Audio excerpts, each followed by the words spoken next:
Craig, you are muted.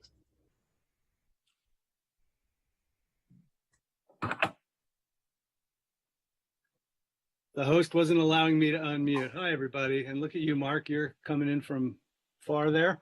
Looks great. I would like to call to order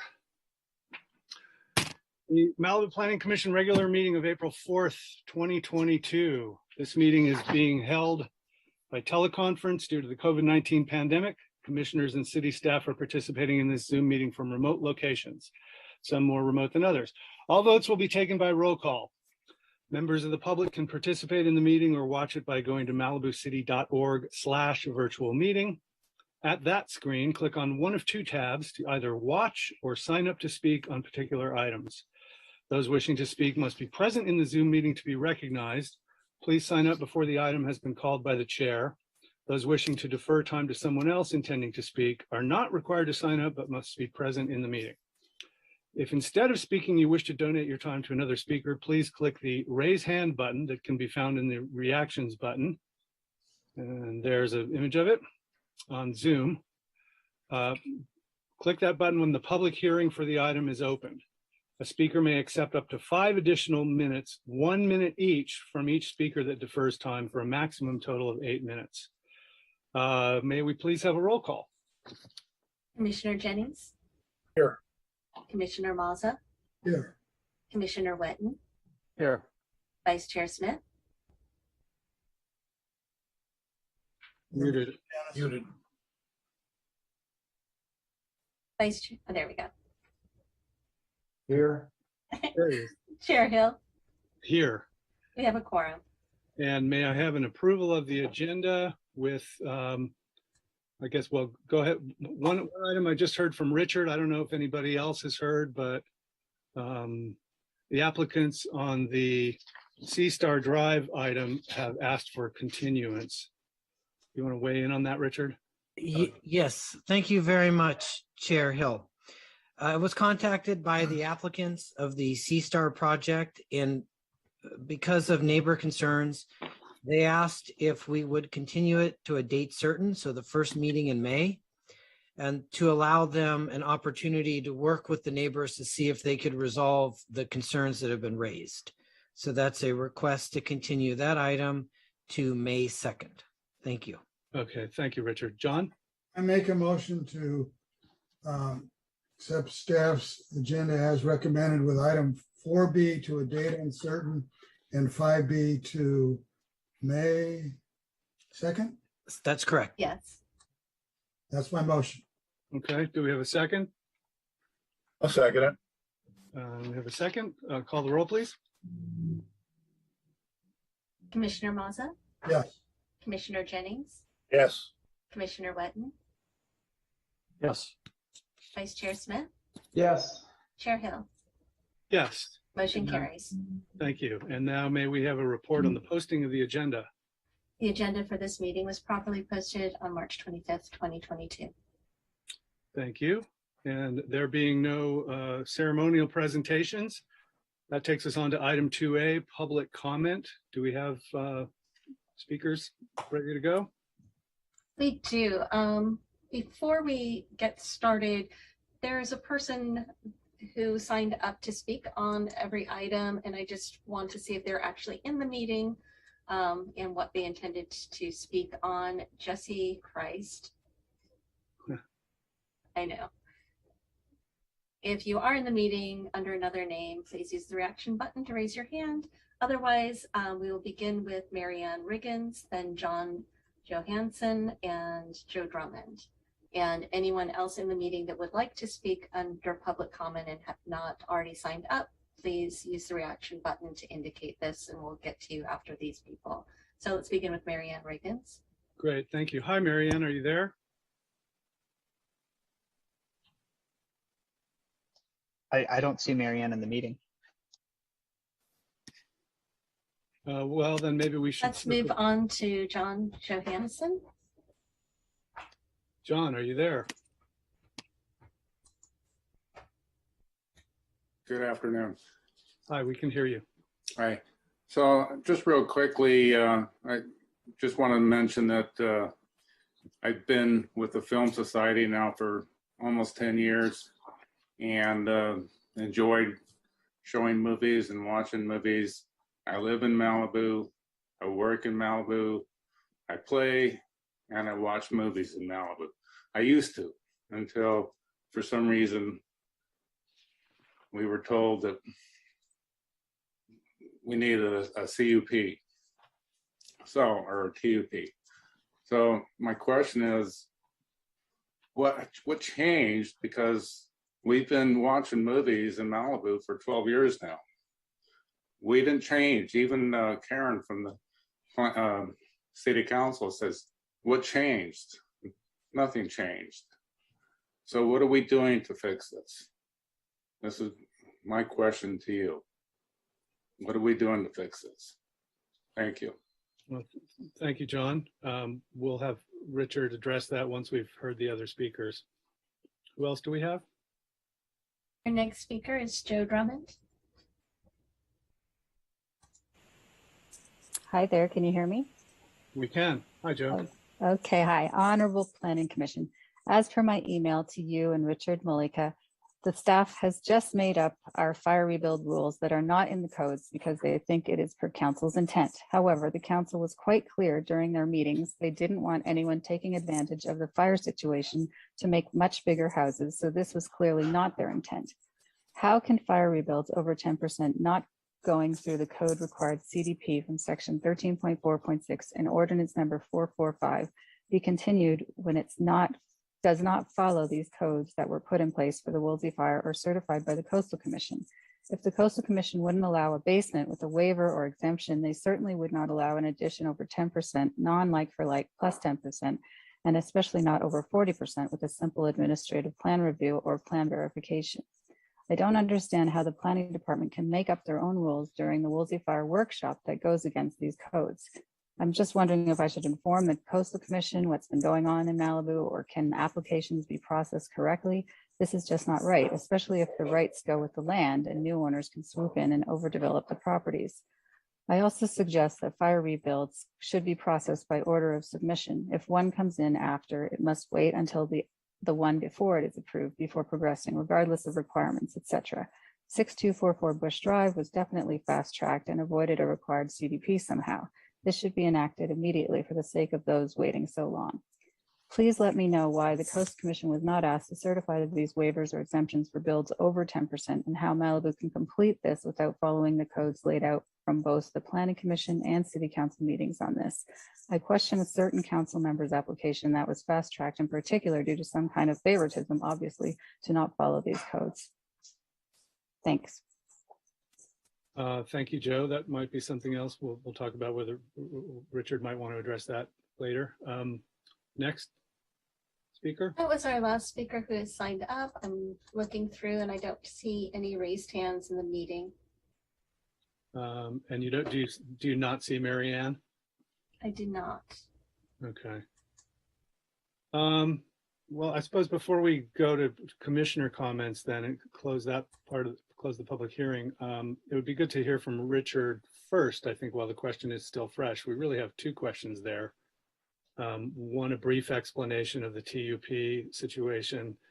And two, I know you sent out an email relatively late today. I don't know whether you sent that to Joe or not. I didn't get a clear look at it, but maybe there's some enlightenment there. Go ahead. Certainly, Chair.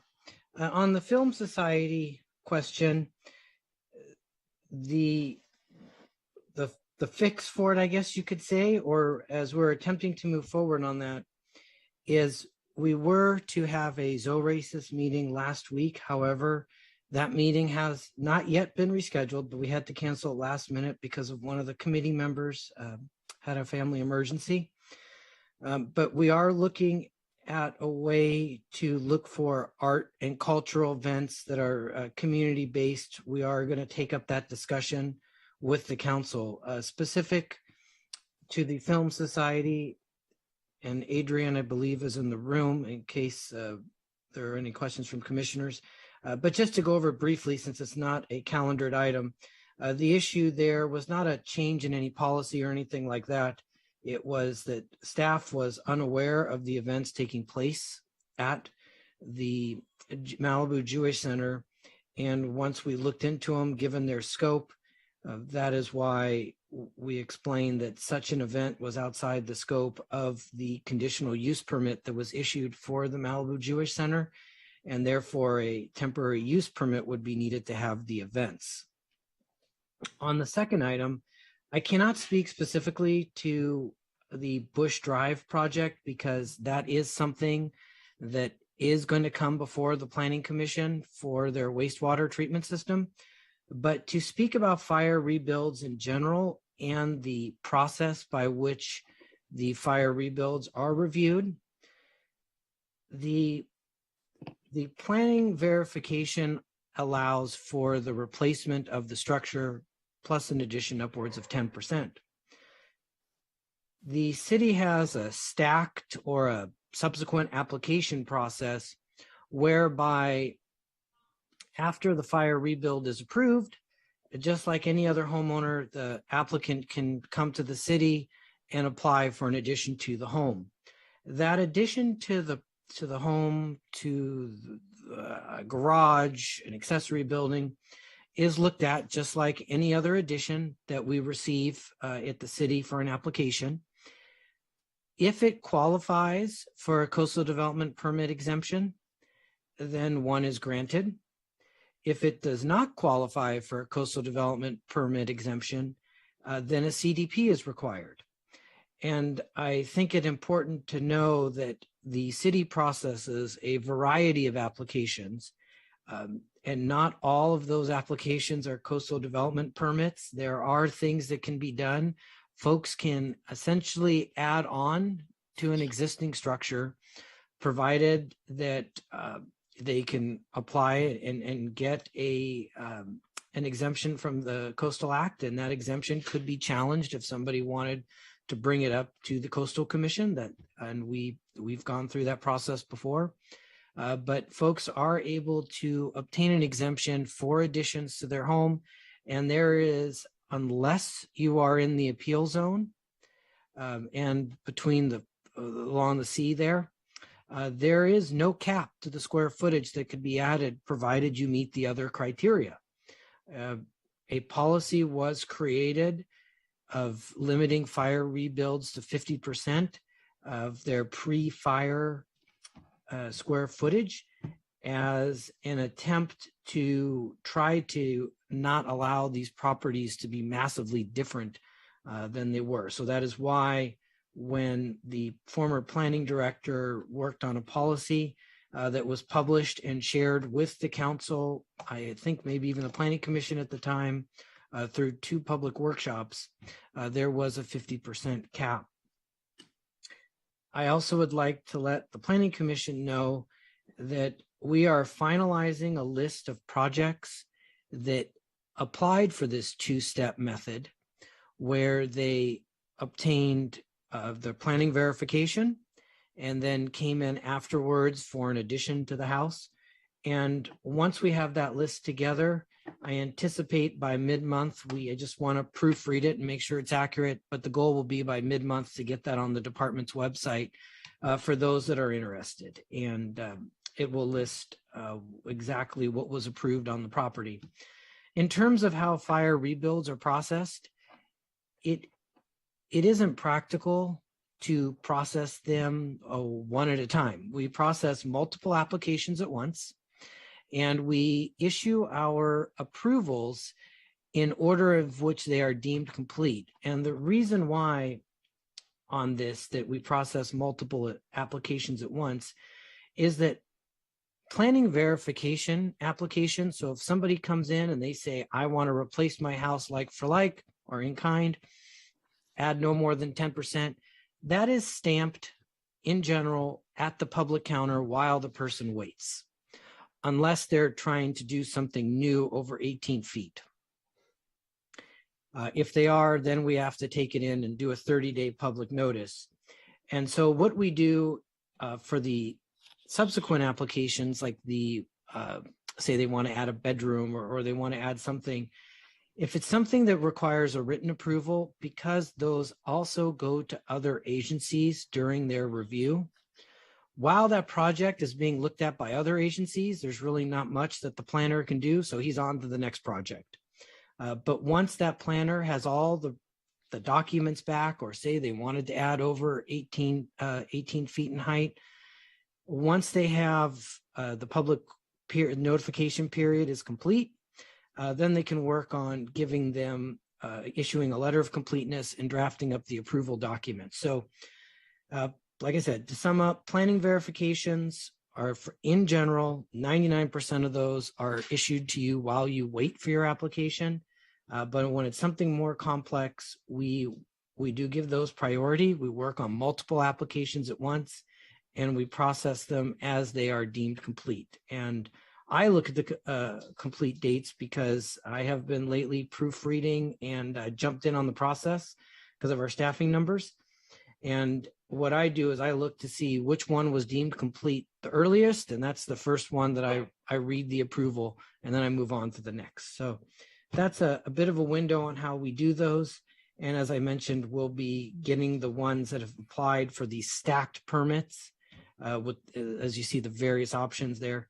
We're going to be publishing that list so that folks can look at it, because I do know there were some questions early on in the process and concerns that overdevelopment was going to take place. And so because of that, we've been wanting to track this and make it available.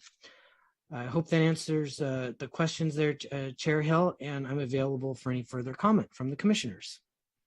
Okay, thank you, Richard. If commissioners, if you have comments specifically in response to what Richard just had, John?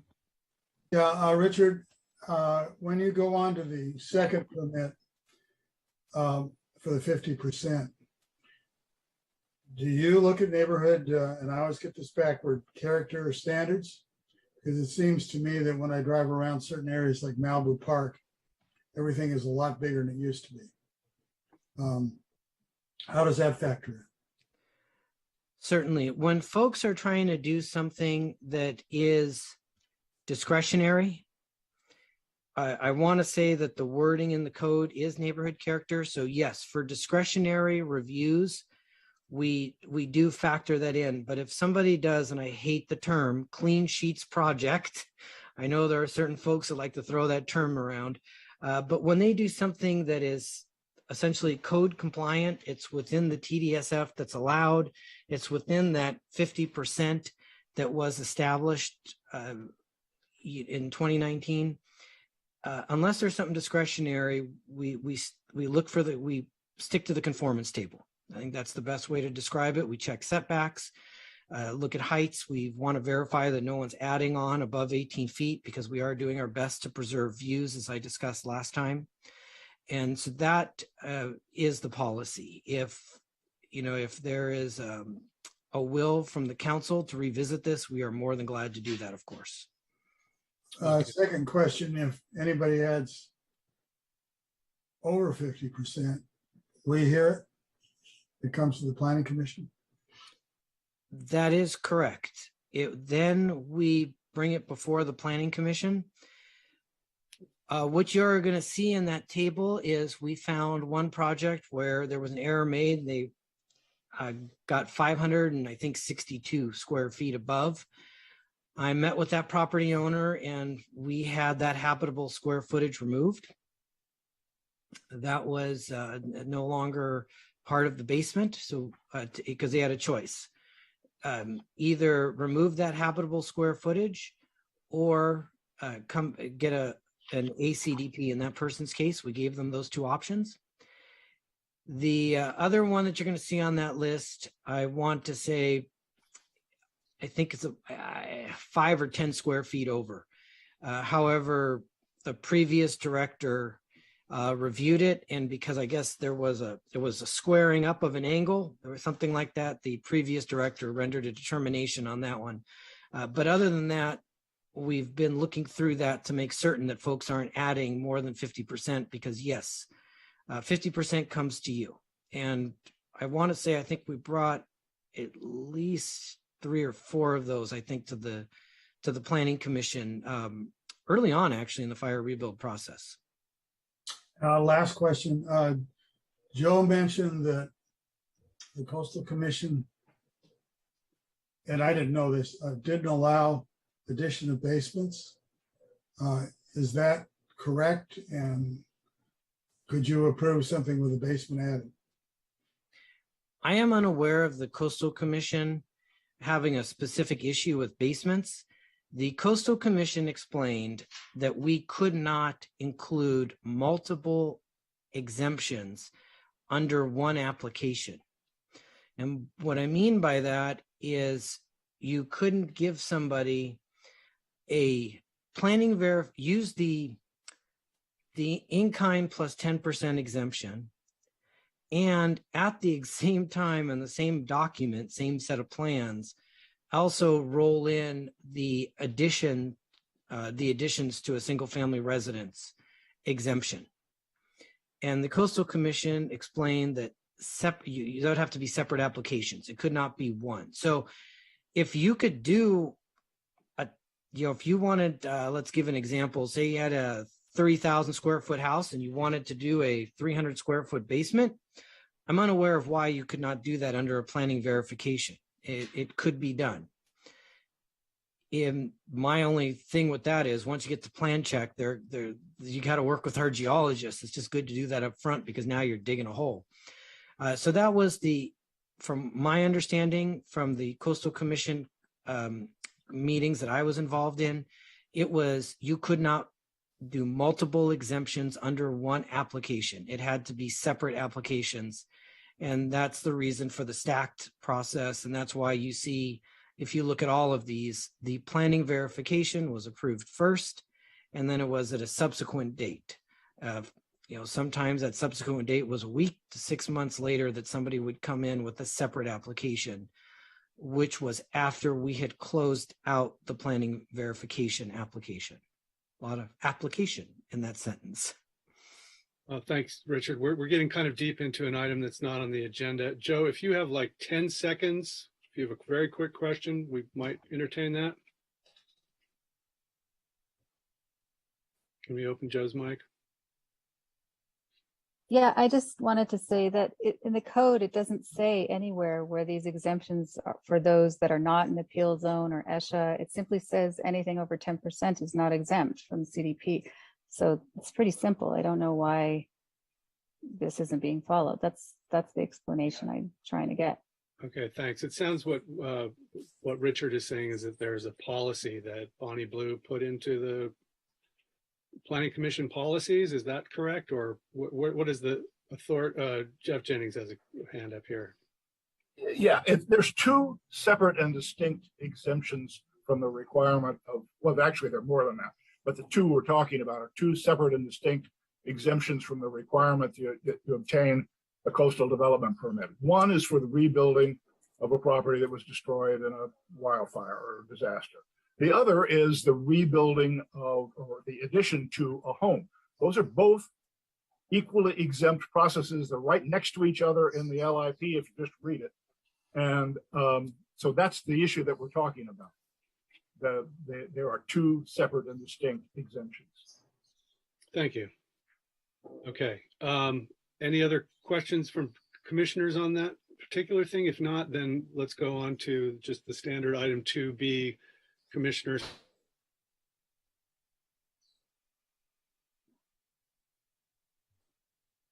You just died on us. Yeah, I think we lost Craig, but I think he was starting commissioner comments. Craig, you back? Yeah, we lost you there. I think you were starting commissioner comments. There was a little glitch in the matrix. Oh, interesting. No, I didn't know I was gone. I started them already, so.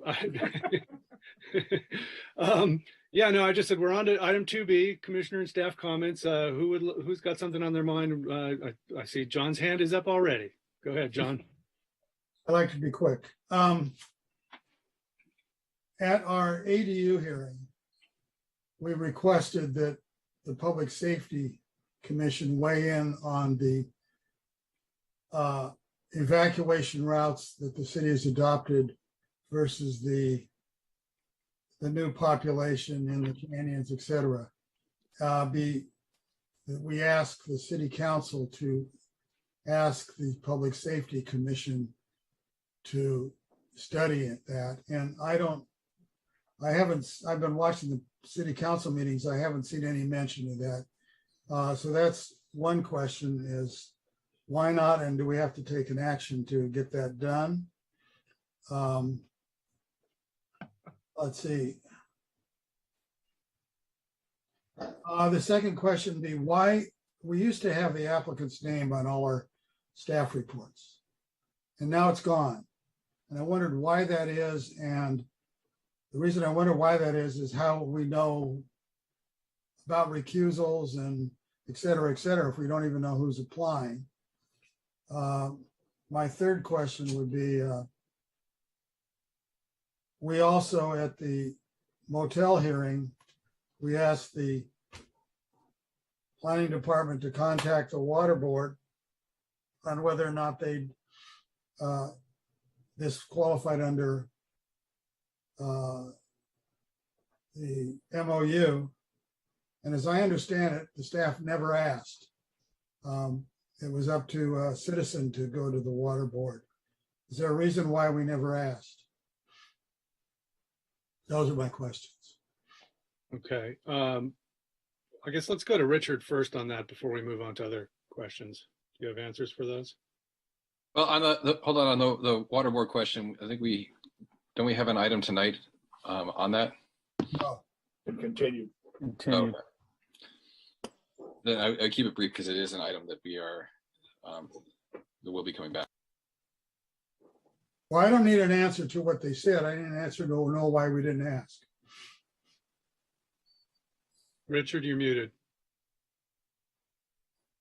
On the water board issue, at the September hearing, the motion did not require staff to look into it. However, we did ask for a letter from the water board, and the applicant provided us correspondence to the effect that the water board was going to look at this after the city approves it or denies it, or whichever the city renders a decision, which is consistent with previous comments from the water board, which were that it's the city's job to implement the LAMP program. However, at the last meeting, the January meeting, you had, as a commission, asked us to reach out. Adrian and I did have a call with the water board, and we discussed some of the questions that had come up, specifically flow. And I don't want to get too much into the item because it was being continued here, but we did have that discussion with them about flows, and we did have subsequent discussions with them to the point where Yolanda and I are doing a little bit more research on this project. But staff did contact them, and the direction, as I recall from the motion, was to contact prior to this meeting, which we initiated our contact in about mid-March. And the reason being, quite frankly, was that I was a little preoccupied in February and out of the office, as you may recall. And then in January, it was just, we had a lot going on. So we worked on this, and the plan was to have that conversation before it came to you. And that's what took place. And the last question was about why we don't know who's on the staff. Applying anymore. Oh, I'm sorry. The information, and I'll double check this in the LIP, but I believe that and I guess perhaps Adrian looked it up. I believe the requirements are that we publish the owner name on the agenda report. However, and I can follow up on this with staff, but I believe that an email should go to all of you ahead of the meeting with contact information for each of the projects, so you know who you can follow up with. And like I said, I could double check that's happening. Richard, we do get a contact email of the applicant or owner. I sort of get hung up sometimes when we get a comment from the public where a name or an email address is redacted, and I understand that that's because it's going into the public record, and we don't necessarily want that to go out to the whole wide world. But some of those people you'd want to speak to, and so you have to follow up with staff and say, okay, what's their email address? And I don't know, maybe there's a more formal way that Yeah, I don't know. Maybe we're getting too far afield here. John, you got a little bit more? Yeah, I don't need to know who the architect is or who the expediter is. I need to know who the owner is. If I've sued the owner in the past, or they've sued me, or this or that or the other thing, I need to know. And it's been that way for 31 years or 28 years or whatever it is, and all of a sudden it changed. And The owner information is on the cover sheet of the staff report. I think did change is the applicant is no longer there, but the applicant is actually included in the first recital of the resolution. So you can actually find we had a lot of duplicate information on the cover sheet. And I think we try to simplify it, which is why we took some of that information, but the information is in the information you get is just in various places. but it's not on a single application tonight. Single. It's on, I'm looking, I see the owner name on both consent calendar items. 4A, Where do you see the owner name on a consent item? The owner names are provided on the agenda. well, they're on the agenda too, but on the first page there, under the subject line, we have location, APN, and owners. Like, for example, on 3B1, we got Greg and Mika Blelsberg. Okay, I got you. Yeah, John, those look pretty complete there. Okay, But perhaps maybe we missed one on something, and that might be what's throwing John off. So if that's the case, please let me know. And if we missed one on one of the on one of the items. Other commissioners, what's on your mind? Anybody? No? Well, John raised one that I was going to raise about why we didn't why the Public Safety Commission was going to see ADUs. So secondly, it's been over a month since we raised the 50-foot palm tree on PCH, and that was said to be a code enforcement issue, but it's still there. So question about why.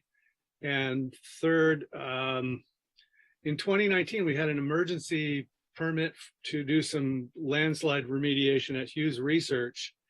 There was a lot of concern that it was a safety hazard and that it needed to get done right away. And nothing's happened up there. And I just was curious why that emergency seems to no longer be an emergency. Those are my questions. On the palm tree, that is something that is active in code enforcement. Unfortunately, we can't just go and cut the thing down. The owners, of course, have their reasons why they believe we should allow them to keep it. So it is something we are working with our attorneys on, and there is some discussion going back and forth. So we are pursuing that. Unfortunately, it just takes a bit of time. And I will look into the Hughes research question you have, and I don't know if it's okay with you. I'll be glad we can give you a call on that one, or if you want to wait 2 weeks, whichever. But like I said, we can look into it and follow up with you. Yeah, no big deal. It's just kind of a head scratcher. It was a big deal at the time and now isn't. John? yeah, I wonder if Richard could explain to the public what's going on with the public meetings, whether we're going to have meetings with Zoom and in public or just in public, and when all that starts and everything, so the public knows. Certainly, be glad to do that. I am at the last city council meeting. The city council opted to have their first in-person meeting. Let me make sure you guys can hear me. First in-person meeting on May 9th. The night of May 9th. So that'll be the first council meeting. As part of the motion made by the city council, subsequent to the city council's meeting, all the other commissions would then and committees go back to in-person meetings.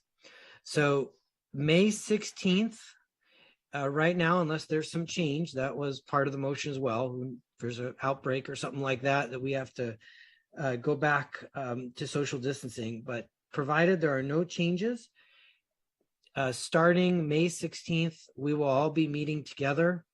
They did not vote to have to allow for hybrid meetings. They will be all in person, meaning that applicants, owners, concerned members of the public, citizens, everyone will have to show up at the council chambers. That's the current policy to date. Okay, thank you, Richard. Unless anybody has anything else, that does it for Commissioner. You got Dennis. Oh, Dennis, there's a hand. Hi. Hi, yeah, I'd like to have the May 2nd meeting where Commissioner Wetton is. Can we work on that? I will, Second that. I have our budget meeting for the department Throw that in. at the end of April, which is where I think it was Commissioner Mazza had asked if we would give the same presentation I gave last week to the council. We're going to do that as part of the budget update. So I could throw that in there. And then just to be quick on the staff comment, I just want to make certain that for anybody who was following the Zoracis meeting for last week, I mentioned the TUPs had been postponed. The same is with moving forward with our recently adopted LCP, LUP policy for pesticides. So we have not set a date for that meeting, but it is something we're looking to reschedule for both of those items. Okay, thank you. Greg, I want to congratulate Mark. I think he's got the record for distance for the Planning Commission. Skylar probably has the record for the City Council calling in from Dubai, but they might be close. All right. I prefer to be where Mark is than Dubai. All right. Okay, so we're on to the consent calendar. We have two items on that. Do we need to pull it either or both of them? If not, I move we accept item 3, B1 and B2. I had a couple very quick questions on 3B2. I mean, this is I should have gotten this to you sooner, Richard, but on 3B2. Well, are we pulling 3B2 then? Because then we can take the motion on the balance of the consent calendar before we call the individual items. It's really a ticky-tack administrative question. I don't know that we need to even pull it, but can I just ask my question? You can tell me if we need to pull it. What's the question? It's just the environmental health review sheet in one place, the conformance review says incomplete, and in another place it says complete. It just needs to be rectified somehow.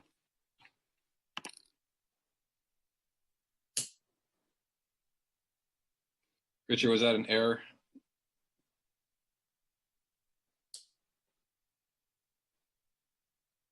You're muted, Richard, if you're trying to talk. So I see conformance review complete marked. Which page are you referring to, just so I can double check? It's the second page, Jessica. It is on the review findings. He's I think this was his map put review incomplete.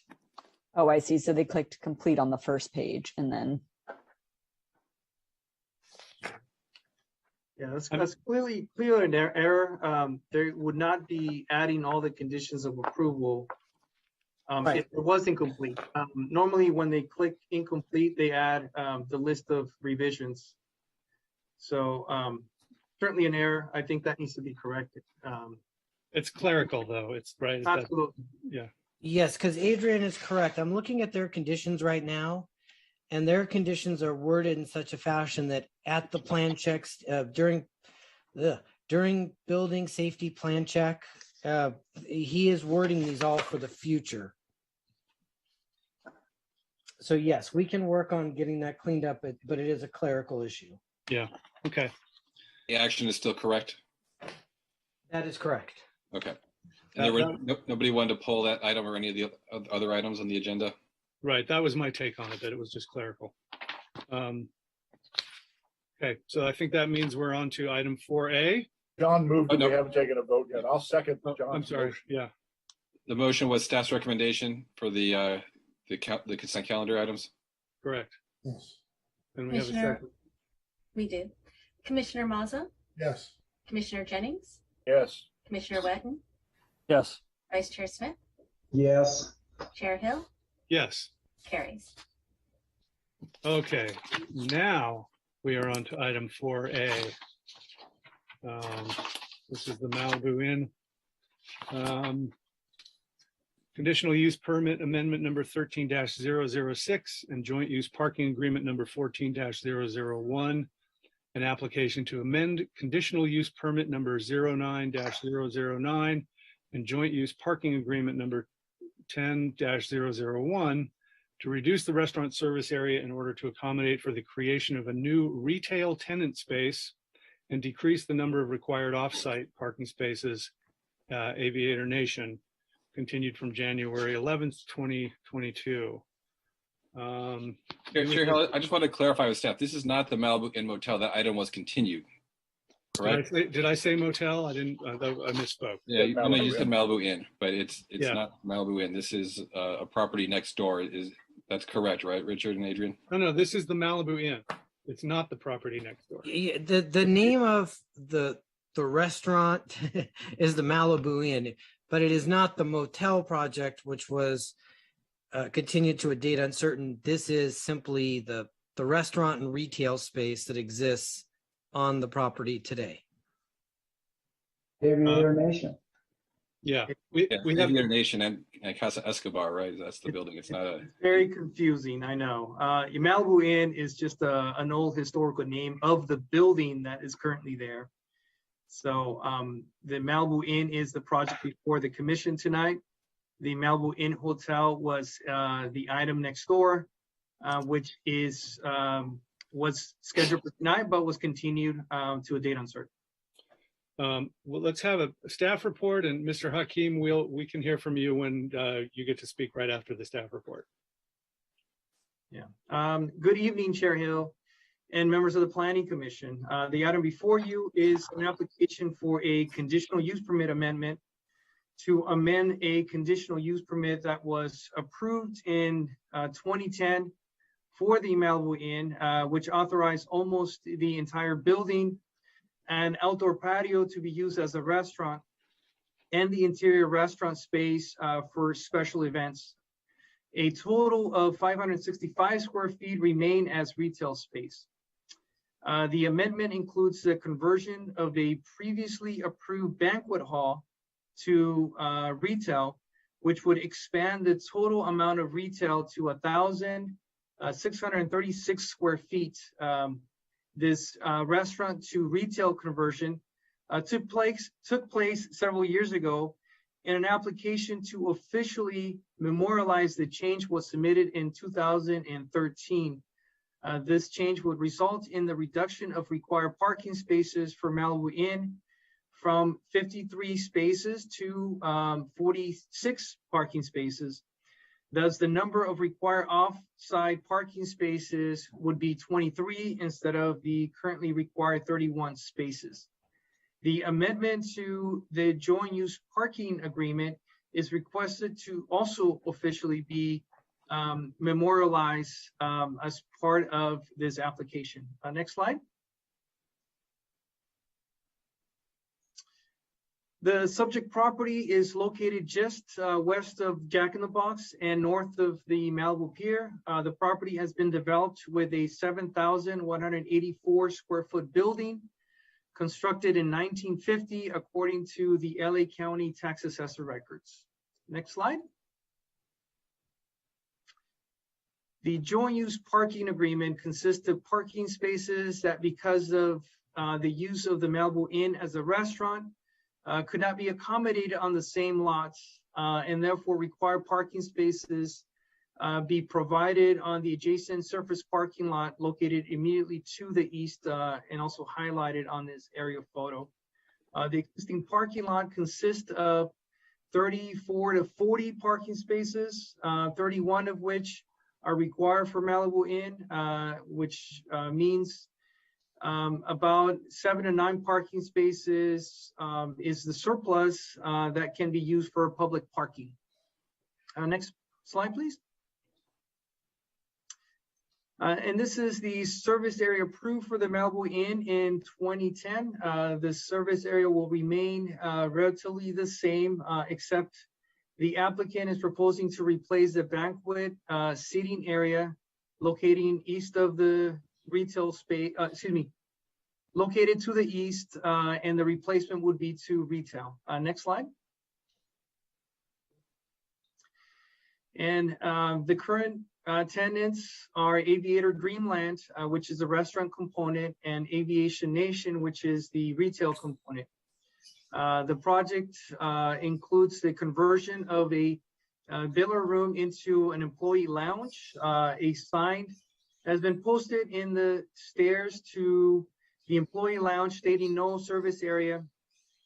Both the owner and operator have confirmed that no serving of food is allowed in this room. However, the Planning Commission may consider adding a condition requiring a self-locking door to avoid the use of the space by restaurant customers.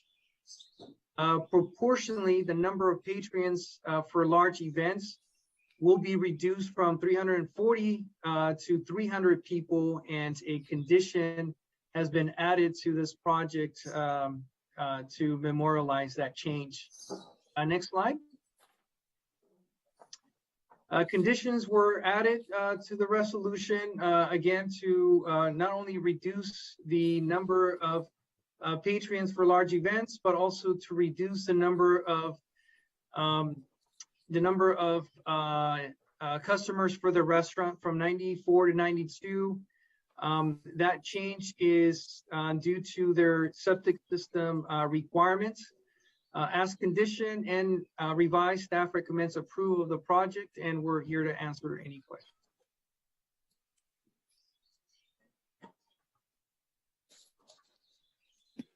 Thank you, Adrian. Do we have any brief commissioner questions right now, or shall we get on to the applicant's comment? Do we have any disclosures too, Chair Hill? Oh, I'm sorry. Disclosures. Let's see. Dennis. Went and met with both Alex and Steve Hakeem just to see. There's obviously no restaurant there, and now it's a retail center. Okay. Jeff? Mark?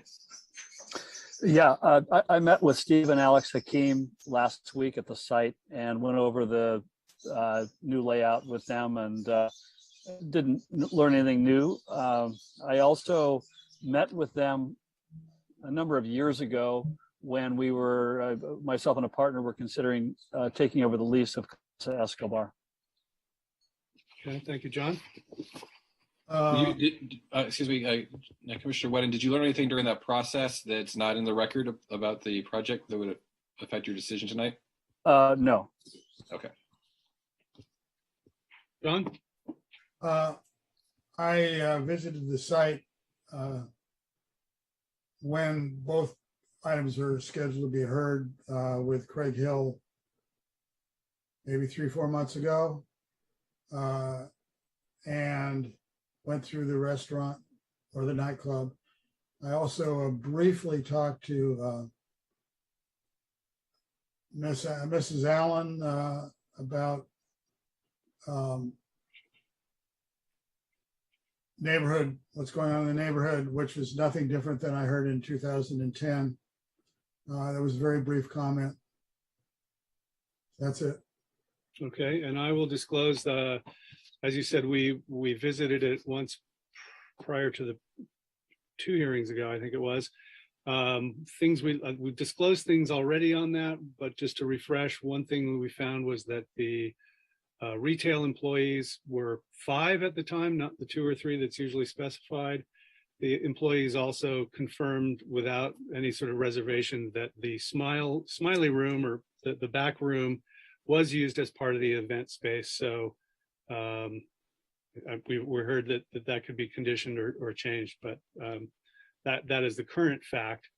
I also, prior to the last meeting, I went over and checked with the management of the Surfrider Hotel to see if I could get a better idea about their parking demands. And with the applicant having compared themselves to the Surfrider a number of times in terms of the size and the number of rooms, et cetera, that I thought it would be helpful to see what worked and didn't work at Surfrider. And I learned a number of things about motel stuff, which aren't relevant here now, but with respect to parking, I learned, well, two things. One, that the Surfrider has an agreement with the applicant to rent 5 spaces on the Malibu Inn lot.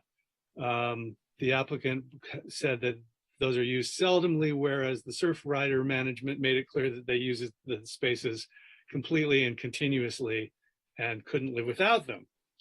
And then I also learned from that experience that while I was at Surfrider indoors, I heard loud music start up, and I came outside, and this was on December 4th, 2021, a Saturday, found that there was an event starting up on the site with loud music out on the back patio. This was around dusk. So just to confirm that it is being used as an event space. So those are my disclosures. With that, let's open the public comment and we can hear. I have a quick question. Yeah. Just to get this over with, the city council has turned down zoning for lots for parking only.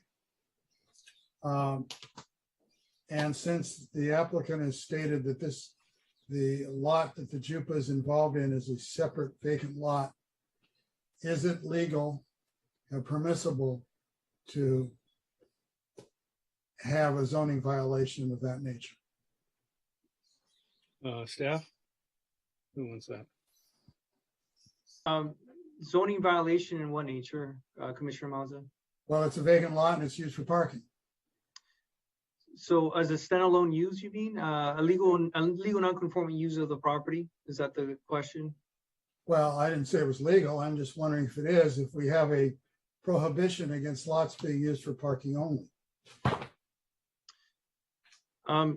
I'm not sure if Richard wants to answer the question, but as far as we have a small number of lots like this that are used for parking only.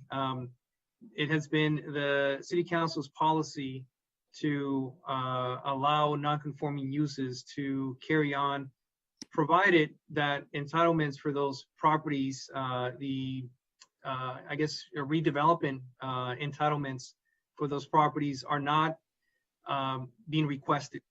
And at the time those are requested, the property can request for the necessary entitlements and potentially zone change to then legalize the use of those properties.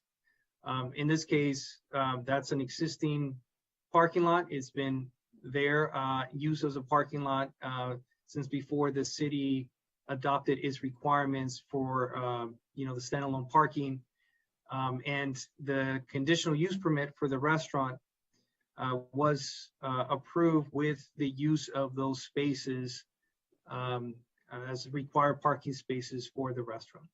Yeah, I mean, this is really a question for Trevor. Our LIP governs, and our LIP does not have a parking zone. Yeah, and in this case, it appears to be this is a legal non-conforming situation where the use was established before cityhood, and so it continues to be a legal non-conforming situation. And what you're looking at today would be something that would improve, not worsen, the non-conformity. So it would be within your purview to reduce the JUPA allocation on the adjoining lot.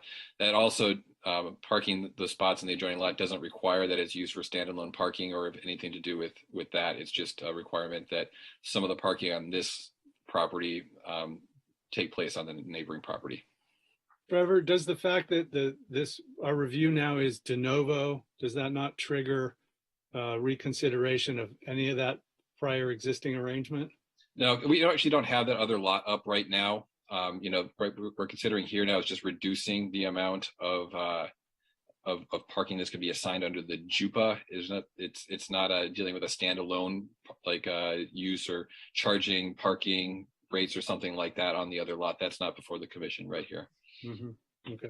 Is the question that the amendment is de novo, meaning that we can reconsider aspects of the CUP that were already approved? Is that maybe the question, Chair Hill? That was my assumption, and then I just wondered whether that applied to how it related to the other parking lot. The item before you is an amendment to a CUP. So it's the review for tonight is the review of the amendment, and that amendment can be maybe modified or conditioned based on the proportional scale of the request. Mm-hmm. John?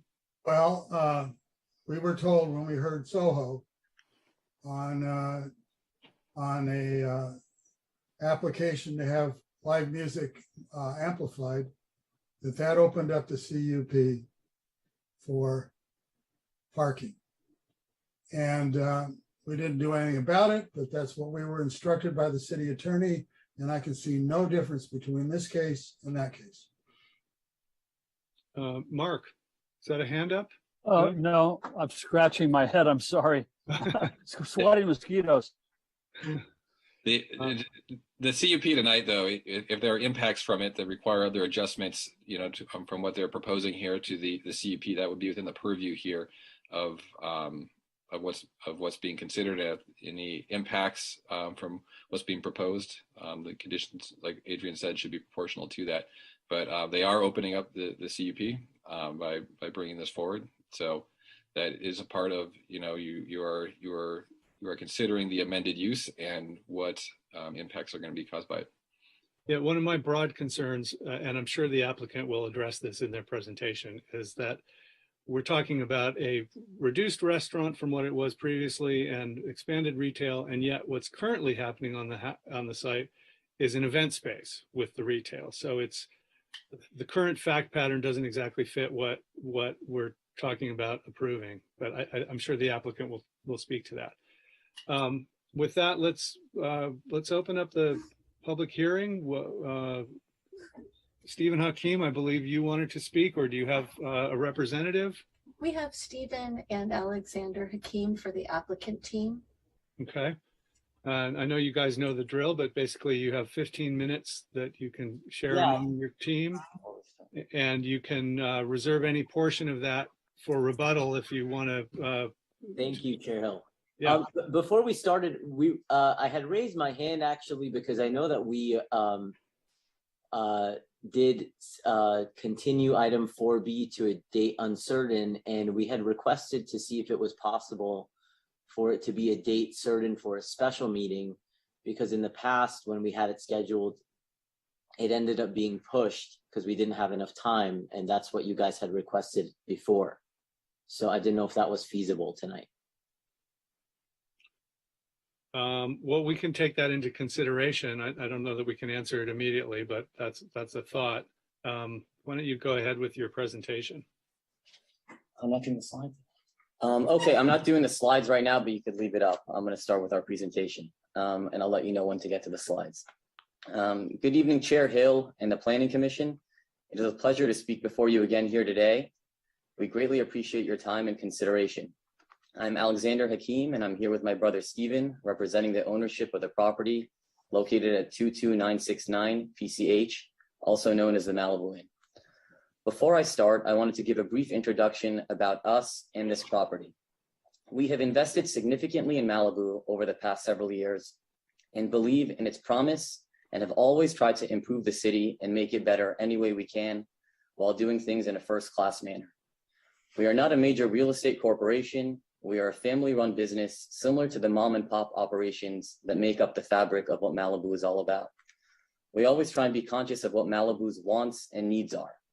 For example, I don't believe we have ever rented to a chain store, and instead prioritize the locals and the community first.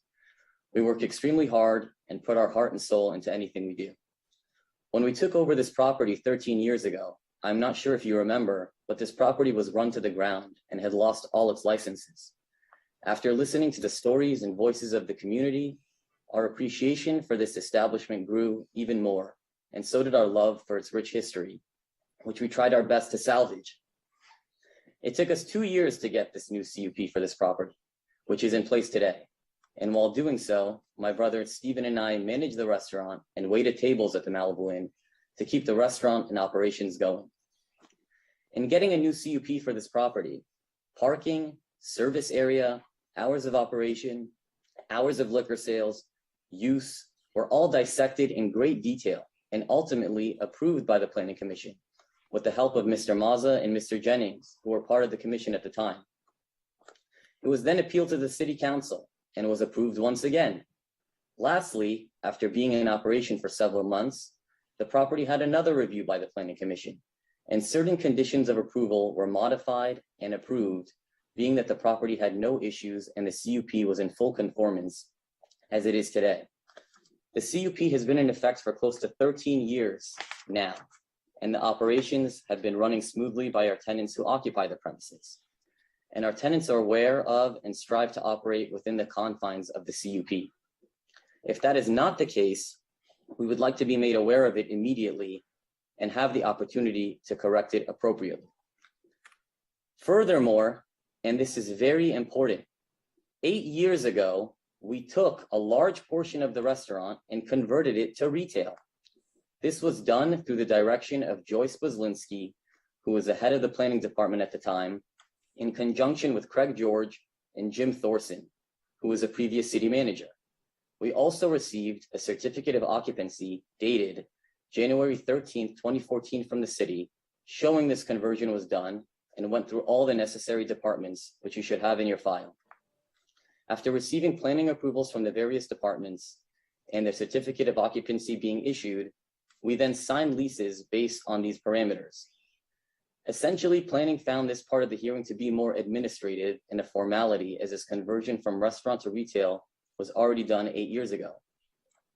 By doing this conversion, we have greatly de-intensified the use of the property, eliminating a large portion of the restaurant service area, which in turn does not require as many parking spaces. That is the only change we have made. We are not asking to increase hours of operation or add more service area or add more occupancy. On the contrary, we have actually reduced the occupancy in the service area. We merely took away restaurant and substituted it for retail. And if you could get to the slides, please, I could better explain exactly what conversion was done. Slides. Alex, there you go. Yeah, thank you very much. I appreciate it. If you see here, this was their property, how it was originally done when we first took over and got the CUP. There was a small retail store, about 500 square feet in the front. And then the conversion we made through planning, go to the next slide, please.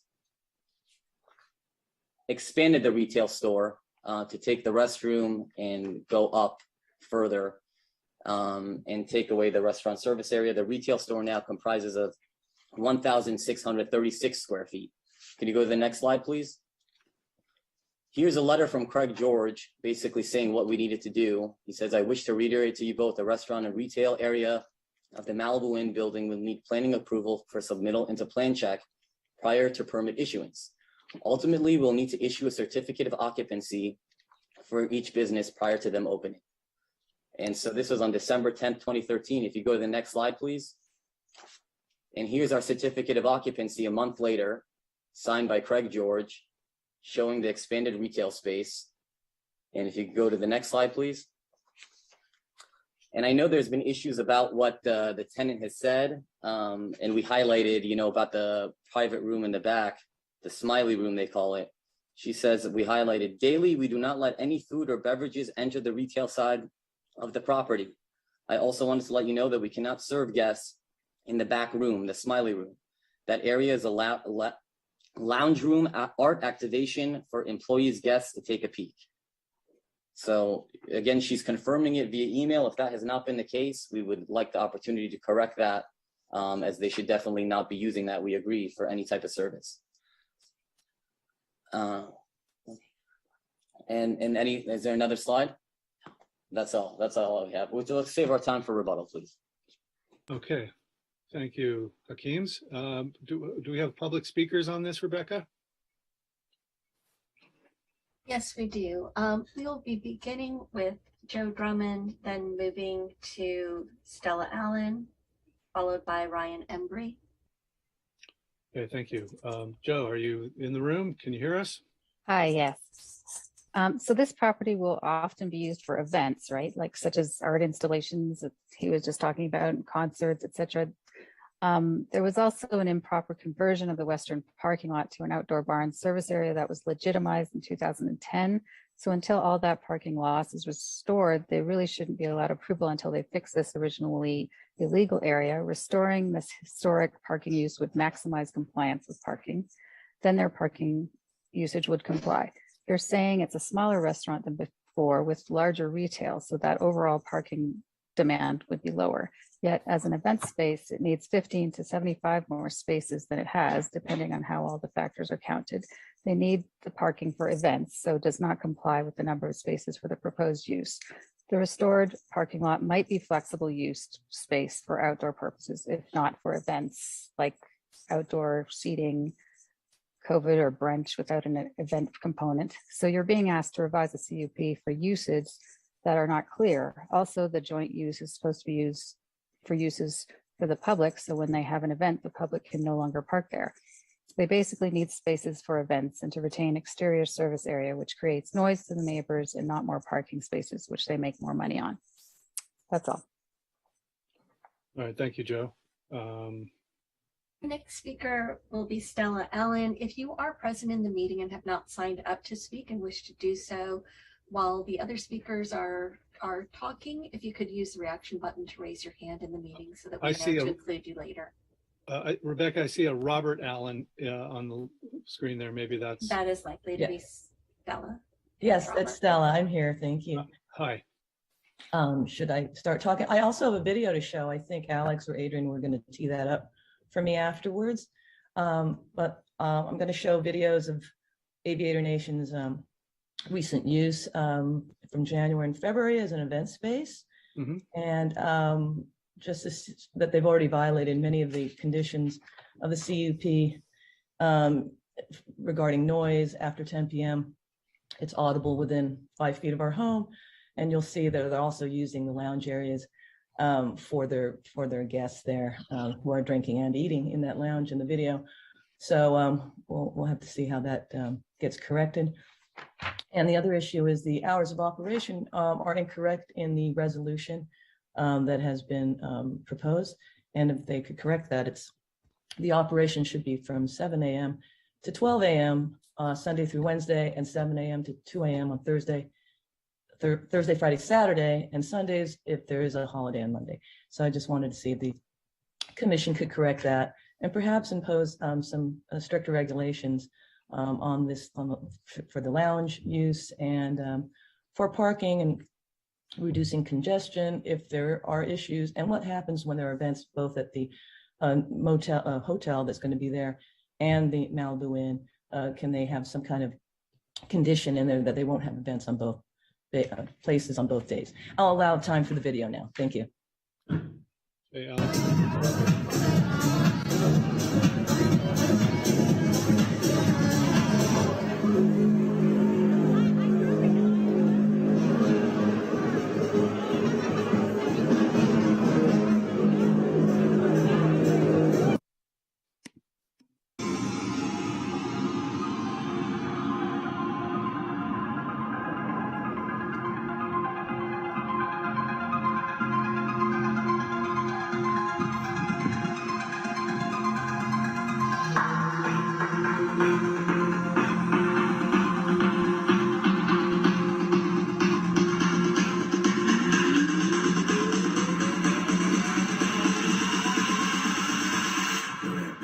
Watch it tickle on me.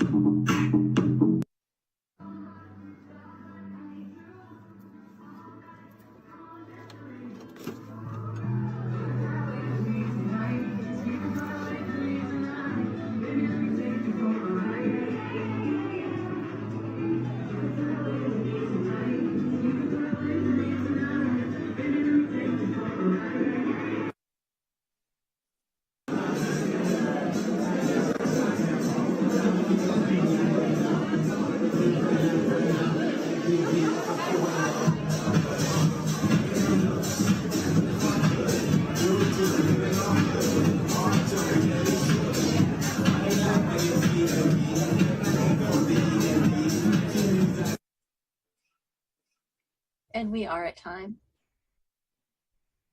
Okay, thank you, Stella. Did we get to, that looked like that was the whole video, correct? Yeah. Yes, that was the complete videos. Okay.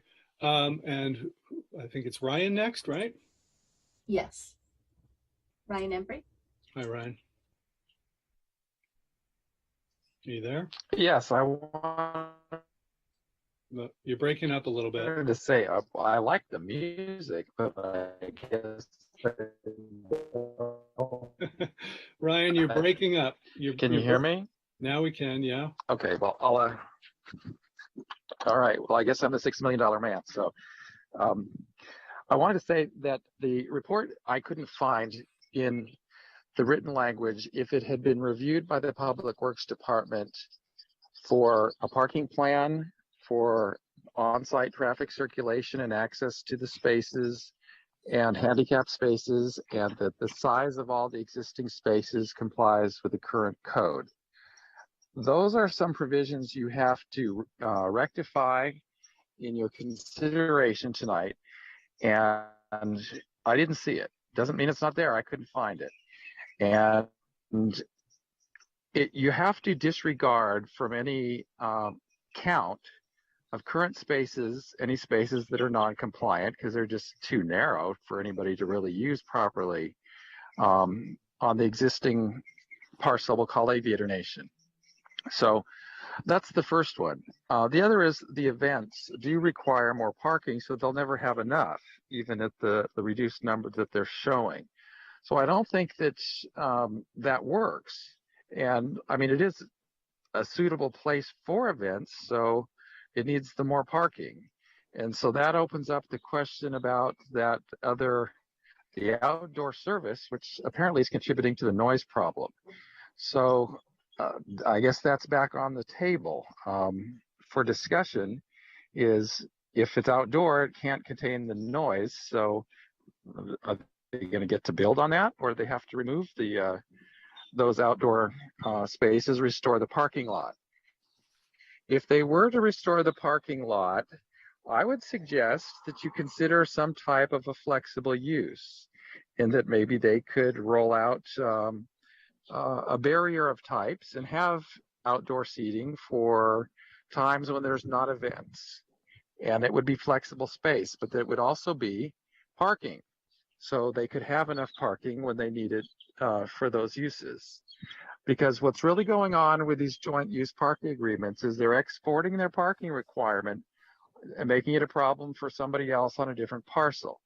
Now, they happen to own the other parcel, and I get it. And I would lastly like to say is that there should be a condition of the joint use parking agreement that it expire upon issuance of a revision or a new CDP on either parcel. That this is really a temporary fix, because we know there's other stuff involved, and this is a one-story wood frame building on PCH, so it might be end of life coming soon. Thank you. Thank you, Ryan. Thank you. We have one person named Joshua Christensen who has signed up to speak on 4B, and I'm just wondering if they are in the meeting, if they'd like to confirm whether they intended to speak on 4A. And anyone else that would like to speak on this item, please indicate so by raising your hand in the meeting using the reaction button. And if not, then we move back to the applicant team for rebuttal. Right. Okay. Alex or Stephen, Hakeem, are you guys like to comment on what you've heard so far? Are you there? Yes, yeah, hi, we're here. We just unmuted ourselves. Thank you. Yeah, first of all, we'd like to address the bar patio that has always been there since we purchased the property. They mentioned it was a parking lot. It's always been a bar patio, and that was also part of our CUP. That's news to us, so that's definitely not correct. There's this constant mention about this place being a nightclub. That is also absolutely false. It has a Type 47 license, which means you have to have more food sales than liquor sales. A Type 48 license is a nightclub license. And that's first and foremost. Second of all, there are parameters in the CUP which were vetted in detail when we had the CUP approved, which only allows 2 large events a month, only 2. So you cannot have a nightclub there having events 3-4 times a week. You're only allowed 2 a month. Those 2 that are allowed a month require valet. And there are other restrictions in place. The doors need to be closed. There's no music on the patio after 10 p.m.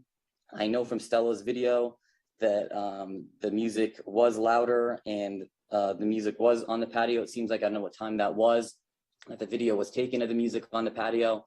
But again, that is something that definitely we apologize for and is absolutely unacceptable. And we, this tenant has just moved into the space and they're fairly new and they just opened recently and are still working out the details to open and expand onto the patio for restaurant service. So we'd like the opportunity to correct that, which can be corrected. It's easy to turn off the music on the patio after 10 and to make sure the doors are closed. And we have triple pane soundproof glass in the venue. And again, this, it was determined when we got the CUP for this property that this Malibu Inn establishment has been here since 1950, operating this way. And most of the people who bought their homes in the area, in the immediate area, bought their homes knowing that this establishment was the way it was, which is why we got approved for the CUP. It's like saying the pier should shut down because there's too many people on the pier when you bought your house next to the pier. It doesn't make sense. But regardless, we do always want to work with our neighbors. We really think highly of the Allens. We've tried very much to do soundproofing measures, but since we bought this property, the Allens have been taking videos and they had a lot of concerns since we purchased it, and we've tried to address them. But that's not why we're here. We're not talking about noise. We're not talking about those the issues that are mentioned. We're talking about the fact that we have reduced the restaurant space and converted it to retail, which in turn reduces the parking. And I know they mentioned events. You need on nights you have events, how are you going to park? When we got our CUP, we did many traffic studies to account for the events and how many spaces were allocated on the joint parking lot. And it was determined through the traffic studies that we were able to park the cars during events, mainly one, because we have valet. Secondly, because it was determined that when there are large events, which is again only twice a month, that people come at staggered times. They don't all show up at once. People come at staggered times throughout the night, which opens up parking. Also, when the events are at night, there's more parking on the street that's available as the beachgoers are not there. So parking on the street is available, the pier parking is available, street parking, as I said, is available, as well as neighboring office buildings who don't have their office tenants there. People can park there as well. But regardless, the traffic studies and all this was vetted when we originally had our CUP, and there were no issues there then. And throughout this 13 years, we've never heard of any issues. Again, we're not asking to increase hours, increase occupancy, increase any of those things. We're only trying to make it better. I think the Allens or whoever else should be happy that we're trying to take away space, not add more space. So it's a simple conversion that has already been done. And I hope I addressed any questions, and we're all here to happy anything else we have. And we just want to do everything by the code. Thank you. Great. Thank you, gentlemen. Rebecca, are there any other public speakers with hands up? That concludes our public speakers. Okay. Then we'll close the public hearing. I know the Hakeems are available to answer questions. We're back to the commission. Who'd like to go first? Jeff. Yeah, I guess my question is to Adrian or Richard. You've done, as I read the staff report, you've done the calculation based upon what's required, how many spaces are required for a restaurant, how many spaces are required for a retail space. How does the event category factor into that? Is there a separate calculation that goes to events? I know that there are 2 large events, but I think there were several small events that were allowed at the same time, if I read the staff report correctly. How is there a separate category for event space, and if so, how did you figure that in? Great question. So what they're allowed to have is 2 large events, and those 2 large events can accommodate up to 340 people, and those are 2 a month. And they're also allowed to have 10 small events. The small events accommodate up to 100 people. So the restaurant, because of septic system requirements, they can't have more than 94 customers for the restaurant. And so, but their service area is, is not just a service area. I guess the entire restaurant space can accommodate the 100 people easily. And those people can be accommodated based on the required parking spaces for the restaurant. Now, the events, when this went to the Planning Commission, and as it was explained by Alex, the applicant presented the project without providing additional parking spaces for these large events, because there were spaces that were available nearby, and it was discussed not only in the staff report but in the resolution that the parking spaces along PCH can be used for these large events, as well as the property owners mentioned that they have an office building nearby that they can also make available for these large events. And because they're valet events, they would be able to accommodate a lot more parking spaces in their parking lot. So that's the way the events were approved originally for this project.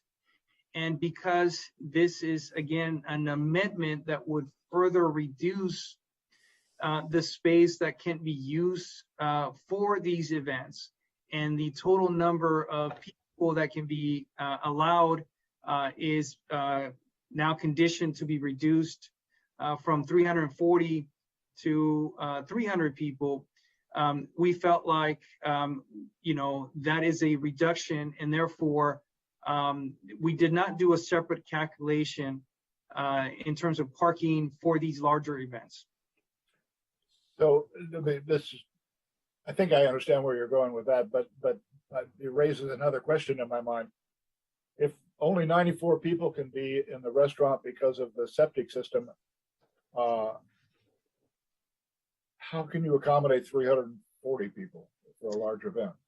And that's a question. Unfortunately, we don't have anybody here for environmental health to answer the question, but my understanding is that the allowance is different for a restaurant than it is for an event venue. And so that's how it was explained to me. But unfortunately, we don't have anybody here to specifically address or answer that question. Okay, thank you. Greg? Sorry, John, you wanted to reply to that specific concern? Well, I want to continue the questioning. First, I want to know where it says in the LIP that Pacific Coast Highway parking is available for private use, essentially event use. I've never seen a TUP that says park on the highway. Yeah. I've never seen any permit that says park on the highway. Yeah. Is there anywhere in any of our codes that says parking on the highway is acceptable? The answer to that question is that the code does not allow, I guess, on-street parking to replace the requirement for on-site parking.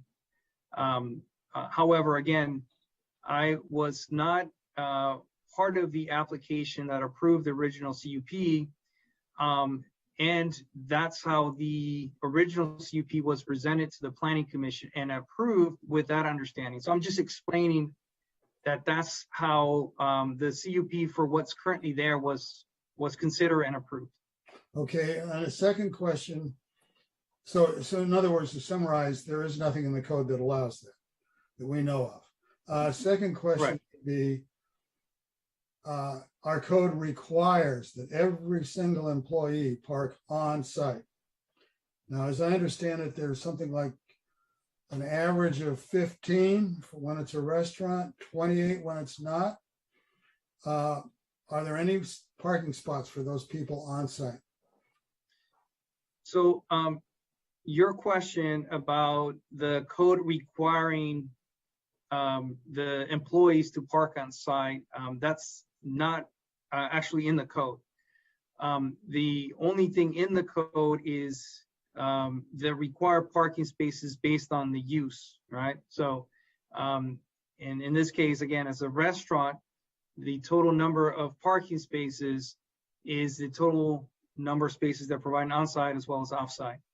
Every single restaurant I've ever been involved in on the Planning Commission has required on-site parking for employees. And the reason I'm really concerned about this is we got told in the case of Nobu and Soho, oh, gee, they got plenty of room for their employees. Then we find out there's 120 per shift and there's only 46 parking spaces. So, you know, lie to me once or lie to me twice or make a stupid mistake once or twice. But we have a major traffic situation in that area.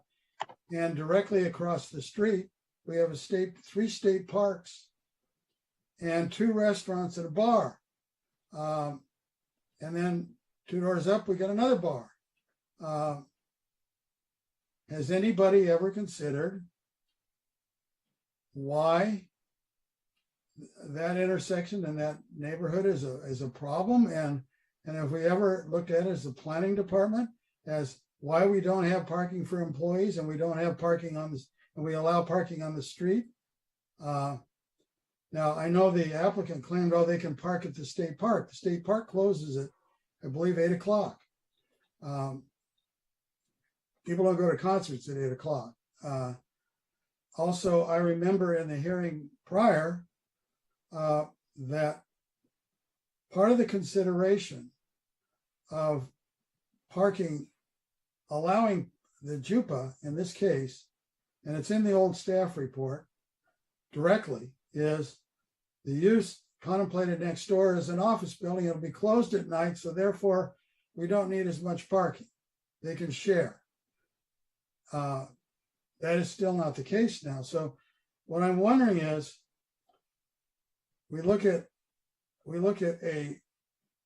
and this is the big picture. I'm not trying to get down to codes and everything else. We allowed a motel 2 doors up to park, claiming they had 3 employees. They are now having JUPA with these people, adding 5 more spaces because they don't have enough spaces. Well, obviously you can't run a motel on 3 employees. So we made a mistake there. Made a mistake. But we're now looking at parking for this particular use, and we're getting neighbors saying, "Hey, it's crazy here." How can we ignore 28 employees? And I don't know if we have ever ignored employee parking on any commercial project. If we have, I don't know of it. So why did we require it on Soho and everything else and not here? Is my main question. Well, and again, to answer the question is that it's not that it's being ignored. The parking provisions have a certain requirement based on the use that already accounts for, employee parking. And so for restaurants is you provide 1 parking space for 50 square feet of service area. And that is supposed to accommodate both the employee parking as well as the parking for the customers. So now if we need to revisit the code in order to change that to, perhaps require more parking spaces, then that's I guess a different conversation, but maybe that's something we should be pursuing. In this case, again, this is meeting the requirement of the restaurant, it's not meeting the requirement of the large events, and those are 2 large events per month. And so, we can maybe look into talking to the property owners about providing offsite parking spaces that can accommodate that. But we should also acknowledge the fact that, they are required to have valet parking during these large events. And so with valet parking, these parking lots can accommodate a lot more parking spaces. Well, let me ask you that. If we have a full lot, if we have a lot next door that has 20, I think it's 26 spaces, and you have 300 people, a valet can only put 26 people in there, or 26 cars. Well, 300 people are a lot more than 26 cars. That's 12 people a car. So no, a valet cannot park somebody when there's no parking. Our codes require parking within 300 feet with a JUPA. We don't have that in this case. Now, we also do not need a code change because we just approved Norm's Hotel. We required all parking of all employees on site. We required it in Nobu. We required it in Soho. We require it everywhere else I know. So we don't need a change in the code. We do it all the time. In fact, it's a standard procedure. So I have a real problem saying you can have 300 people come here and there's no place to park. Okay? That's essentially what we're saying.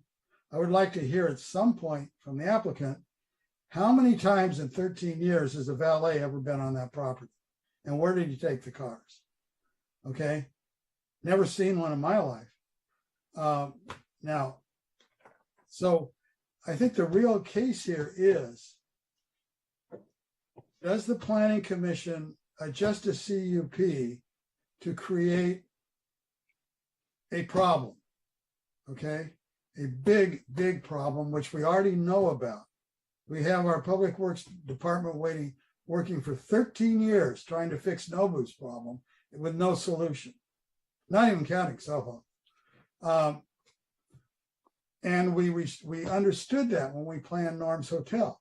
Every single car that uses that hotel parks on that lot. And we required a monitor to stand on the street and make sure they weren't in the street in Pacific Coast Highway. And then we turned around and you're recommending that we just ignore that. To me, that's a really big problem. And that brings me down to another. Wait, John, let's there's some loose threads hanging here and a few hands up. So I'll come back. Hold your thing there. Before going to Richard and Mark, I just wanted some quick clarification on that same point. The stakes involved. What staff are we talking about now? If the 2010 allowed for 24 staff on weekends for the restaurant is now somewhat smaller. So I don't know what number we have. It's maybe something like 18, I would guess, 18 or 20, if it's a little bit smaller than 24. And then we have 5 on the retail side. So it sounds like we're looking at something like in the neighborhood of 25-ish or so on the staff. Does staff, do you have a number on that? Yeah, we don't, and I don't know, maybe we should allow Richard, I know he had his hand raised, maybe he'll want to chime in on this issue. I mean, yeah, okay, so we'll go to Richard. You wanted to address something else anyway, but the basic question is, if in 2010 we were saying we're counting 24 staff, then what's the relevant number today? What I was going to clarify was that, so Soho has a special condition that was added in a subsequent amendment to their conditional use permit to preclude folks from parking on PCH. And items like hotels, there are certain areas, I think, I want to say assisted care living facilities offhand. There are certain uses that our code does specify where we have to count employee parking. Restaurants, however, it just simply states one space per 50 square feet of service area. So that eliminates back of house, toasters stands. So I just want to be clear that, that's the way the current code is written. And the Planning Commission, of course, if you have a concern, like not you in particular as a commission, was a commission before you, did like Soho, as part of the conditional use permit, you could add a special or not a site specific condition to preclude the use of parking on Pacific Coast Highway. So that is something that you can do as a site specific condition. And with this, I'm sorry, I don't have the exact number of employees. That would be a better question to come from the Hakims on that one. Okay. So we'll get back to that, but Mark's had his hand up for a while. What's your comment? On the existing JUPA, is the office building owned by the Hakims where they want to park, they want to park overflow parking from the project? Is that a formalized arrangement? And if it is, what happens if the Hakims decide to sell the building? And doesn't that need to be within 300 feet?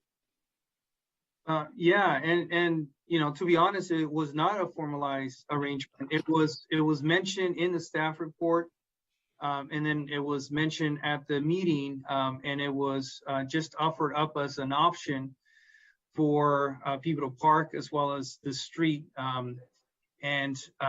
Now again, we're talking about large events would be the only time that those facilities would be needed.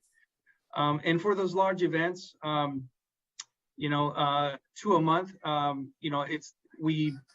they can be treated like temporary use permits, where approvals can be granted that would allow offsite parking that is more than 300 feet away, and then they can shuttle people from that facility over to the facility where the event is taking place.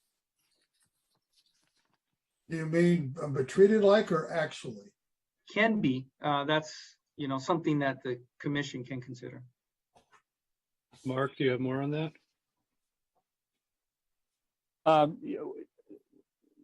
No, that's, I guess that answers my question. Although I'm just thinking if, maybe it would help if we conditioned the change to include, a age restriction on the office building that those parking spots are allowed for large events or something.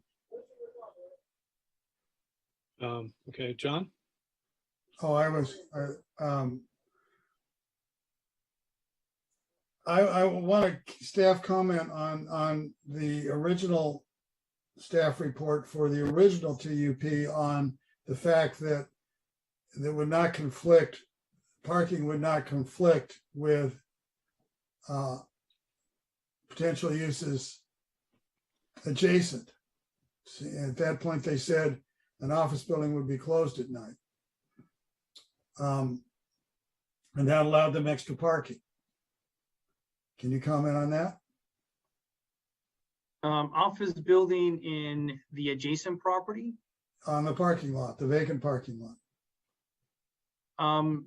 Well, it says existing or future uses, right? Isn't that the finding that has to be made for a conditional use permit? And so at the time there was a proposal not for an office, but for a retail shopping center next door. Right. And my question is, that proposal was taken into consideration under the amount of parking that they needed because it would not be used at night. Well, I don't know if that was considered. Again, that was an application that had recently been submitted and was at the very initial stages of review. So there was a lot of missing information. So I can't say that it was, and it wasn't mentioned in the staff report from what I remember. No, I can't remember it being mentioned, I guess. And now it just because the Malibu Inn was consistent with the retail shopping center, and that retail is now being considered to be used for something else, does not necessarily mean that the Malibu Inn won't be consistent with a motel, for example, or some other use adjacent, on the adjacent property. I don't want to get into too much of the details about that project because that's not before the commission. But they are offering lift parking spaces and other ways to accommodate additional parking spaces. Trevor. Chair Hill, I just wanted to address here that as you're looking at the JUPA in this case and considering the compatibility, you're looking at the current use on the adjoining lot, which is just a blank parking lot, not considering it being an office building or a motel or anything else. That is not before us. So that's what you should be looking for in this case tonight. Well, that's what I thought, but we just heard from staff that there was some language about current or future uses. What was that? Can you clarify that, staff? That may have been a finding made for a conditional use permit. At the time, the conditional use permit was granted for the restaurant. But my question is, we are amending that. And at the time we approved it, we considered, and it was in the staff report, potential uses next door. So theoretically, I'm assuming that any CUP we grant today, we can have conditional upon future uses next door competing with this property. No, the issue would be you have the JUPA that would have to be dealt with when the property next door comes forward. If they come forward with a CUP or other type of proposal, then it's for your consideration about the compatibility of that. You can't reopen this CUP. This CUP, if you put an amendment through, it can't be conditional upon something else happening in the neighboring property. You're putting in place the entitlements of what can be parked on that lot. And then that's locked in when the other one comes forward, unless they want to reopen the CUP again here and consider them both at the same time. Well, if we are allowing less parking because there's no conflict at night, and there is a conflict at night, that affects this CUP. If there is if a use next door is proposed, it's a conflict with it, then you wouldn't approve the use next door because it's in conflict with this, unless they come back and want to amend this CUP at that point in time. Okay, I've got another question. Chair Hill, Mr. Hakim's got his hand up. Well, we're discussing, we can ask him questions later. I don't think it's proper, and it's Mr. Hill's ability to make this, that we interrupt discussions for rebuttals. In the middle of our discussion. Joe Drummond in. Let him talk. This is not, that was public comment. This is not a hearing. Okay, guys, we'll get to him in a moment when we've kind of rounded up all our thoughts on this, then we can address them with him all at once. So go ahead, John. So my other question is, when Craig and I visited the Aviator Nation and the nightclub here, December sometime, we were told by the staff in the clothing store that they had 6 employees on site. Now, how many are we counting on this? 2 or 3. Are we just ignoring them? Are we counting them? We do have that number, and again, we're not using employee per se. What we're using is the parking provisions based on the requested use. Okay, so, then that's what you're requesting. When we also visited it, we noticed that the wall between the retail space and the nightclub was gone. And there was a little red rope. Okay. Right. So the uses are not separated. Okay. They are joined. And if you look at the video that Stella played, you can see it's open. Now, I don't know if they sell clothes or they just let people mingle or what, but it's open. It's part of the quote nightclub event space. Why isn't that considered service area if it's open for use?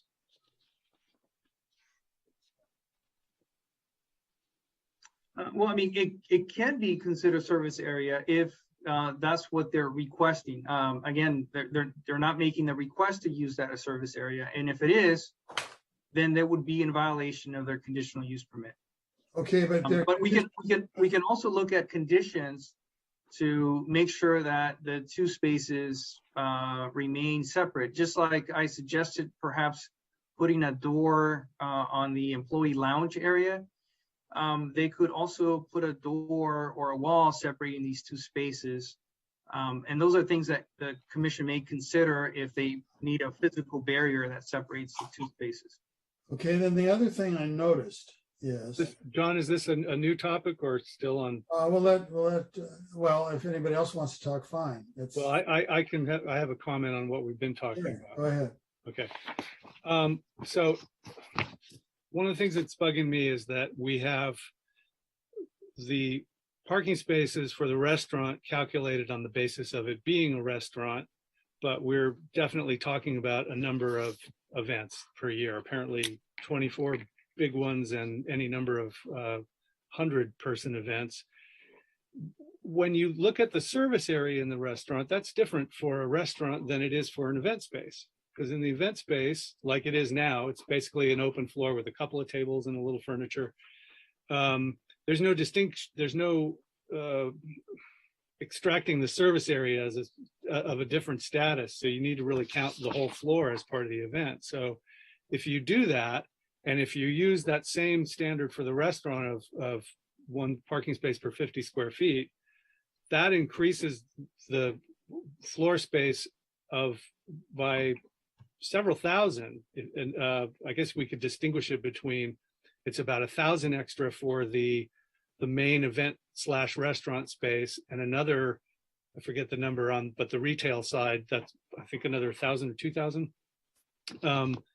Anyway, minimum just for the restaurant side, if you count it, that's service, count it all as service area, that gets you to 59 parking spaces needed, not the, I mean, so in other words, it's about, I think 45 more.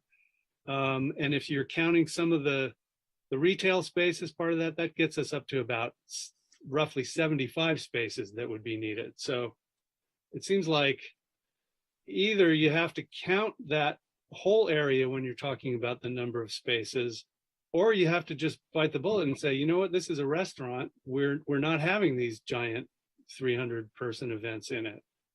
And, you know, maybe there's a way to do a 100-person event because that's more the size of the restaurant. But I see a real discontinuity there in the way we're counting the spaces.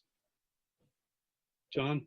Yeah, I just want to point out, if anybody visited the space and looked at the pictures in the staff report, in the restaurant area, in the building area, there's not one single sit-down table. There's a raised, about a foot raised platform around the whole area with couches. Granted, there's a couple coffee tables. There's not one place to sit down and eat dinner. And this is supposed to be a restaurant, not one seat. Now that's the present situation. We look at what they call the approved seating plan. It's all gone, every square inch of it. So how do we reconcile that? And then we had a requirement that it had to be a restaurant.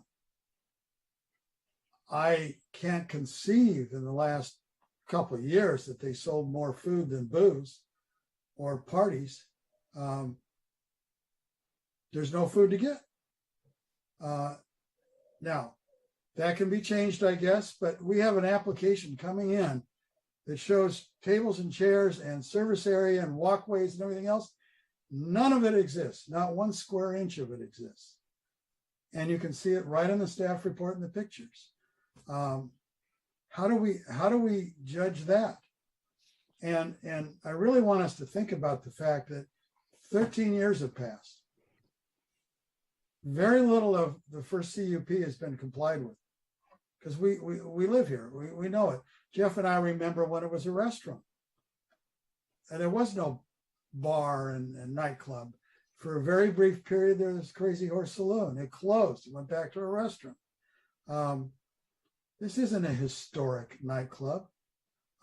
So we're creating a nightclub with insufficient parking and a ill-defined service area that does no longer exist, and creating, as Craig said, up to 75 more parking spaces required. And we're doing this in a zone that every single person in Malibu knows is a disaster area. It's a disaster area to try to drive from the pier to McDonald's. Virtually any time, day or night, but for sure before 9 o'clock. And we have cars backed up on the street. And to alleviate that, we did the proper job on the new hotel. We said, you can't back up on the street. You got to park on site. You can't have guests that you can't fit in. You can't use the party deck because there's not enough room for those people. We had, I can't remember, 20 conditions we put on that. And in this case, basically we're saying, well, let's let them have less parking. We have to look at reality. We have to look at the citizens, and we have to look at the intent of the code. And we have to look at what we actually know what's happening. We just saw a video where Stella's standing in front of her house, which is a couple 100 feet away, getting blasted in the middle of the night when the CUP says you can't hear anything within 5 feet. And these are real life videos. They're not fake. So that's why this parking discussion is important. It's not just, oh, it's a minor change. And then we have to ask ourselves, how does this building change? And wait, I think it's 5 years since they approved changing the retail store without coming to us. How does that happen? And how do we know it's not going to happen in the future? Okay, John, now that we're getting onto another thing, I'd like to hear from the Hakeems now about staff size, about number of events per year, and where do you expect to put the parking when you have, well, hang on, finish the sentence, to put the parking when you do have a large event. Before we open it for the Hakeems, Jeff, you have your hand up. Let's. Right. The point that John was making, and I do remember the last time I was there, it is a large space. It doesn't appear to be working as a restaurant right now.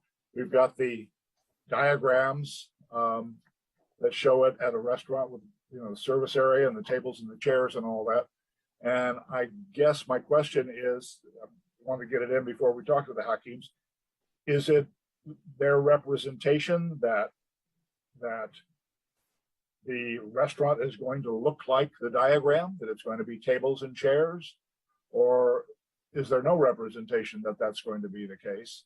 And we're simply looking at the large open space. That's my question. Let's go to the Hakeems, please.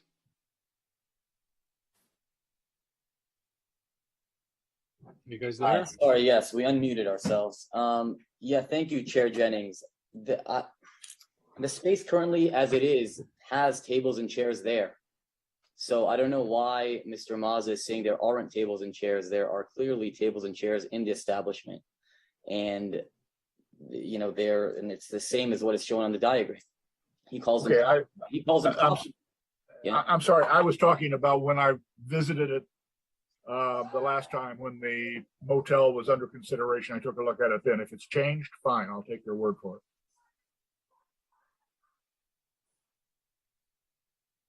Go ahead and Hakeems and address the staff numbers. So just to also reiterate, the owner, who's a Malibu resident and local, is not fully finished with their tenant improvements in the space. The patio has not been finished.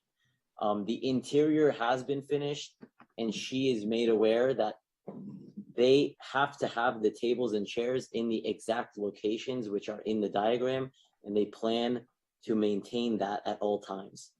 So They know that there are tables and chairs there. She's not in full swing operation yet, as she's still ramping it up. She hasn't finished the patio, as you have seen. So that's as far as the tables and chairs.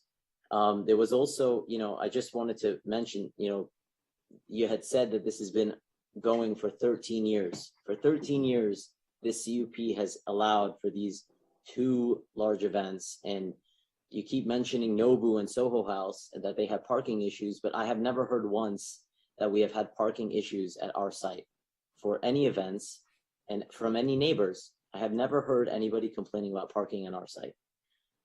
So I just wanted to reiterate that. And then I know that you also mentioned something about the potential uses next door. The potential use next door, as we have shown with valet and lifts, we have 42 extra parking spaces if that ever gets built.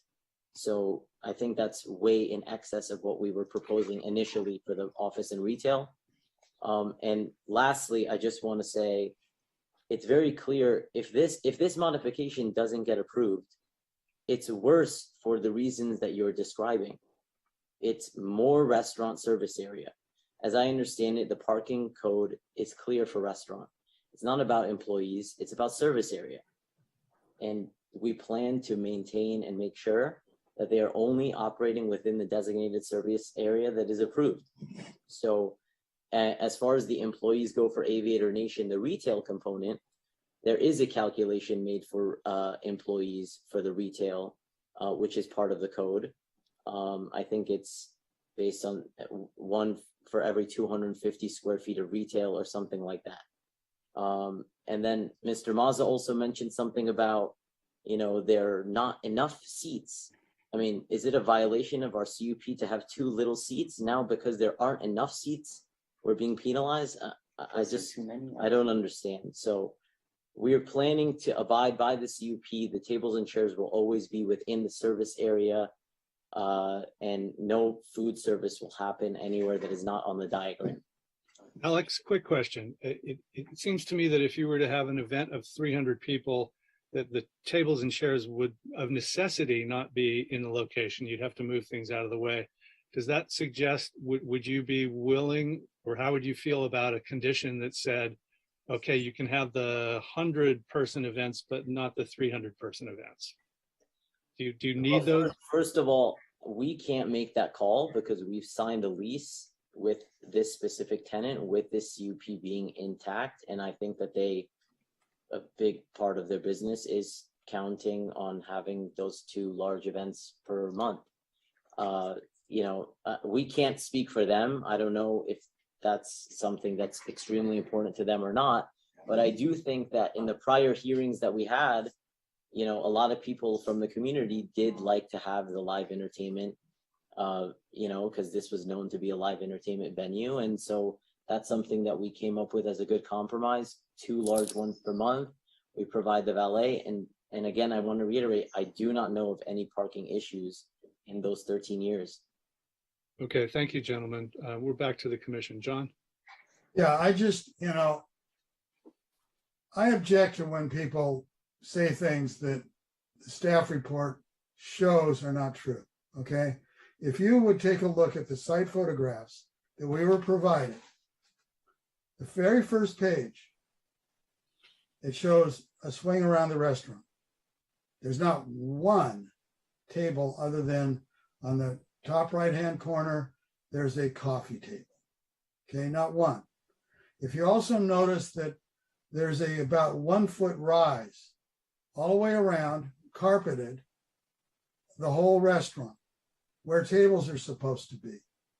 It's built already.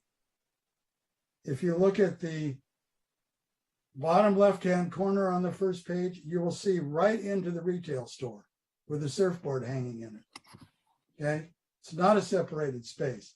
If you look at the second set of photographs, same situation. You will not see one table, none. And we've just been told all the tables are there. Either these are fake photographs that the staff assumed were real, or they're real photographs. Now, I was there, I know they're real photographs, but don't believe me, ask the staff if they took them or they believe them to be false. Okay, these are facts. If you turn to the last page, it shows over 25 seats, which were described as an employee lounge for 3 people in the first staff report we got. There's 25 seats, all couches. Do you see a single table in there? Yes. There's a coffee table. In the whole restaurant, there's nothing but coffee tables. And you don't go out to dinner and sit at a coffee table on a couch raised off the floor. It's just, this is evidence. This is our staff report. Yeah, well, and I'll say that's what I've seen on my couple visits there, and that's what the video showed. Jeff? So we have to, no, I just want to say, we have to believe what is reality. And reality is Nobu, reality is Soho, reality is that strip of land there. Reality is the fact that they had an event across the street a month ago. They had 500 people at it, okay? Reality is the parking lot at the state park backs off into the street every single day in the summer.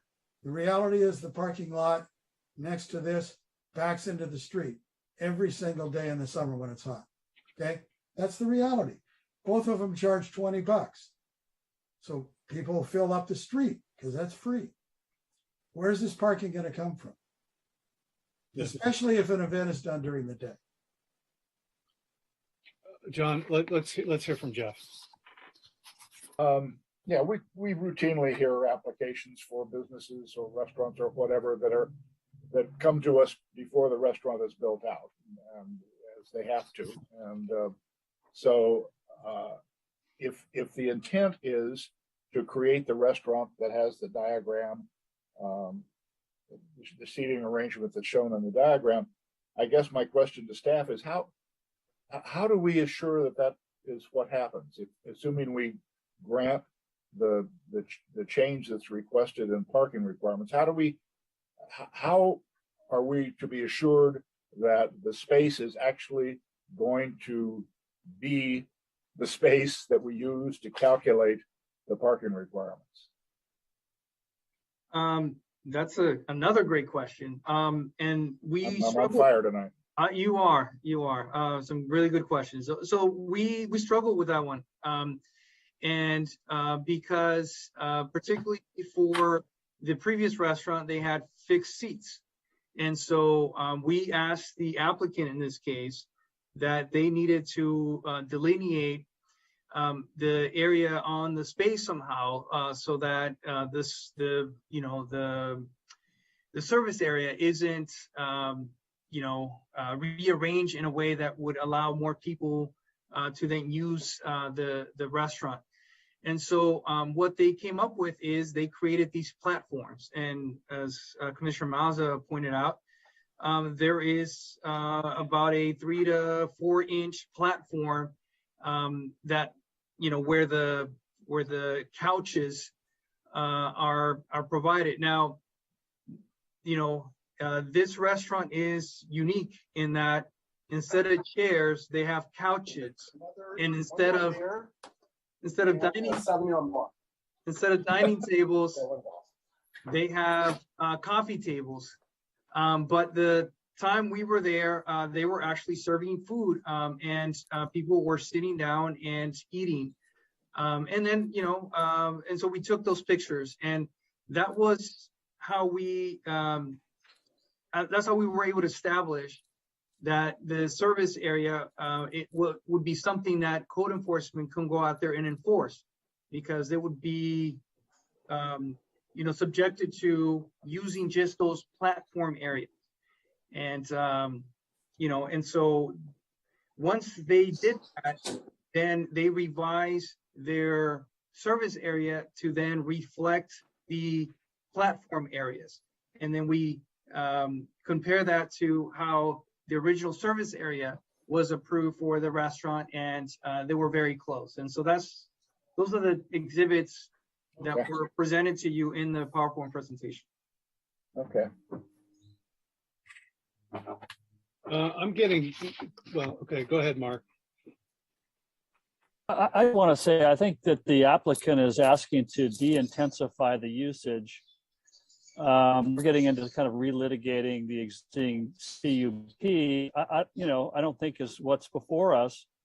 And I think we're kind of going around and around on something that's already, on the books. And I also think that, if the applicant's tenant doesn't do what they say they're going to do, then they're going to be in violation, and there are, consequences for that.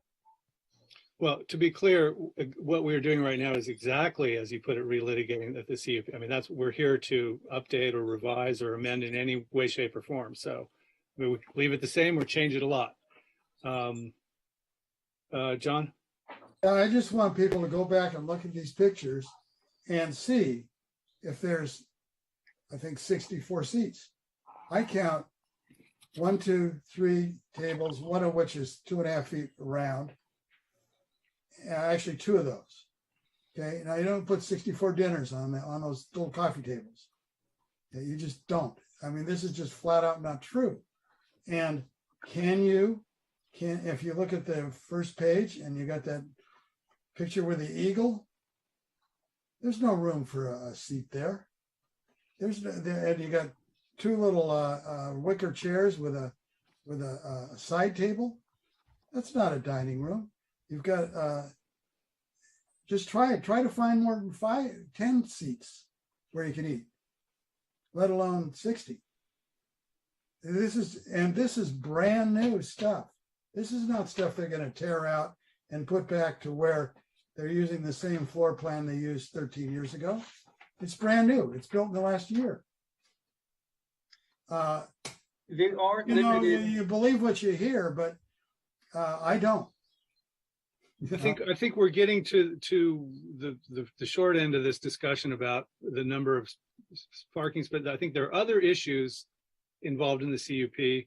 I'm also feeling like maybe a break now or pretty soon, depending on people's taste. And do you want to? Chair, I would recommend not having a break till we've reached a resolution on this matter, because the public hearing's been closed. Okay, that's not going to happen because I see at least an hour left on this, and I'm not going to make an hour.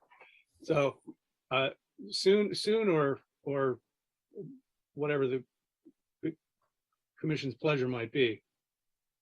Well, I'd like to meet back here at 8:45, which is 8 minutes from now. Trevor, the hearing is closed, sure, but what's the issue?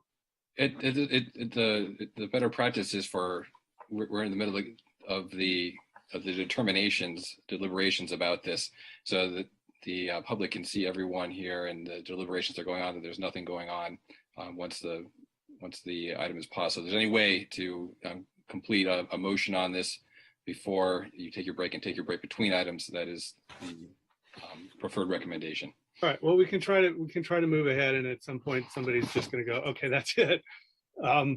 Yes, if somebody does have to go, it's a bathroom emergency, we can stop. We don't. Okay. All right.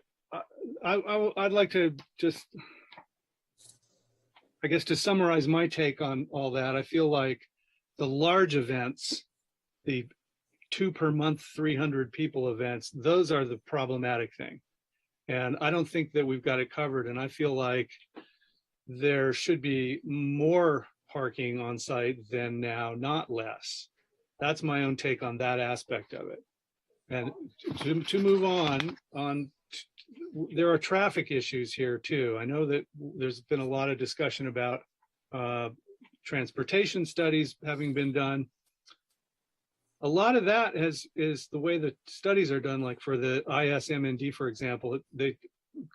Caltrans talks about how that's mainly about things like vehicle miles traveled, and are we affecting overall traffic in the city by this usage? And those, I don't think, are the main concerns. I think the main concerns are that this is identified on the collision study that the city did in 2016 as one of the major problematic spots. And what we need more, and I think Ryan mentioned this, is the study that points out how all the flow works on the site and with the street. And the staff pointed out that there's the pocket turn lane where you can go do a U-turn when you're heading west and you can do a U-turn to go east. That is not availing. When I look at this, I see a situation that's similar to what we faced with the Malibu Beach Inn, where we were trying to get across the street to the other parking for the valet parking on the other side, and worked out that you needed to go, like state code, you needed 100 feet of travel for each lane to get across. And we just don't have that space to get to that turn pocket without some kind of cowboy maneuver. That's underscored by the fact that there's a condition in here that says there has to be signage that says right turn only. So you can only head east. And I know in the last hearing, Commissioner Jennings said, well, this is like Jack in the Box, where you can pull out into that center lane and, kind of sit there and wait for the right break in the traffic. But it isn't like that, because Jack in the Box has about 150 or 200 feet of center lane there that you can pull out into. Whereas here, you're pulling right out into the pocket that's identified for westbound traffic to pull into only. So the flow thing is problematic to me, and I don't know how it gets addressed other than to have somebody with expertise say, here's how it works. Here's how you don't necessarily have to go all the way up to Webb Way to do a proper U-turn. So yeah, Dennis. So, if they're having these larger events, and we're talking about a town that rolls up their sidewalks, at least by 9, a little bit sooner, and I've never heard anything that's happened about people leaving or parking, or with that many people at an event, if they're getting 300 at a crack, that's pretty good. I've never heard Han say anything on his radio program about something's gone wrong downtown again with the Malibu Inn and the parking, and they're having too many people. And geez, why are we allowing this to happen? Well, nobody sitting in this group that I'm looking at has heard anything about that. The noise was a problem. I don't blame the Allens for that. I'm sure the Hakeems will take care of that. There's no doubt about that. But you guys are talking about something that all they want to do is chop down the parking because of the restaurant. Another business here in town that maybe our younger generation actually has a place to go. Obviously, we're not going, and they haven't caused any trouble. Nobody's pulled out of there in a Lambo and done like on our car show things. None of that's happened. So I'm not sure where you guys are headed with this. Dennis, let me just say. Hang on. So I just think these guys, they've made us a change, and there haven't been a lot of problems. None of us have heard of any, and we need to let this thing get going here. We're talking way too long on this, and we have other people waiting about houses. I can't disagree more strenuously about the effects of traffic there. That the collision study calls it out as the second most collision area in Malibu, second only to Las Flores. Maybe at noon, but not at 9 o'clock at night or 10. Yeah, well, exactly. A lot of this happens in the day. I was just getting to that. A lot of it has to do with beach traffic. So your thought then would be, we put a condition on this that says no events during the daytime ever? I mean, I'm not putting a condition on anything. They just want to cut back the parking. That's all, because it's not a big, that part of the restaurant is gone. It's now retail. That's what we're. It's a problematic spot. And let me just say, I look on Pulse Point, I hear an accident happening down that spot once every 2 weeks or so. There's something there on Pulse Point. So I don't think we can just say that's not a concern. I don't know who had their hand up next. Let Marco, he's farther away. Mark? Yeah, so my question, I guess, is for Trevor or Richard. Is it within our purview to change their joint use parking agreement to add a parking requirement? I mean, add a great parking requirement, which is what we're talking about now.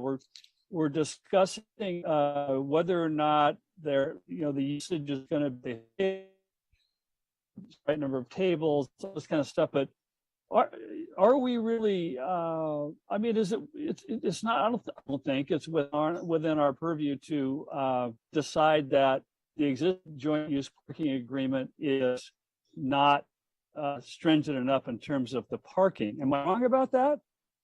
The question here is whether the reduction would be appropriate based on the uses there. And so you could find that the reduction is not appropriate, or that other conditions are needed to mitigate the impacts of what's on the site. But the reality is to try to increase the parking or just along those lines, they would just abandon the amendment and leave it how it is right now. It's to update it, and in light of is expected some kind of development on the neighboring property of a sort that we can't necessarily identify yet. Whose hand was next? Yeah, well. Both of you guys. Go with Jeff. Yeah, maybe I've just missed it. Maybe it's in the staff report, but somebody explain it to me. They want to reduce the number of parking spaces that are required on the property. Are all of those reductions going to come on the adjoining property, or are there reductions that are going to take place on the Malibu Inn property itself? And if so, what's that space going to be used for if it's no longer a parking place? So what they're proposing to do is gain 1 parking spaces on site, and they are proposing to reduce the total required offsite parking spaces from 31 spaces to 23. Okay, so those are the ones on the adjoining property. Then. On the adjoining property, I correct. see. Okay, all right. John? Well, and Trevor, you can answer this. As far as I know, we look at the CUP just like we looked at the CUP in Soho or any other place when you open up a CUP and see if it fits the situation. Now, this situation is 13 years later. It is a different animal than it was before, as you can tell by looking at the pictures. And we have a different traffic situation than we had 13 years ago. And is there anything under the law that says we cannot change and add more spaces to fit the situation in 2022 under these circumstances? Yeah, I would recharacterize what you're saying in terms of you're not going back in time. What you're looking at now is the impacts of the current use and what they're proposing the use to be here. In this case, a change from a reduction in restaurant space and increase in retail space. And it's your evaluation here about what parking is required for the situation here. Now, staff has recommended that this new configuration requires less parking. If you disagree, I mean, that's the minimum parking requirement is what has been presented to you. And if you disagree and you think more parking is required, then you could deny the request for the amendment or grant a lesser reduction in it, or attach a different condition needed to mitigate any types of impact from the use of the property. So the short answer is we can increase, we can decrease, we can do what we want. It's open. It's a de novo review. I don't know about the term de novo. What we have here is we have an application for an amendment, a type of use, and it's your job to look at whether you can make the findings that have been proposed with the project, and if you can't make it, what conditions would be required in order to make the findings. Right. Okay. Which gives us a lot of leeway. Okay. Well, but realistically, John, look, if you say, okay, we don't think there's enough parking here, we're going to require another 20 parking places, 50 parking places, pick a number. They just say, okay, fine, we withdraw our application. And well, that's their choice. That's their choice. But that things go on the way they are. So you're not accomplishing anything by trying to impose additional requirements. All you're doing is saying, well, we'll just go on the way we were. No, because things are going on now that are in absolute violation of everything that's in. Yeah, but that's a code enforcement issue. I know. So things will not go on the way they are now. Okay. Let me just finish. Okay. Go ahead. We're a planning commission. We're supposed to plan. Okay. 20 years ago or whatever, when they did Noble and Soho and screwed up downtown, planning was faulty. They didn't think ahead. Okay, period. And when we considered Soho, we could have changed the parking as per Trevor and fixed it, but we didn't. Okay, so we have the ability to fix things. We have the ability to restrict things. We have the ability, for example, say no daytime concerts, maybe no 300, because I cannot believe that 300 people drinking are going to use less septic than 94 people eating. Okay, and that's I was a kid once. Okay, I know how that works, especially if it's beer. And so there's a lot of things here that are outside the purview of what was planned. And then we haven't even considered the fact that they took 5 required parking spaces and gave them away to the motel up the street. We haven't even counted those. Or is it 6? I don't know. 5. Without getting a required permit from the city who must approve CUPAs. Okay. So we're 6 behind already. And everybody knows who's driven that road that parking lot backs out into the street, into the highway. Everybody knows the state parking lot backs out and closes the slow lane every weekend in the summer. Everybody knows we have a safety problem there. Everybody knows that it's inadequate. So if we don't consider that, who's going to? Do you want to just close the highway and have nobody able to come here? You talk about let's people do business. Let's people do business. Think about all the shopping centers. Where are they going to get customers if everybody's backed up to Santa Monica? Okay. And you say, oh, gee, it happens at night. Where do we have a lot of our wrecks? Out of bars at night. Okay. So you have to consider safety also. And just to say, oh, gee, the only decision we can make is to have them have less parking, in my opinion, is nuts. And it's not doing a service to the citizens of Malibu. It's not following the municipal code. And we have no way, as staff says, no way of, well, we had a restaurant turn into a nightclub without any staff review on a CUP. You just look at the photographs. And the staff saying, well, we don't really know how to check it, a year from now. No, it's our responsibility to make this thing work. If it doesn't work, it doesn't work. But we can't just ignore. Would you like to ignore Nobu if it came up before you right now? Would you? I doubt it. Because everybody in every single person in Malibu knows that's a disaster. Everybody. Okay, John, your points are well taken. I think you're in the realm of exhortation, and I think we get it. I think let's see, Mark had his hand up and now he's disappeared. Yeah, I'm here, right? Oh, am I back? Your voice is back, but your picture is not. Can you start your video, Mark? It should be started. I see myself. I'm very dark. Yeah, I think the image was already dark. So it's not like we were able to see. No, he's oh, there he is. So, there he is. Yeah. So just quickly, I mean, I think I agree with a lot of the comments that are made regarding the parking. And I just think those are issues that we probably should consider on the Malibu Inn project and not this one, because I think what you mean the motel? Commissioner Jennings said is you mean the motel.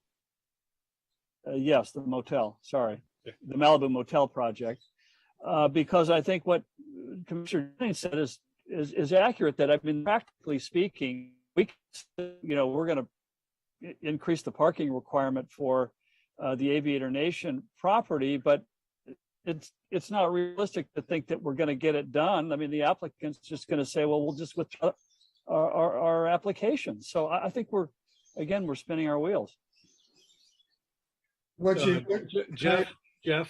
Yeah.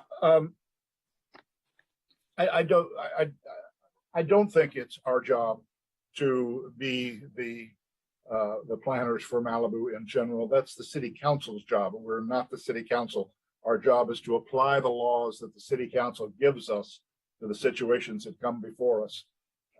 And that's where I'm struggling, because the municipal code that you referenced does say how many parking places are required in order to have a particular restaurant of this particular space, and it lays out a formula.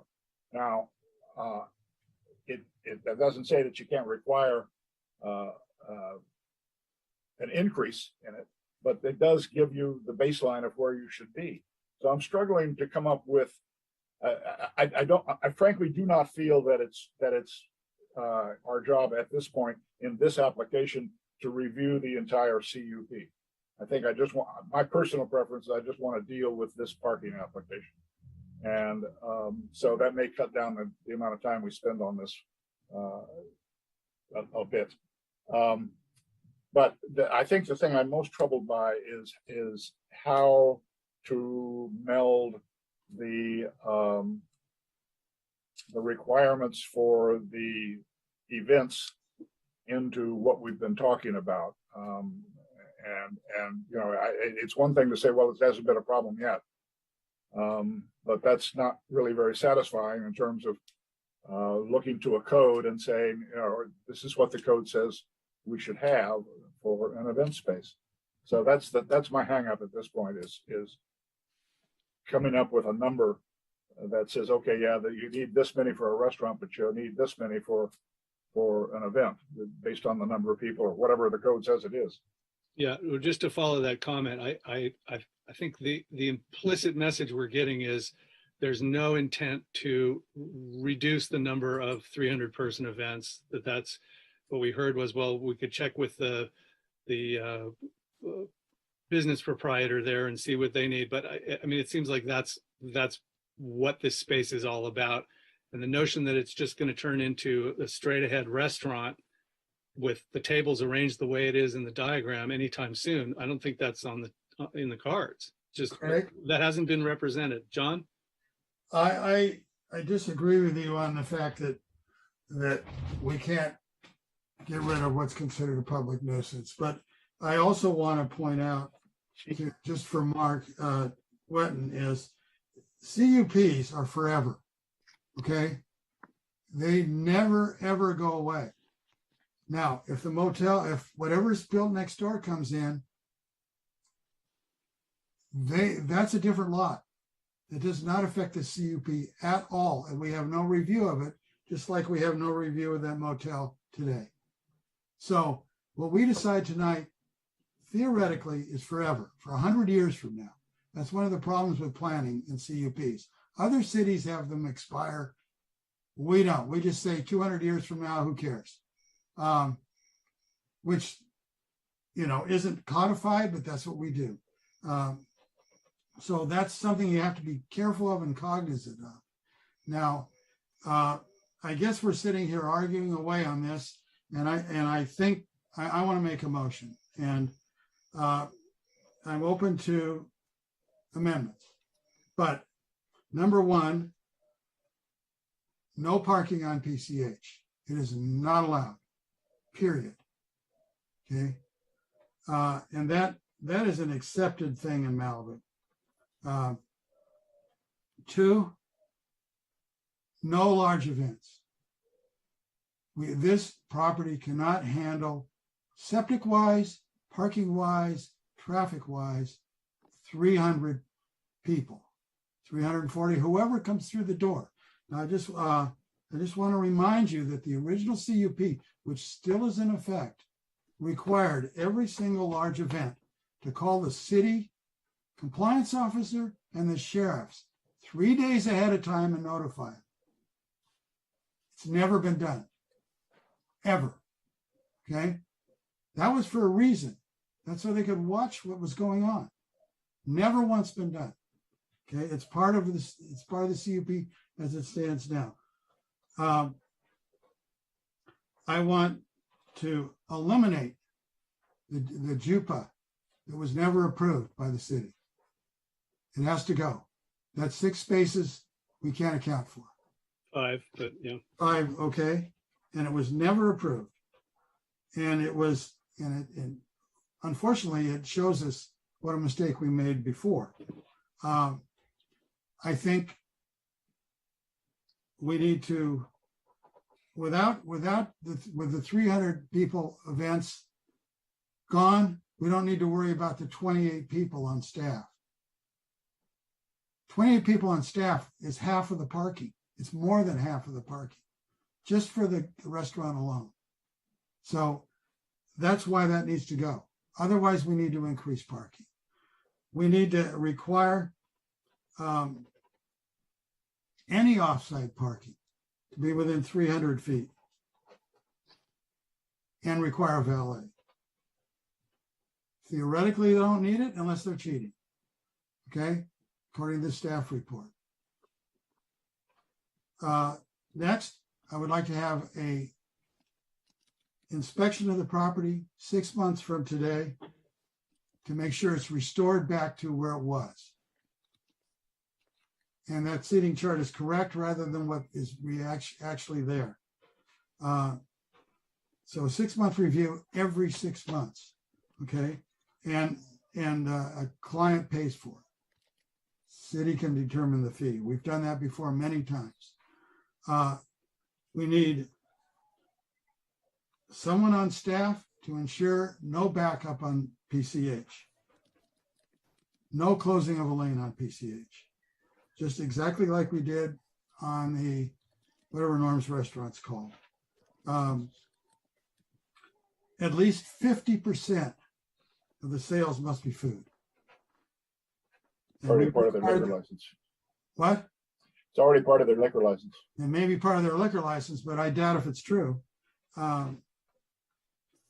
It's also part of Beau Rivage's liquor license, and it ain't true there.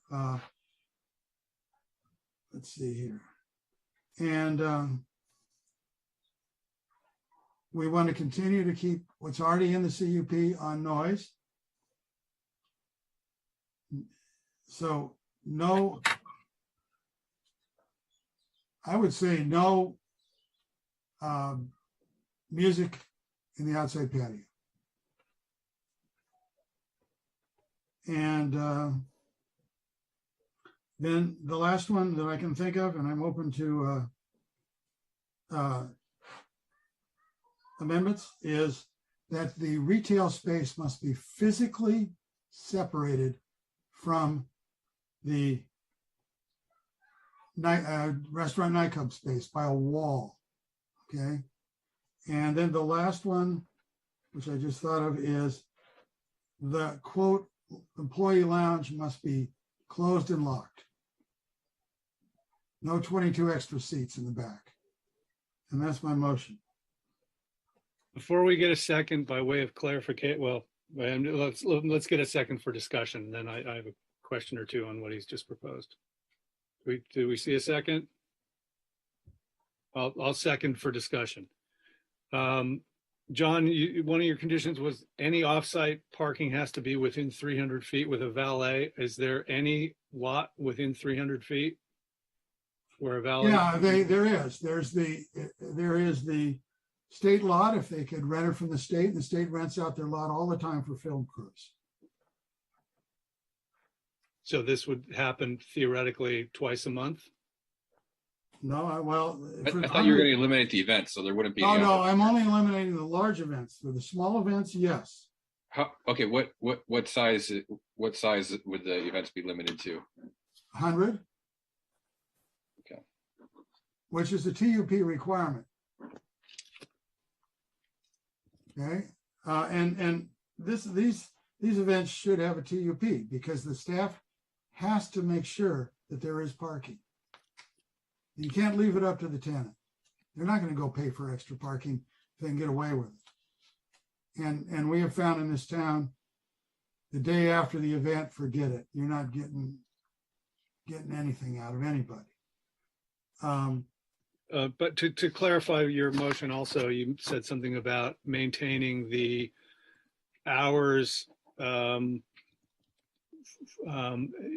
Stella Allen called out that normally it's been till midnight on weekdays and 1 a.m. on Thursday, Saturday, and that's the actual resolution says 2 a.m. Are you saying you want 2 a.m. or do you want to? I'm open to a motion, suggestion to change that to the hours that are existing now, which I think are reasonable since this is supposed to be a restaurant. The hours that are approved, so there was an amendment to the original CUP. And that amendment allow an extension of the hours from 7 a.m. to 2 a.m. And was that done by the staff or by us? Planning Commission authorized that changed. Well, it's, does somebody, if Craig will second it, I'll add the original hours back in. My thought would be, I'm not as concerned about 2 a.m. on the weekend. That's okay, but it doesn't have to be all week, right? Okay, so you want to amend my motion to, what was it, noon, midnight at the rest of the week? Yeah, my noon. Can you guys spell out what you want the hours to be? 7 to noon. 7 to midnight on Monday, Tuesday, Wednesday, Thursday, Friday, and Saturday and Sunday is till 2. Yeah, no, what they had before was Sunday through Wednesday. Or you could make it Thursday if you wanted. But you tell me, what it is, and I'll make that motion if you accept it. She was calling for Sunday through Wednesday. Give the hours so Trevor can get it. Midnight. Midnight, and then Thursday, Friday, Saturday. She wanted 1 a.m., but we're saying 2 a.m. because that's what's been approved. That's what you want to make the motion? That's, yeah. Okay. So the proposition is to change the hours to 7 a.m. to midnight on Sunday through Wednesday and 7 a.m. to 2 a.m. on Thursday through Saturday. Is that correct? Correct. Okay. Okay. Just if I could just add one nuance, the existing CUP says that Sunday gets the late hours if the Monday is a federal holiday.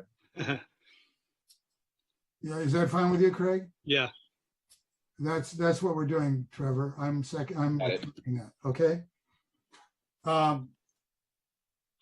Now Jeff gets the big bucks. Okay. Now I don't know if this would be accepted, so I want to put this out there for somebody to make a motion. I do believe that we need at least some parking for employees. So I would like to add 4 spaces. That's for, as you understand, that's for 35 employees. So, but if that's wait, how are you going to do that? Your motion was to eliminate all the JUPA parking. So you're oh, no. It's to eliminate the JUPA parking for the surf rider. Which there is a contract out there that the city never approved for there's no JUPA for surf rider to park there. Yes, there is. There's a contract that was never vetted by the city between those parties that says that the surf rider can use 5 spots on the Malibu Inn site. That's not a city approval. Is there a city approval that authorizes the surf rider hotel to park here? It's a private agreement. It's a private agreement. Okay, yeah. so but it's still using parking spaces. So they do have at least 9 surplus park or 7 and 9 surplus parking spaces, even with the 31. Then they have to designate offsite.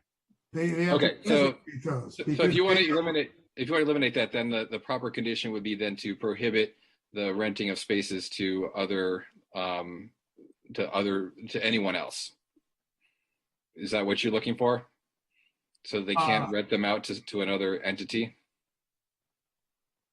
Well, they're renting them to the public now, which I hesitate to say any private entity, Hang on, but they're not renting spaces on the Malibu Inn site to the public, right? They're just renting on the other lot, right? Or Okay, no? but the other lot includes Malibu Inn spaces. No, okay. That condition wouldn't have, the only condition, whatever's happening on the lot next to you, that's going to be a separate entitlement, for that property. Trevor, these spaces are on the restaurant site. This is on the Aviation Nation. They're not. Yes, they are. You can go look at them every single day. They are for the surf rider.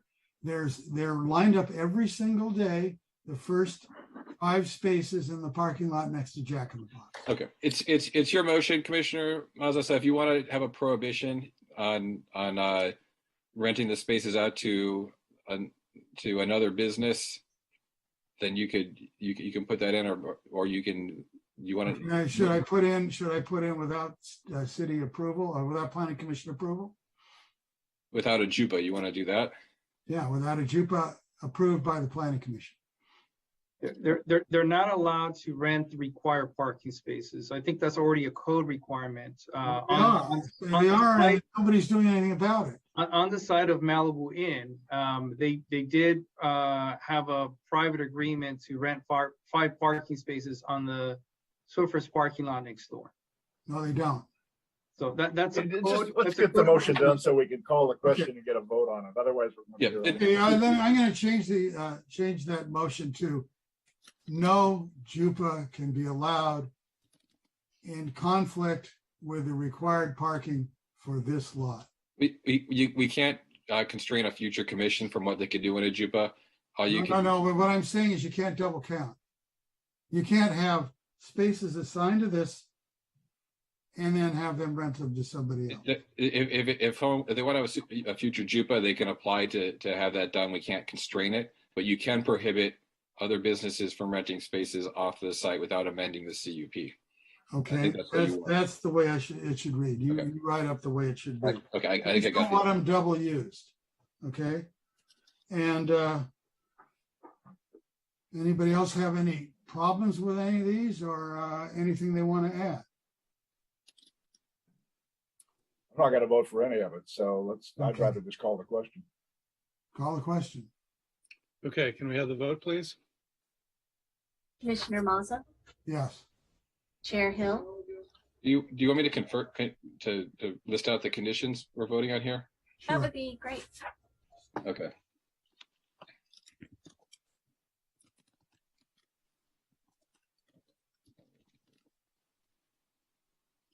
Okay.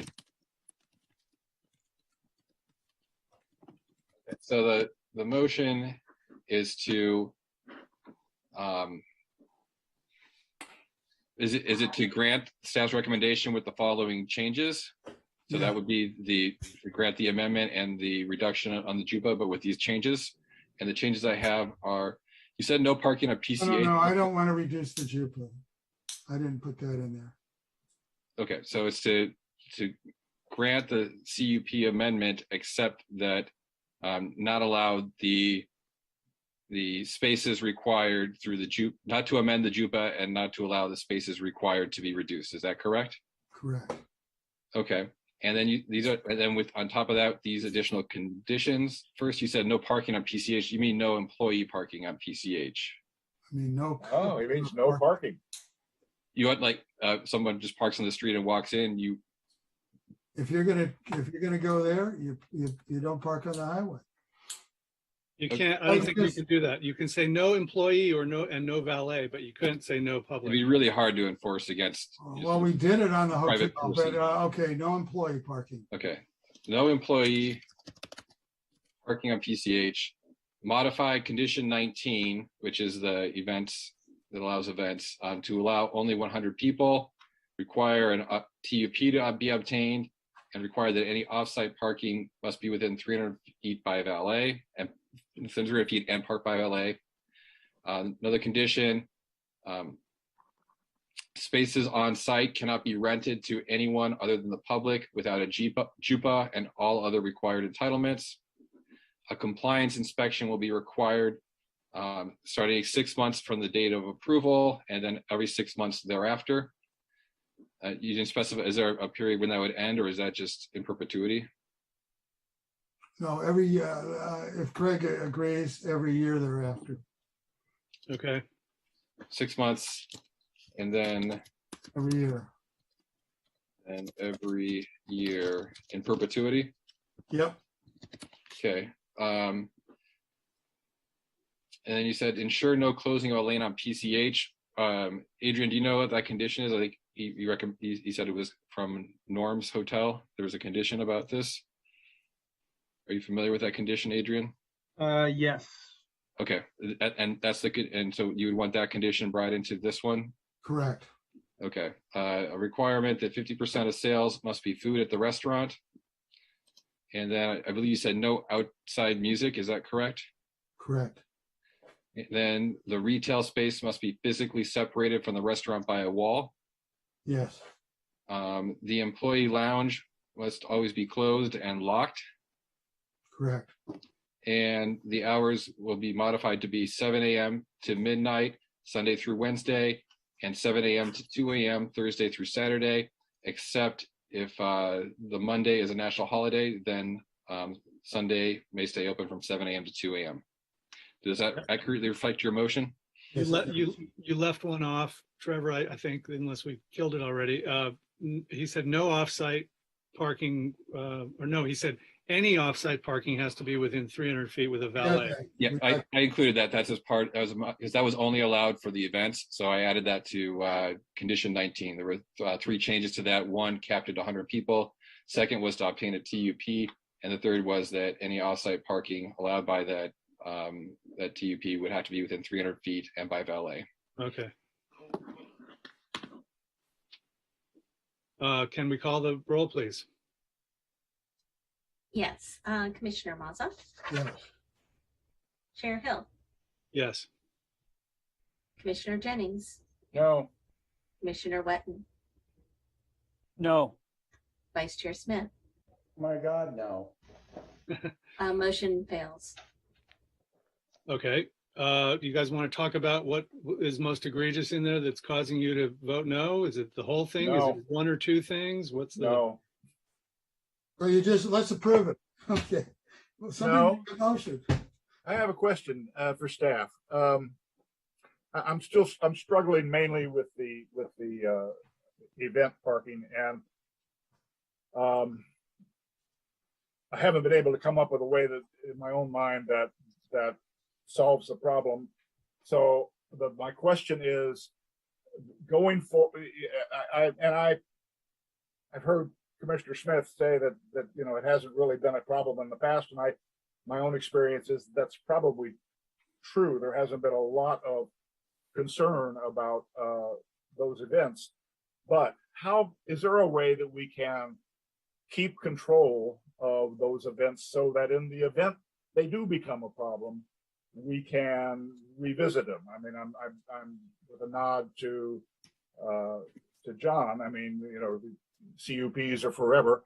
It would be nice if we would have a way to be able to keep future control. And I see Trevor has his hand up. Maybe he has an answer for me. Yeah.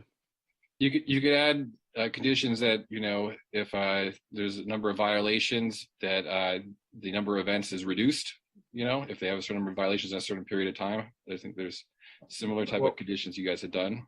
What would but the violations would be that that the event at 390 people or whatever, 340, whatever the staff has recommended, that the event becomes problematic, that not a violation, it's just the event that's approved, but it develops into a problem. Is there a way that we can keep our fingers on that to control it? So I think there's maybe a way to condition the project. And again, if you like, we can ask Stephen, Hakeem, or Alex to confirm. But again, they have an office building that they did offer up at some point to be used for offsite parking. And that was discussed in the original CUP. And I think there was a statement made by Commissioner Wetton that we can de-restrict it. I think there is maybe a condition that can be added that requires, valet to, once their parking is filled, to then use the office building next door, and then to have a shuttle system. And again, there was a concern made about circulation and access to the site. I think that would be one way to maybe keep the cars off of the site, put it somewhere else where people can actually exit in a more safe manner. And so that would be an option for the large events. And again, we're talking about a number of 22 events, if that's something that the commission may. All right, so Adrian, how, I don't know whether I read it in the staff report or not, how does the existing CUP handle the obvious overflow parking problem, or does it? You know, unfortunately, it doesn't. There's just nothing in there other than it says, you know, there's other options like the street and the office, but there are no conditions that were made that requires them to address it. So there's no requirement for a director review for those events. That could be something that could be added, right? Correct. That's not in the original CUP either. No. Hang on, just to clarify what Adrian you just proposed. What office building are you referring to? There is none next door. It's not next door. It's a few, you know, talking about the one down the other side of Jefferson's shop? Correct. Okay. That's a mile away. It's pretty far. Secondly, I'm still talking here. If there a way that we can require, you say we have a director's approval, don't we already have a provision that these 390 events require some sort of city oversight and city review, or are they exempt from TUP? They are exempt from a TUP requirement, and there is a requirement, like Commissioner Mazza mentioned, that they do come and let the code enforcement and the sheriff's department know in advance of the event. That hasn't happened, and so to that statement, that's correct. What Trevor mentioned is that we can add a condition that requires the planning commission to issue some sort of approval. Planning director. Or excuse me, planning director that would issue some sort of approval for these events. And at which time the director would decide, you know, the appropriate, you know, offsite location for the overflow. You could also just require them to get a TUP, just they aren't capped. They would just be able to eligible for one every twice a month as they are. That'd be another option to put into a current entitlement. Well, I wouldn't necessarily have to. I'm not wanting to shoehorn it into the TUP. What I'm mainly interested in is having potential violations that would give us a handle. So if we say that there has to be director's approval, including parking facilities and so on, adequate parking facilities for each of these events, then if they don't come and get us, then they're in violation of their CUP, which gives us a chance to remedy anything that's going on. And if the director has a chance to review these and make requirements for adequate parking, then that solves a lot of my concern. The other issue that I would go with would be the idea that the physical space of the retail has to be walled off. I wouldn't necessarily say it has to be walled off, but it has to be separated from, so that people can't walk from one to the other. You could have a barrier that's 3.5 feet high, something like that, so that you could see back and forth. It wouldn't have to be a solid door, but it would prevent people from getting food and drink and then wandering into the retail store and wandering around there with food and drink. And as far as the Smiley Room is concerned, I think that what we've done in other situations where we've got restaurants is we say that's not service area, food and drink in that area are prohibited. And that would seem to take care of that problem, at least for me. So, so I guess what my motion would be to approve the staff recommendation with those changes. The prohibition of food and drink in the Smiley Room, the creation of some physical barrier, even it could be a glass wall between the restaurant and the retail area that would prevent people from moving back and forth. And that any of the large events would have to be approved or in advance of each large event. They, what, 10 days? They can, How many days in advance do you want them to have to apply, Richard? You're I'm muted. almost wondering if we couldn't just ask, I would think they have an idea of when these events are going to take place. Could they give us, a every 6 months, yeah, 6 month schedule, something, because my only concern is we don't want them coming in a week before the event or something like that. So perhaps a 6 month schedule. Well, I think you should set a time and request that it's done at 6 months. But if there's a change, you want to be able to have the flexibility that you want to force them 6 months out to be able to plan everything. Can I make a comment? Go ahead, John. Just a second, John. I want to finish what I'm doing here. Yeah. All right. So but is there an agreement then that there could be some sort of a 6 month list in advance, but then any change to what would be presented would have to be presented to the planning director not less than 2 weeks prior to the event? That makes sense to you? Yep. Let me form that into a condition. Can I ask on that condition a question?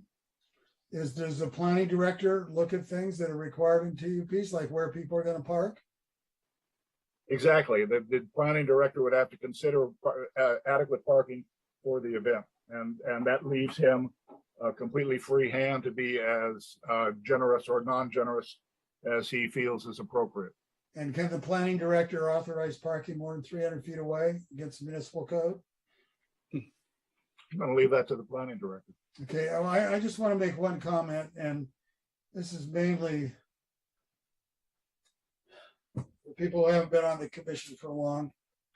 I want you to realize that in 30 years of the city doing CUPs, not one single CUP has ever been revoked. In the case of Nobu, they've been in a violation for 12 years of their CUP. Not one citation has been given, because in order to count revocation of a CUP, and I found this out just this week from one of the city attorneys, you need a prosecution by the city's district attorney or a citation by a sheriff.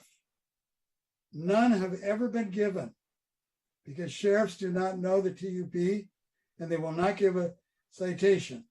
And the district attorney in the whole history of Malibu has never once gone after a business for violating a CUP, not once. So what you're saying by this making this motion is that this is forever and it will never be enforced. That is. No, John, I think you're wrong about your statement of the law, but no, I'm not. I checked the body yesterday, because we have a situation of a shopping center in town that has 5 major events that the compliance department said were violations. When I went to go wonder why they were getting another one, they said they have 0 citations. 0. Okay, John. Dennis? I second Commissioner Jennings' motion. Okay, I just wanted to, I still don't understand how any valet option exists here, given that there's no viable eastward egress from this site, in my view. That if you had wanted to use the Hakim's building down by Jefferson's, it's outside of 300 feet anyway, but technically you'd have to send the valets up to Webb Way with the customers' cars. I don't think that flies. But there's no dedicated space as things exist now.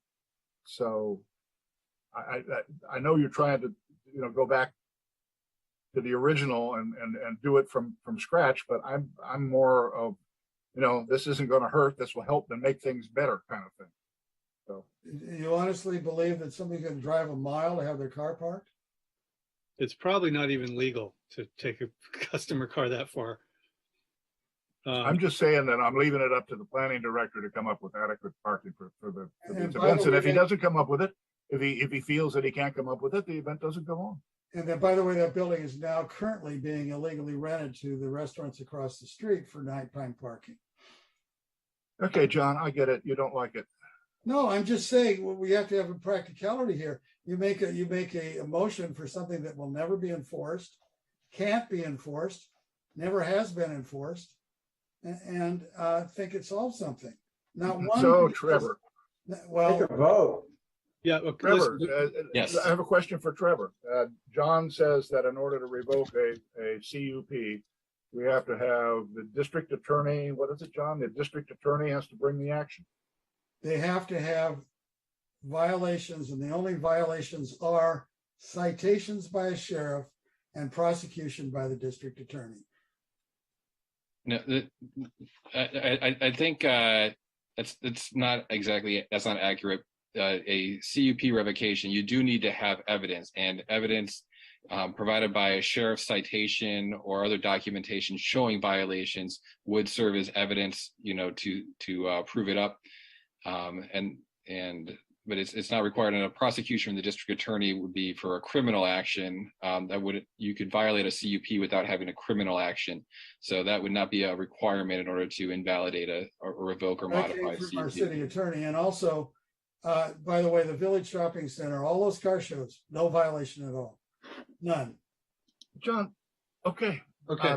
Having to just to talk to you about that on another matter, when we don't have something in front of us. Yeah. Well, why don't we call this no booing? We'll just. John, before we vote, I would just like to hear from the couple of people who said no on John's motion. Was it you saying no to pretty much all of it, or was it just a one or two or three different things that you could say yes to? Can you characterize your response other than simply no? I don't know if you're not asking me. I told you earlier on, before John began all of this, that I wasn't going to try to rework the original CUP. I was going to try to address the particular request for this amendment and not try to rewrite the original CUP. And that's what, in my estimation, that's what John was trying to do. You get a better. Yeah. Okay. So, Mark or Mark, how were we? Was John close at all, or what's your feeling? He's frozen. Dennis, what was your take on it? Well, I felt he's about as close as a ADU evacuation plan. So no. I told you where I was at. I explained myself. Chair Jennings, I have a proposed condition for you for the event, if you're willing to do this. It would be to add a condition that all events authorized by condition 19 of resolution 10-59 must be approved by the planning director in advance as described in the following sentence, and any conditions approved by the planning director which may be added to mitigate impacts of the event must be complied with. A 6-month schedule of events shall be submitted for approval every 6 months, and any changes to such approval must be approved 2 weeks in advance of any event. Can we add some consideration of parking, or just let him just? The planning director would be making any conditions for parking. Would be part of it. He's not required to do it. He just can do it if he feels like it. Jesus. Well, first, does that condition meet what you were looking for? Yes, that's good. I'm looking for Richard to see whether he is throwing up or seems to be okay with it. I would just ask maybe 2 weeks, Trevor. Do you think it's reasonable to ask him for at least, just because of how busy things get, at least a 3 to 4 week lead in case we have to work through parking or something like that? Well, they have to provide a 6-month schedule, so you'll be approving a 6-month schedule with conditions limiting that. That's if they want to make any changes. That would be 2 weeks. So I don't know if you want to, but I know sometimes you have issues with you don't have enough. If something changes close in, it's hard to make adjustments. So it's up to you. That's why I think the 1 month would be nice, so that at least if we do have a parking issue or something like that, there's some time to resolve it. And also, Yeah. All right. Jeff, Can I ask, are there any penalties at all, or they can just ignore you? That's my motion. I second that motion. Can I ask, Jeff, could With you? the ahead, planning director's addition of, in case there's an extra event, he needs 30 days advance notice. This is a change in the 6-month schedule. Right. So the condition would then read, all events authorized by condition 19 of resolution 10-59 must be approved by the planning director in advance as described in the following sentence, and any conditions approved by the planning director, which may be added to mitigate impacts of the event, must be complied with.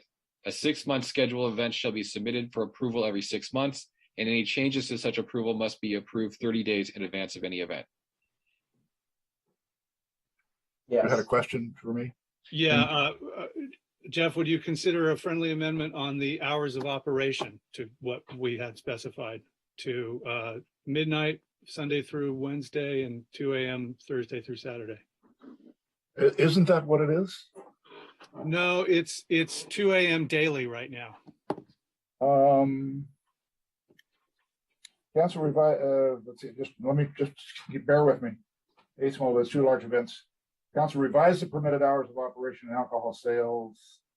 Indicates that the approved hours of operation for the Malibu Inn are from 7 to midnight on Sundays, Mondays, Tuesdays, and Wednesdays, and from 7 to 2 on Thursdays, Fridays, and Saturdays, with the exception that the use may be open until 2 a.m. only on those Sundays, where the following Monday is a federal holiday. Was there a change after that?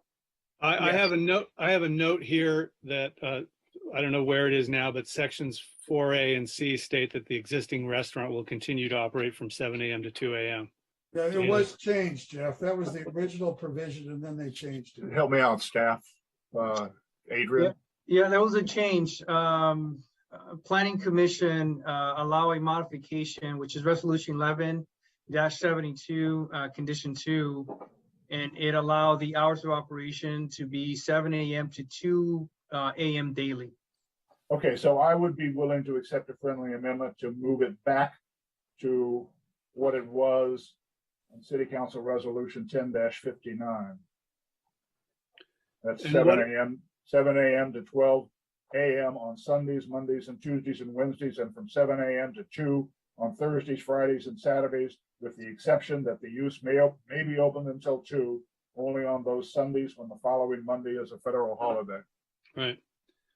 Would you? Hakeem has his hand up, but would you accept? Would you accept no PCH parking for employees?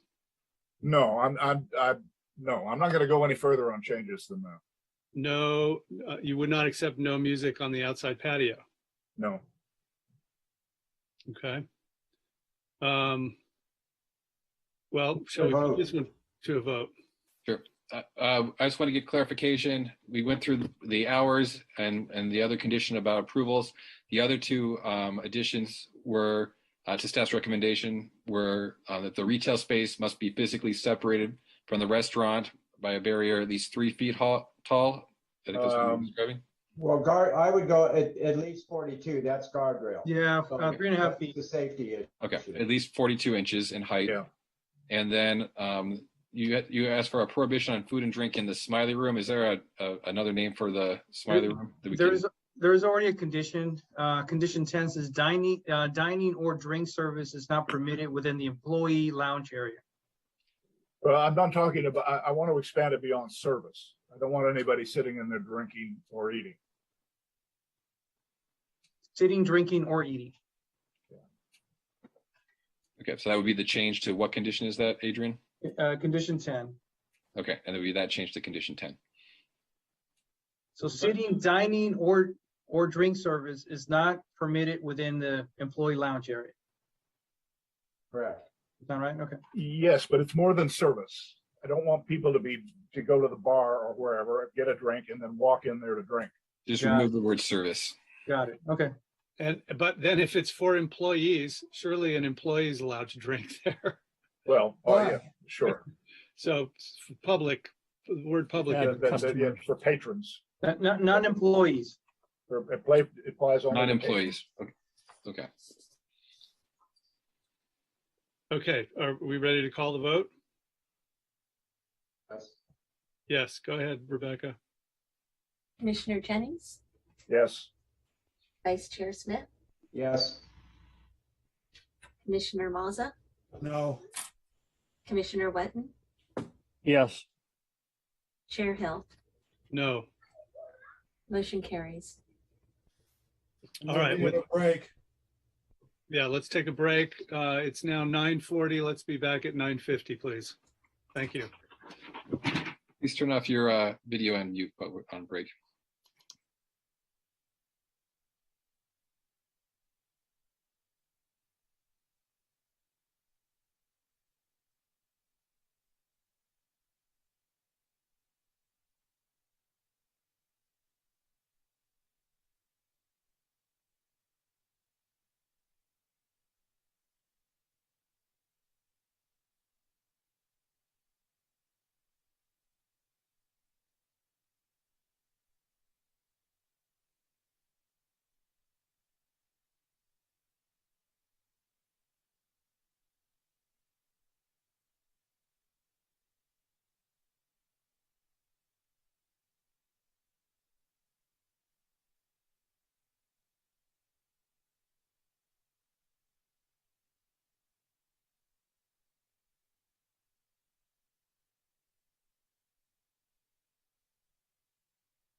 Mark, I take it the bar's closed and they turned the lights out on you.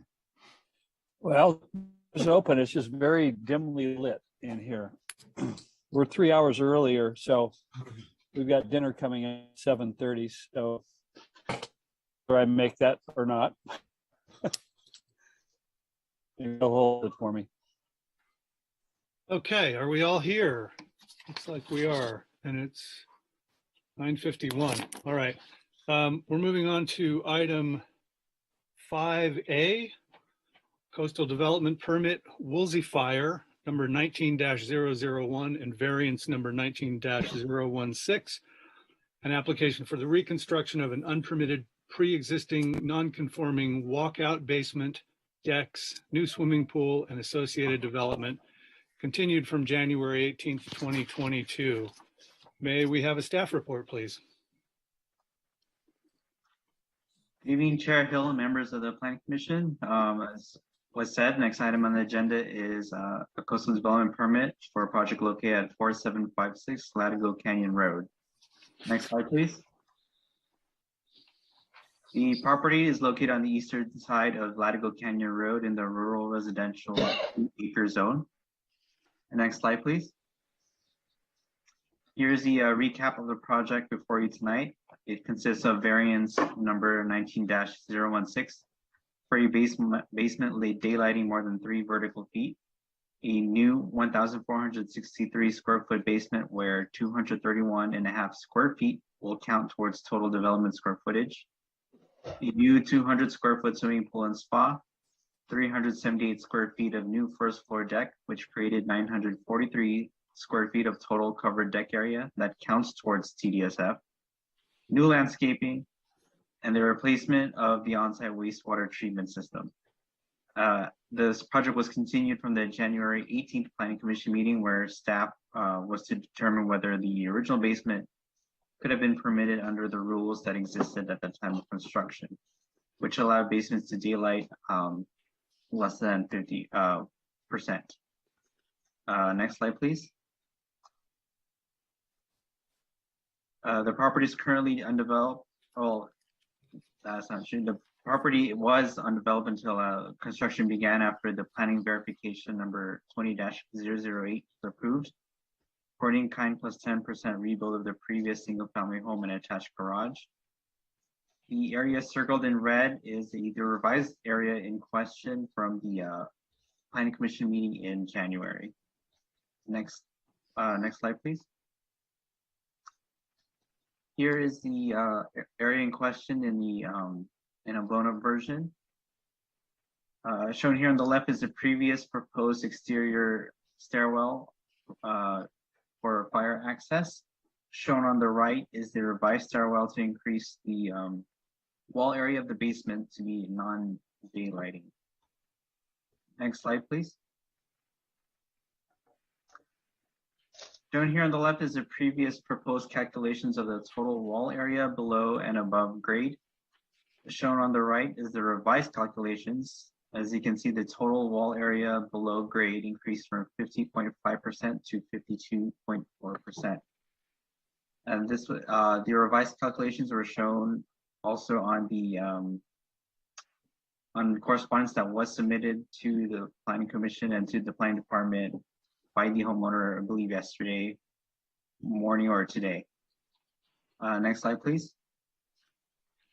In summary, staff recommends that the Planning Commission adopt resolution number 22-05, approving CDPWF number 19-001 and variance number 19-16.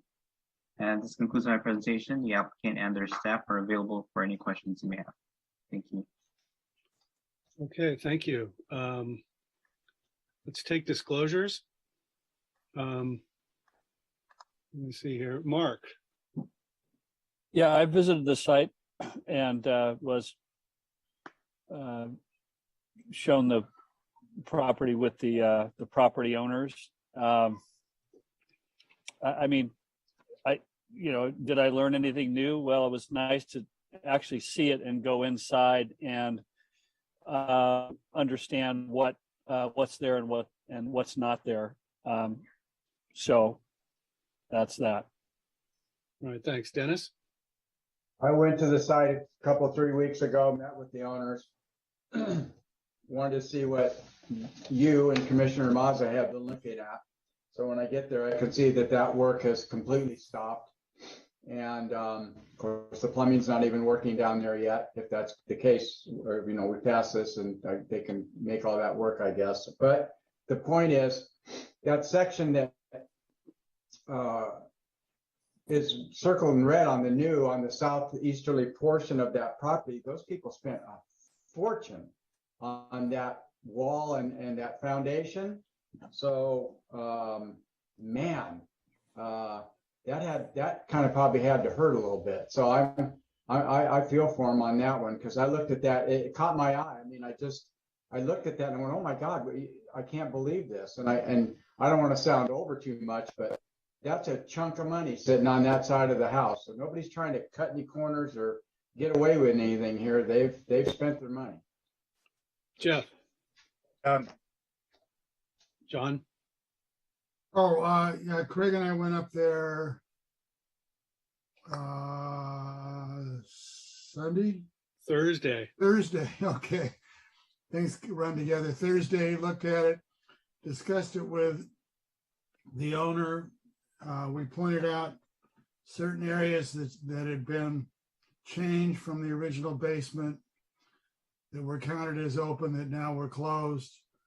And he agreed to come up with another calculation to show what he purported to be 50%.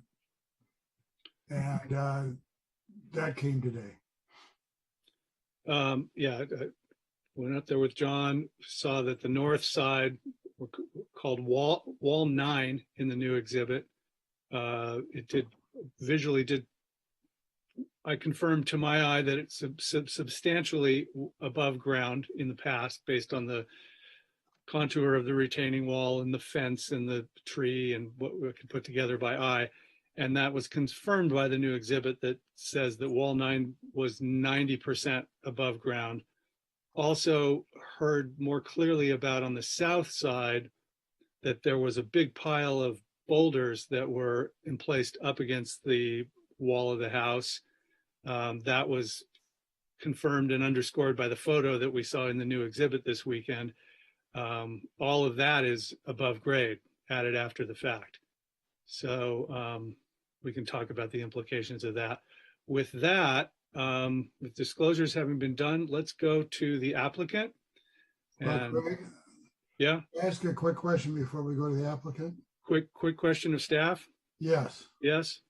Staff is recommending this. Can you give us the reason why you are recommending this? The reason for staff's recommendation is based on the unique set of circumstances in this application.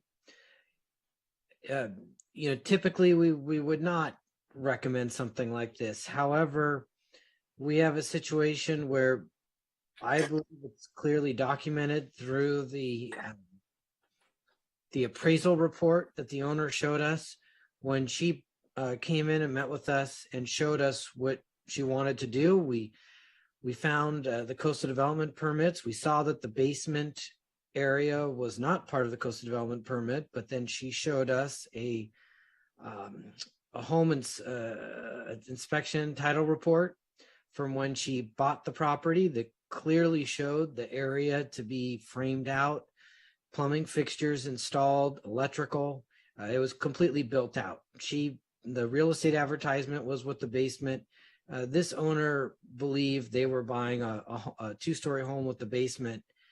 And as I mentioned, it would still be there today if it weren't for the fire. So the fire caused her to lose something that they really wanted to get back. And we could not approve it through the planning verification process because, as I mentioned, we documented that based on the permitting history that the previous owner did this and did not disclose it to the owners. And so because of that, that's why we're here. If this were the original owner who did it knowingly, we'd be in a different situation. But as I mentioned, these owners paid for something. It was appraised. It was part of the valuation of the home that they believed they were buying. So you're saying that in the future, if somebody buys something and a real estate agent lies to them, it's now legal. No, you're looking at this whether the findings can be made that have been proposed here. It's So you're not recommending this just because they bought it from somebody who lied to them. no. It has also to do with the fact they lost it in the fire. And you're recommending this because it was burned down in the fire. And did you take into consideration the fact that the city council said not to consider unpermitted structures for rebuilds? And it's exactly because of that direction from the city council that we are here this evening. I have questions of staff too, but I would like to hear from the applicant first. And let's do that before we get into it. We have James Tomlinson representing the applicants. Great. Welcome to the meeting, James. Sorry you had to wait so long. That hopefully our discussion on the previous item was not too tortuous for you. Not at all. Thank you very much, Chair Hill and commissioners. I do think it is. I do appreciate the opportunity to present here. I will try to be. I know the facts are a little bit complicated, and I will try to be brief out of respect for the folks on agenda item 5B. We're passing on that, so no. Okay. Yeah. Great. Okay. So next slide, please. Let me just add. I am joined. My wife is here. My wife Kim is here with me. We're also joined by our architect Daniel Zeiss. This is just an overview of what I will present. We're providing background preliminary issues, and there are a number of those. These are important issues, obviously. Before we get to the issue of whether the variance criteria are met, as you can see, there's a lot of lead up to that, which I will walk through.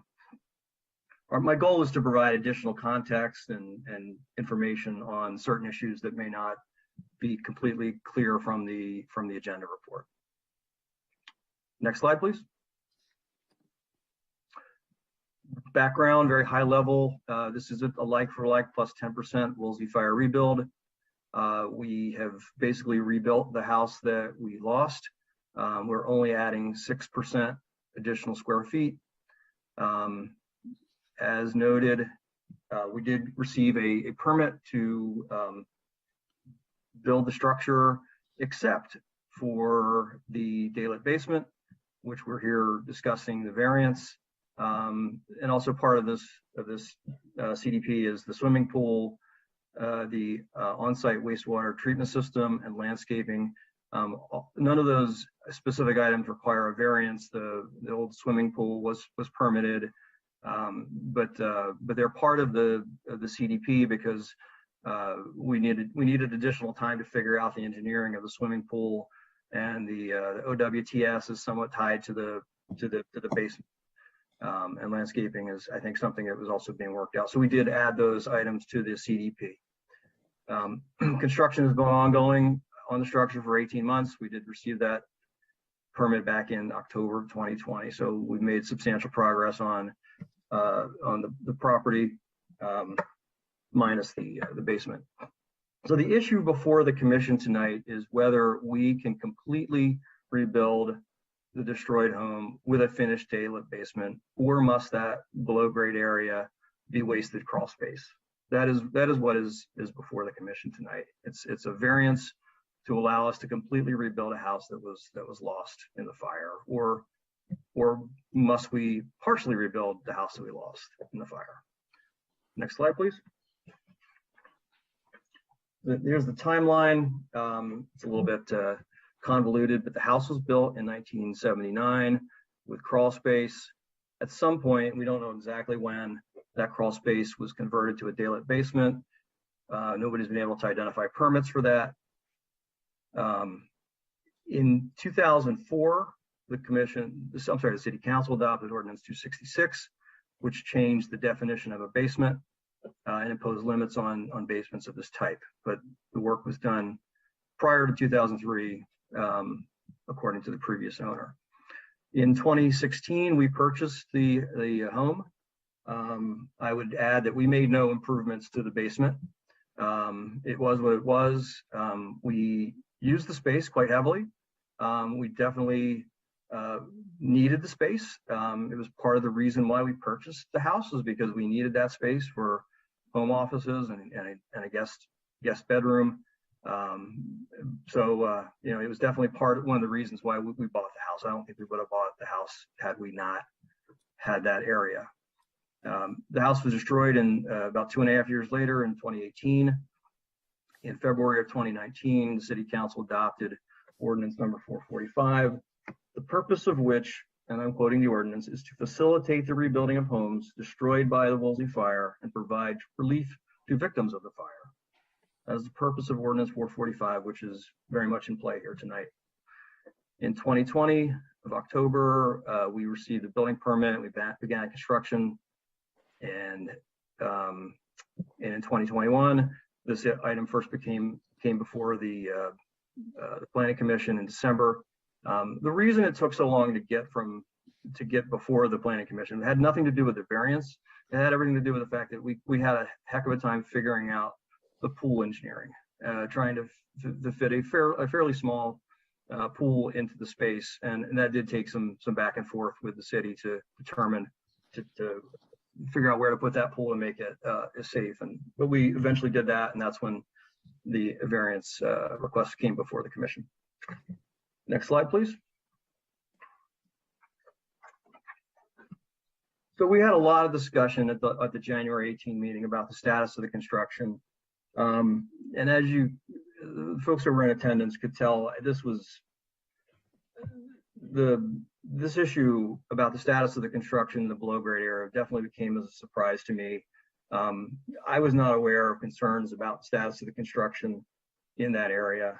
But having investigated it, I do understand the concerns that certain elements of the below grade construction went beyond the city's expectations. And I definitely regret not monitoring the situation more closely.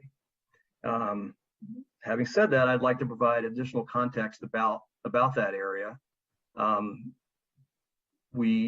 I noted, we have had a permit since October 2020. We've been constructing the house.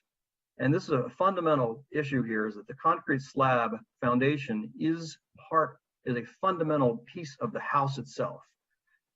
Whether that space is wasted crawl space or a finished basement, that area, looks like a basement floor, is actually concrete slab and is needed for the structural integrity of the house. And we'll talk about a little bit more about that later. In December of I would say we've had no work in the above grade area since the fall of 2020. The inspectors met with my contractor in December. They said, don't do any more work here. We haven't done any more work. The below grade area is unfinished. It's not anywhere near move-in ready. We have no plans to do anything, touch anything down there. There is no finished flooring, drywall, fixtures, toilet, kitchens, anything. It's a very unfinished space. And I will add that this area, the whole house is subject to the same inspections as all our construction in Malibu. There's no special process for rebuilds. Next slide, please. So we were able to, we haven't been able to find any plans on the unpermitted basement, but we were able to find this site plan that was submitted to the Coastal Commission in, I think, about 1976 or thereabouts. And if you look at this area, this is, we believe this depicts the area that became the basement.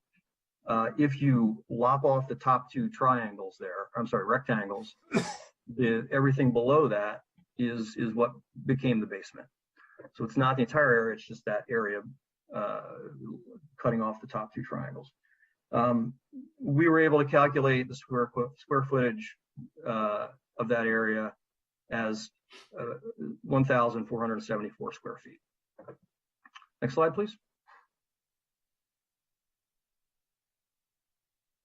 Okay, so we were able to dig up some pictures of the old basement just so you can get a sense for what it looked like. There were 4 rooms, 2 bedrooms, a kitchenette, a bathroom, storage area. You know, this was a fully finished area. It was not lavish, but it was definitely useful space. The picture on the left, that was what I used as my home office. There was a little kitchenette there. There was a kind of a sketchy bathroom. But you know, we definitely used the space and we needed it. There was a question that's come up about what was under the floor there. And you can see it was Mexican tile on top, but underneath all that, it was concrete slab. And I may have misspoke about that. And I'm not sure how I could forget this because after the fire, we tested the concrete slab to see if it was if we could reuse it, and unfortunately we could not because it had been damaged by the fire.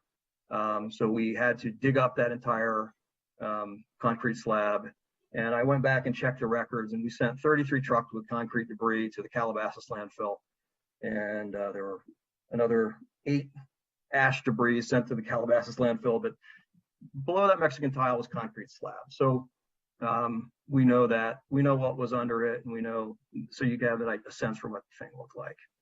Next slide, please. This was the exhibit that we submitted earlier today. And what I want to emphasize here is this is the calculation we did. This is the calculation of the old basement. And what Adrian graciously provided us the definition of a basement in 2003 and before, is that portion of a building or structure between floors and ceiling, which is partly below and partially above grade. But so located at the vertical distance from grade to the floor is more, sorry, this is blocked, more than the vertical distance from grade to ceiling. So we've interpreted and understand that to mean you do the measurements on the interior from the floors to the ceiling, and it talks about above grade. It doesn't talk about natural grade. The code said grade. So that's how we've done our calculations. And so for the basement, the old basement, there were 17 walls, and most of them were either 100% or 100% above or 100% below grade.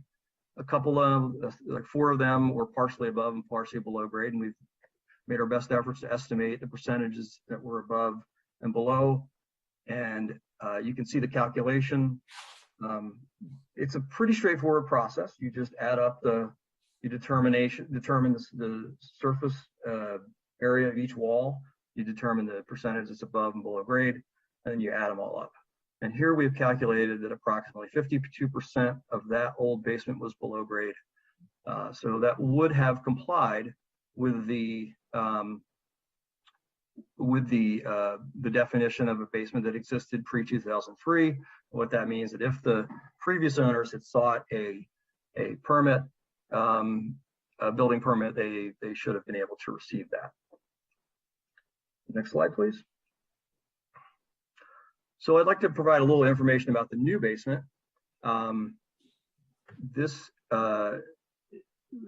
been calculated at 1,463 square feet. It's slightly smaller than the old basement. And the foundation that you see there is part of the house itself. And so it is important to understand that foundation would exist whether this space has to be wasted crawl space or a finished basement.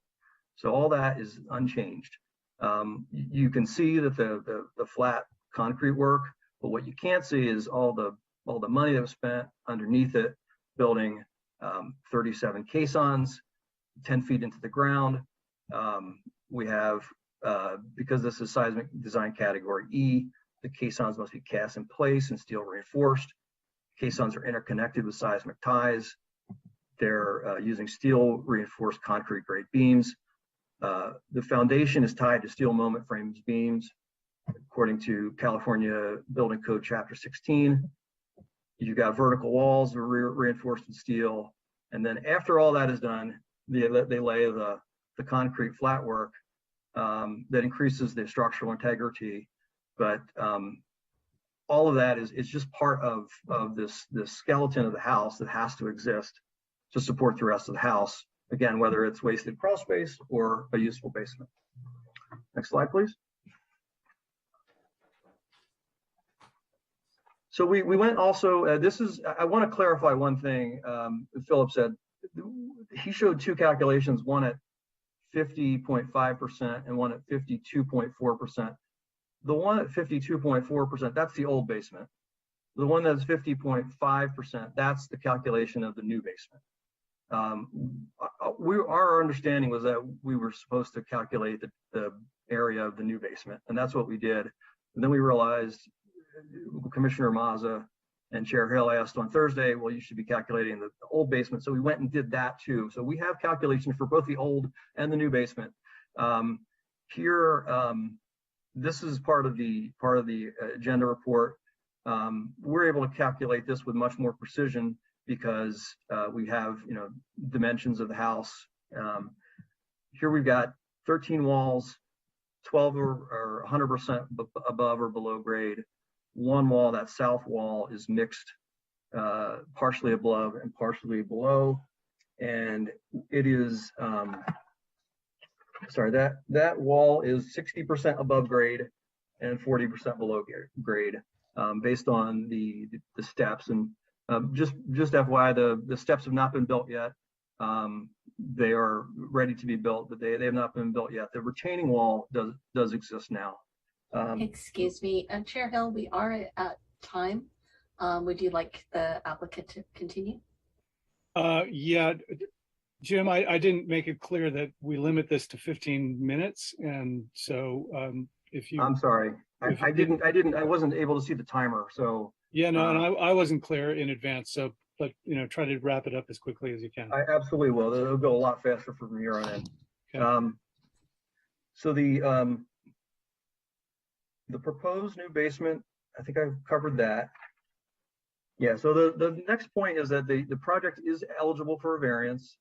The 2019 amendment, ordinance 445, says that any structure that is lawfully erected is eligible for to be a continuous use.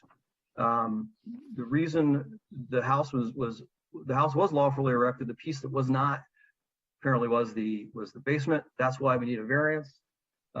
We find that we meet all the criteria for. We find it is eligible for a variance because it met the definition of a basement in 2004. The agenda report goes through 10 criteria for a variance, and it provides very good detail on each item. There are 10 criteria set out. We meet 10 out of 10 criteria, and so we would just say that that we meet all the criteria. This is perfectly appropriate for a variance. We're I would just say, as you're conducting your deliberations, just keep in mind that this is a family trying to rebuild a house that we lost. We're not looking for any special favors or privileges. We're just asking you to apply the law, apply the facts to the Malibu code, and we really appreciate your support. Thank you. Thank you, Jim. Are there any public speakers out there? I see Joe Drummond has a hand up. Are there others? We don't have any speakers signed up to speak on this.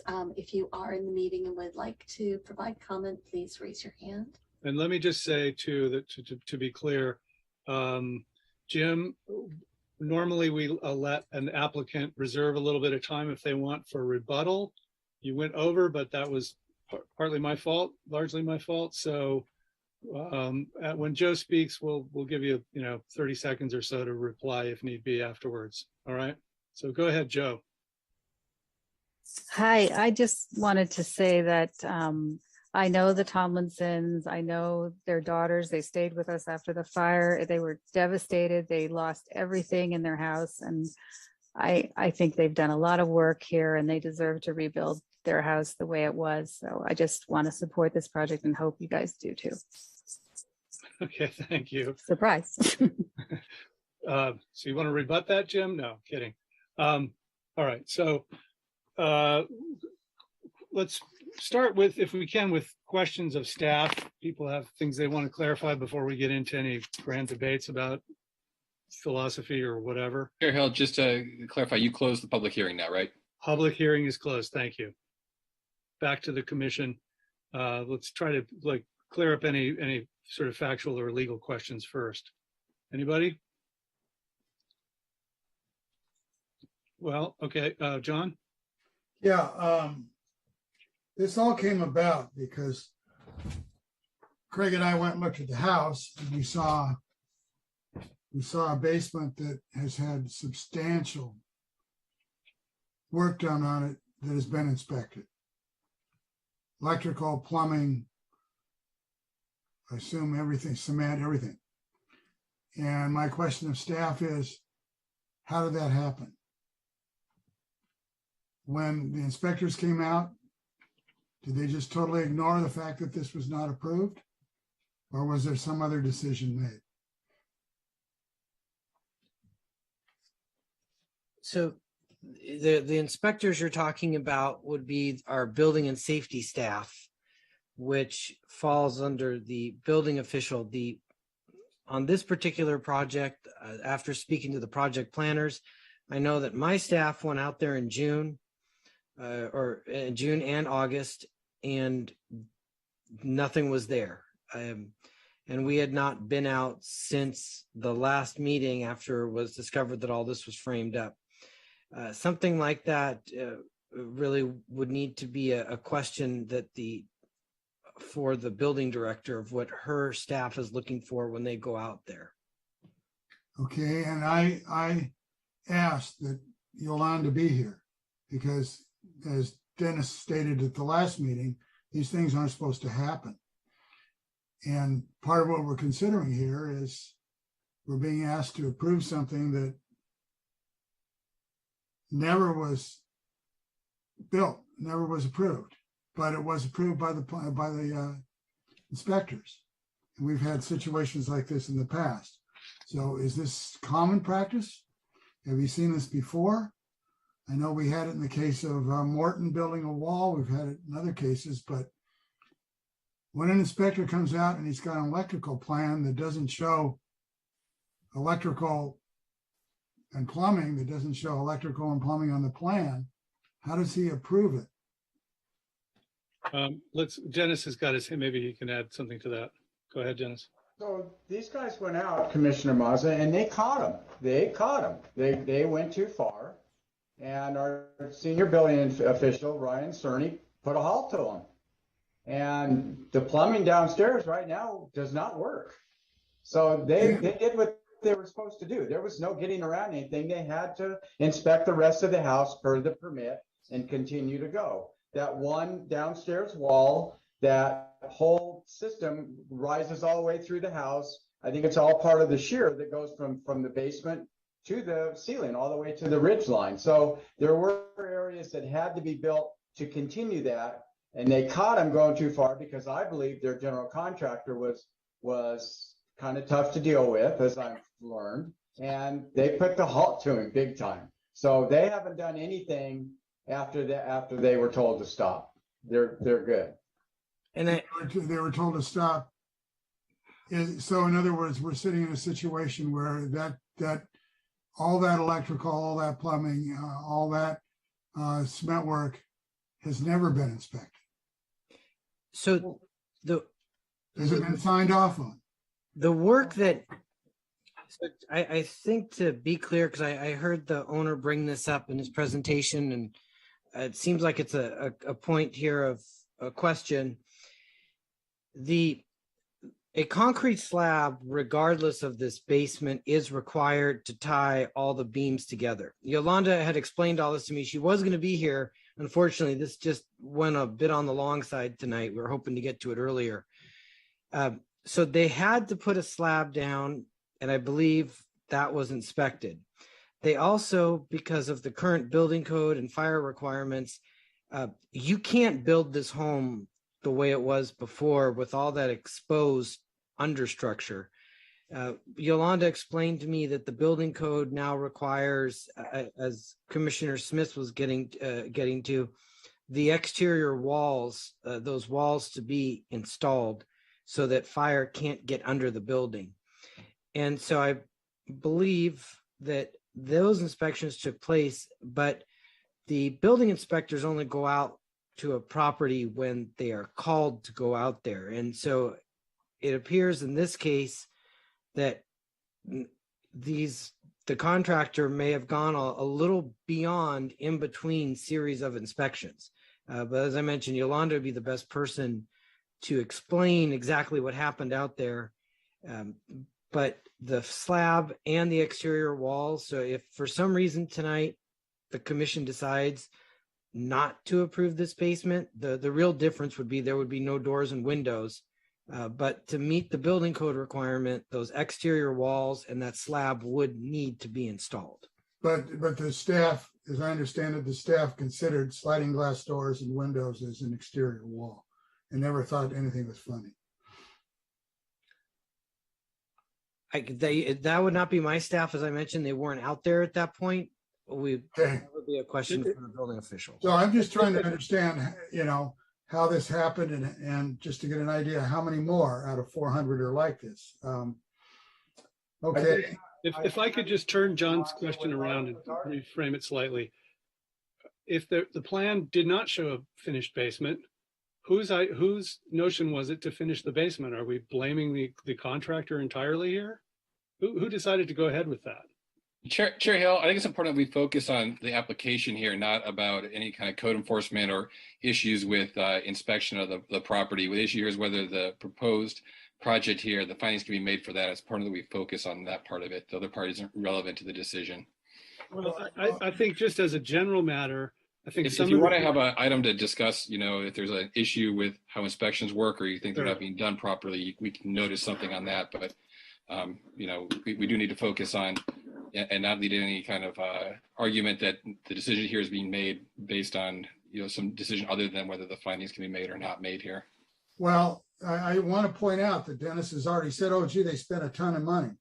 Okay, that seems to be part of the influence here. And part of the reason they spent a ton of money. That's not relevant to the inquiry here is not what it costs. It's whether the findings can be made here. Okay. Okay, hang on.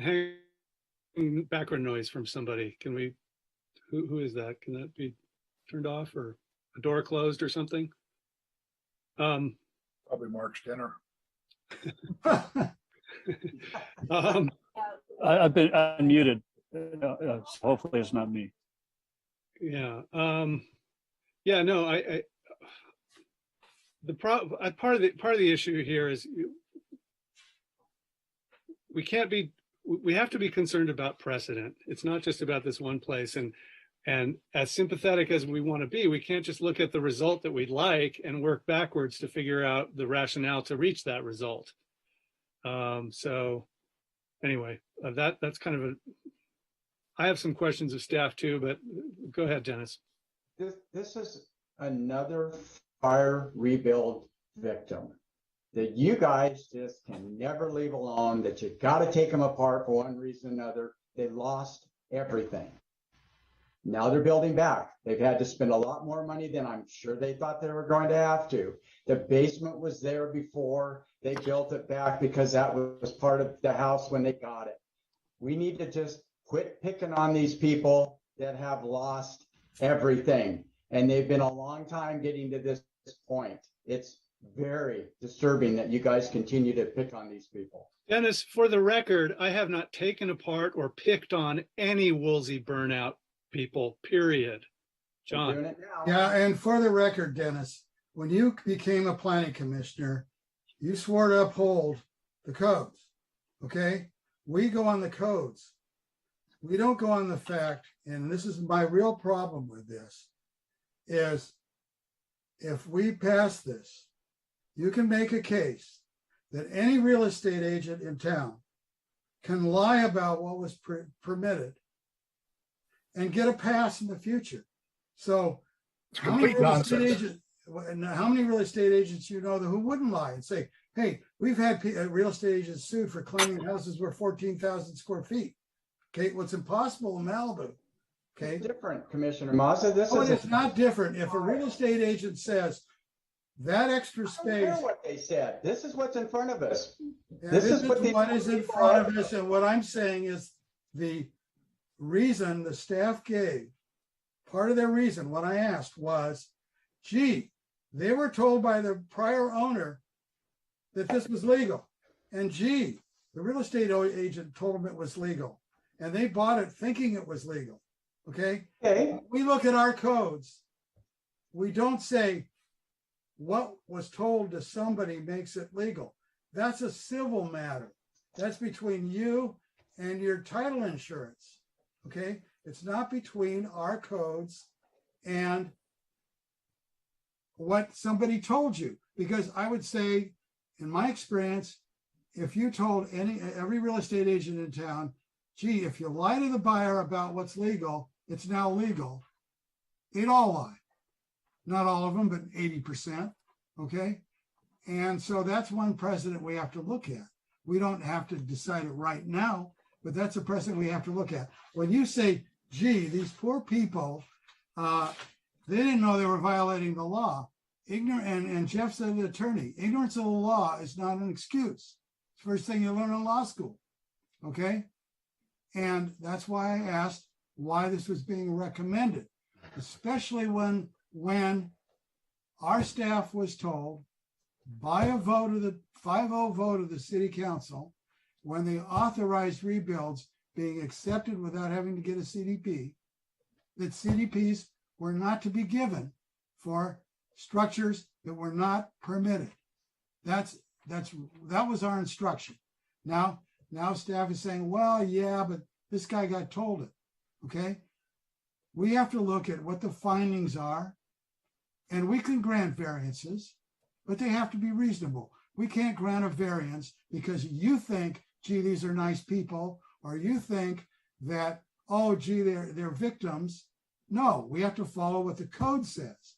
And when you vote to violate the code, you're not a planning commissioner anymore. You're a city councilman. Oh my God, all you do is talk. Okay, guys, points have been made on both sides. Richard? Thank you, Chair. I just want to be clear that the application is a 2019 application, and their application for this was well before any construction on that site started. The plans that were stamped by the department, if you look at the planning verification for the home, the red stamp plans, we made it very clear for their contractor that they were not to touch the build the basement, the framing of the basement inside until this application was reviewed by the commission. I don't disagree that it's frustrating that work went on without permits in the field, but that I think is a separate issue that we can, if the commission wants to agendize something where we look at practices by the building official, we can set a date for her to be here for something like that. But with this, if we could just stick to the planning issues around it and not so much I don't want to play down what happened. I don't condone it. I don't agree with it. But it is a separate issue that we would want to have a discussion with the building official on. And I think Trevor can opine on this, but I think it's a bit beyond the scope of this. We need to focus on the application materials. Okay. Okay. Well, I've got some things, but I guess I'd like to hear from other people too. Mark, where are you at on this? Jeff? Yeah, I'm going to make a motion to approve the staff recommendation. I second that motion. Okay, we have a motion on the table. You may have a motion on the table, but debate is not shut off. No, there's plenty of debate to go. Mark, do you? And I cannot conceive of making the biggest change in our planning department, in our planning process in decades by saying we can approve stuff 20 years old, bootlegged, by using 20-year-old rules that were changed by the city council. I can't. John, as long as I've known you, everything that goes away that doesn't go consistent with the way you think it should go is always going to be the greatest disaster that's ever hit the city of Malibu. Hey, Jeff, I've heard you say it over and over and over again. You name the last time we granted a variance on a law that has been changed for 20 years. It's not I don't common. have to. It's not common. Now, I want to ask a couple of questions on the general situation. I look at A34 and A41, and in both cases, especially A41, they show the entire structure above natural grade, the entire structure. And that would include the building that burned down. Okay, it's exactly the same elevations. That's not daylighting. That's creating a path by bulldozing it. Okay. And so even at the time we measured from lower finished or whatever. So this house is essentially, you could say 3 or 4 stories high, but you cannot make the case that that basement started out underground. Okay. And if you look at the pictures, which we did, and that's why when Craig and I went out there, we go, this wall wasn't there. Why is it there now? Why is it filled with dirt? Because you can take a look at the submittal we got today, and you can look right through the wall that's there counted as being there. And it is daylight. So when we start out, we have a house that the basement on A41 is 100% above natural grade. Not 99, not 50, whatever. Okay. And it's over 40 feet high. Okay. Now, that's why I say, don't be so quick to say, gee, this is 50.02, and maybe 20 years ago, if they had applied, they could have built it. Okay. It's not apparent. It's not apparent. And they come up with a 0.5% or 1% above it by calculating without the original plans, period. They aren't here at all. So, and so we can't conclude, in my opinion, number one, that it was legal to begin with. Number two, that it ever could have been. And number three, that when we get instructions from the city council not to approve these things, and we plan on doing it without even a debate, that we don't have findings, and we have to make findings. Towards that, I want to underscore something that John has brought up, but to just frame it up and then turn it towards a question for staff. First off, we're talking about a variance here. So the question of what is grandfatherable, what was there before, that can be part of the discussion, but that's not necessarily the be all and end all of it. There are other factors that would play into whether we grant a variance today in 2022. One thing that I'm looking at in terms of on the variance, you look at whether this would be a deprivation of what's being enjoyed by other houses around. And if you look at section A 4.1, sheet A 4.1 in particular, if all you guys would pull that out, John referenced it. What you see is a 4-story house entirely above the natural grade, and also sheet 3.4, it's another section, shows that the north elevation is almost entirely above the ground. So this is basically a 36 plus foot house, maybe higher, and 4 stories. So the question then is, are there other houses in the neighborhood within, 1,000 feet or say, that are actually 4 stories? I know we saw pictures of houses that have daylight basements. When I looked at those, what appeared to me to be was that basement comprised effectively the 3rd story of those buildings. I didn't see any that were so clearly reaching 4 stories. So whether it was or wasn't built out in the past, to what extent, another part of the variance question is, are we granting a 4-story house where nobody else necessarily has one? So I wonder if staff, if you have any clear idea of what the ones that we've seen pictures of, I think they are all basically 2 stories plus a basement, not 3 stories plus a basement. Along that particular side of Latigo Canyon Road,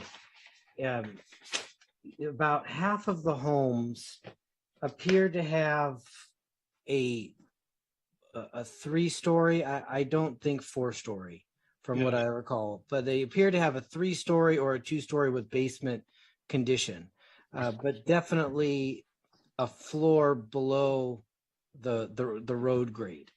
I mean, we all want to be sympathetic. We're all sympathetic. No, you Oh, come on.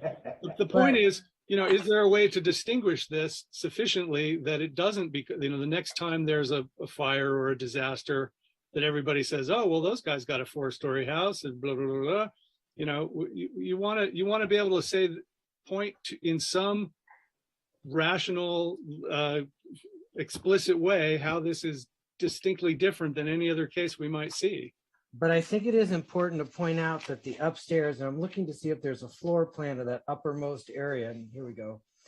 It's identified as a loft space, and in our code, mezzanines and lofts are not considered stories, as long as they have no rooms on them, walls, which this one does not appear to have, and also as long as they are no greater than 1/3 the size of the room they open up to below. So that is one thing I must say, is that if we were to look at this, we would call this to be a 2-story home with a loft. It's got 3 lofts. Notwithstanding that the basement is entirely or almost entirely above natural grade. Looks to be about 6 feet 8 inches down to me, but what are you gonna do? Well, if you're looking on section A, sheet A 4.1. That's what I'm looking at. And so if you use that section, you would call that, don't even call it a basement, if you want to call it a story, that would be a 3-story building, because the loft space per our code is defined as not a story, and it is definitely no greater than 1/3 of that living room that it opens up to. And Adrian, are you familiar with the counties, or do we lose Adrian? Was this built under the county or the city? That original house was built under the county, but the county also had loft rules as well. They also are under coastal, right? And that area up there was part of the coastal development permit. And now, if you look at A41, does not that room, which you would consider the first floor, I guess, or the second floor, does not that have 2 lofts? He's saying, so in other words, is the loft and the office both lofts to the dining area? And can you have 2 lofts? They're not written as loft. What do you mean? A loft is a loft. It's the top. A loft is the top. I don't think the office qualifies as a loft. I'm trying to find a floor plan, because that would have a wall on it. The loft clearly doesn't have a wall, because at least that I was able to find. Well, these are new floor plans, remember, they're not the originals. I understand that. And my point is that I believe that office space to have a wall, whereas that would take it out of the category of a loft. It's not a loft. Well, it shows only a partial wall in the front. It's an office, not a loft. The office contains walls. So You the office. You see that little line that comes up from the end of it, overlooking the living room? You see Looks that's like the wall. looks You like a can't go to the wall. living room? That's probably a hallway Oh, to where? by the master bedroom. Could be Yeah, anything, John. John, it's, this section is through basically the stairway, what's the word for the vertical corridor space? What is that for a stairway? There's a word for it. So the office is, Well, the office is not open. Richard, The you're stairwell. saying that under the coastal rules, when this was built, you could have a basement above grade. Not above grade. Yeah, it is. It's right It's there. 6 feet 8 inches down right here. A41 elevation, bottom elevation. A41 top elevation. Yeah, 6 feet 8 inches down in the dirt. The swimming pool is in the dirt. And so is the basement. No, it isn't. Well, Jesus, I don't know what you're looking at. I'm looking at a line that goes on top of the foundation. Now, I don't know how that's 6 feet underneath. Look to the left. Dennis, you're on sheet A 4.1? I have been for about 15 minutes. Okay. Well, you don't have the right plans. And the bottom, there are basically two sections on this page. The bottom section has a long dotted horizontal line showing natural grade. That's what it shows. And the floor of the basement is a foot or two above that. What's to the left? It's still dug into the hillside. That's not basement over there. That's not house either. I know, it's dirt. Well, all I can tell you is I've been watching this for a while, and so has Jeff. I've never seen a house with a basement above grade. Not one.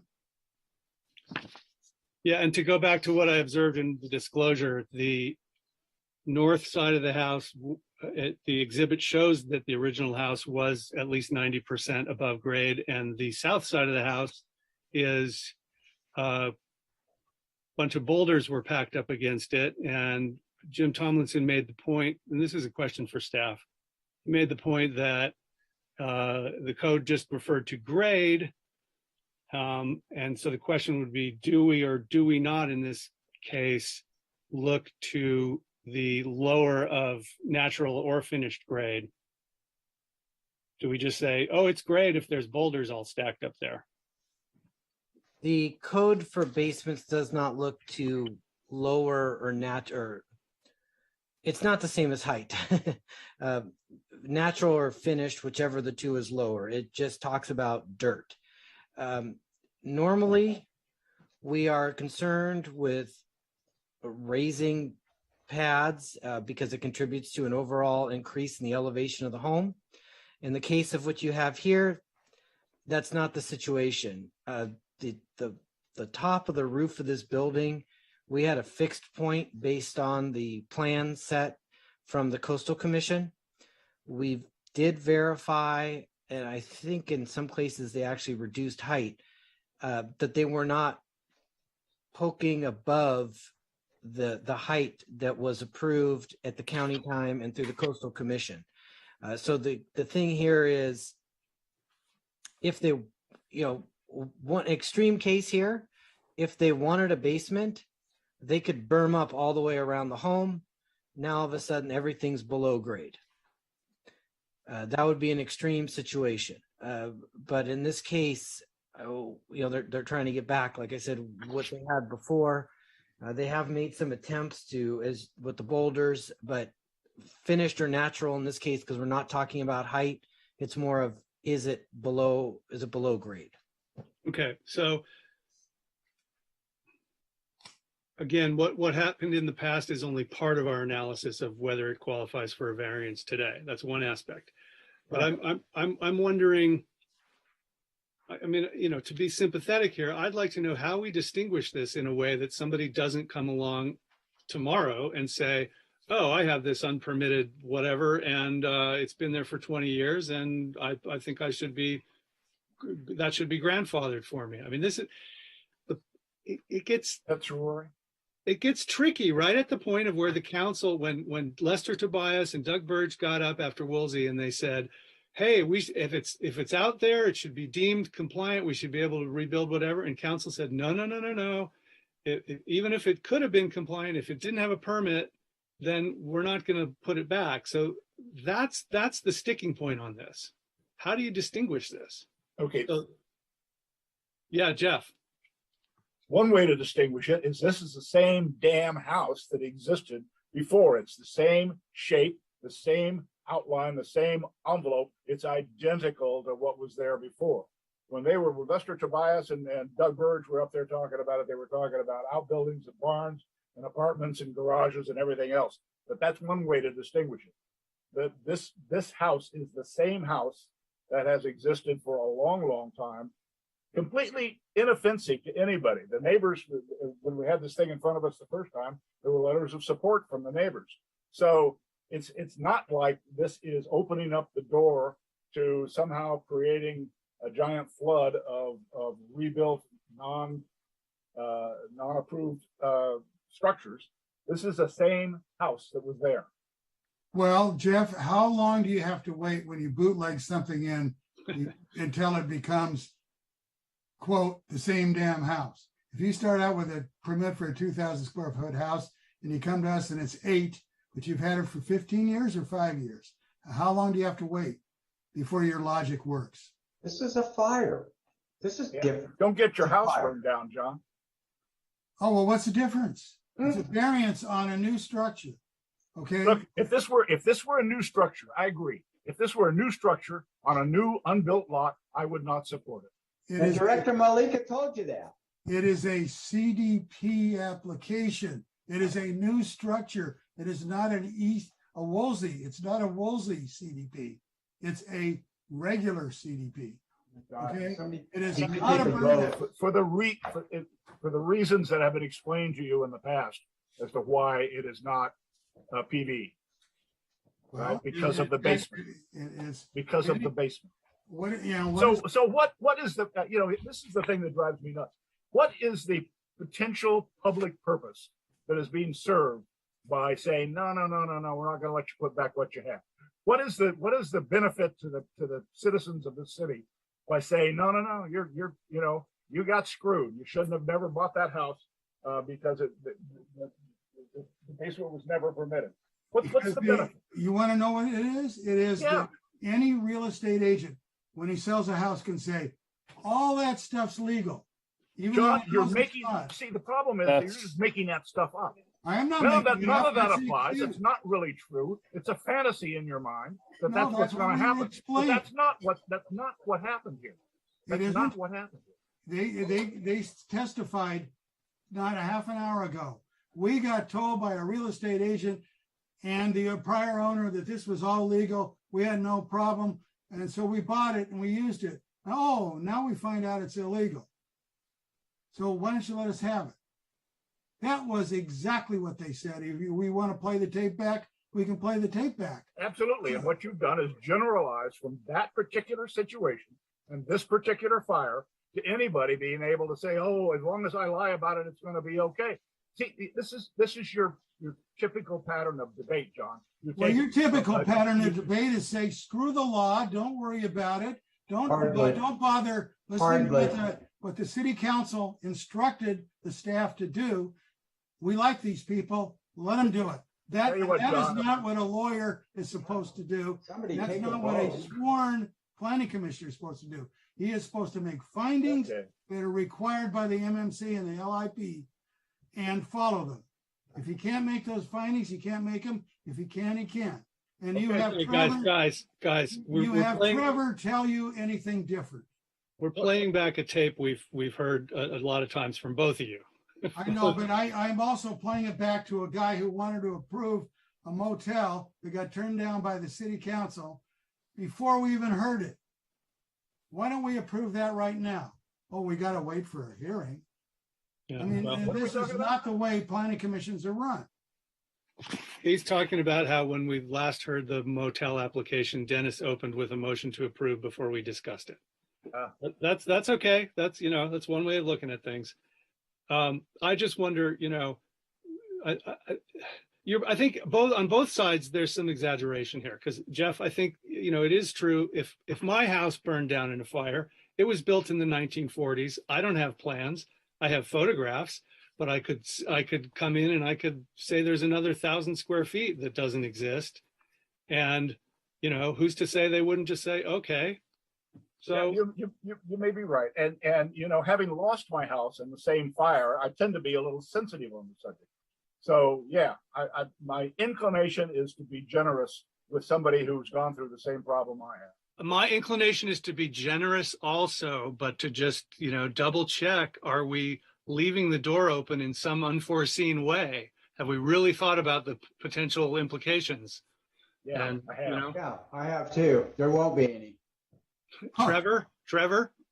Chair Hill, I was just going to say, we do have a motion that was put up about a half hour ago. It's 11 o'clock. I mean, unless there's new information to debate, you know, you may want to move this forward.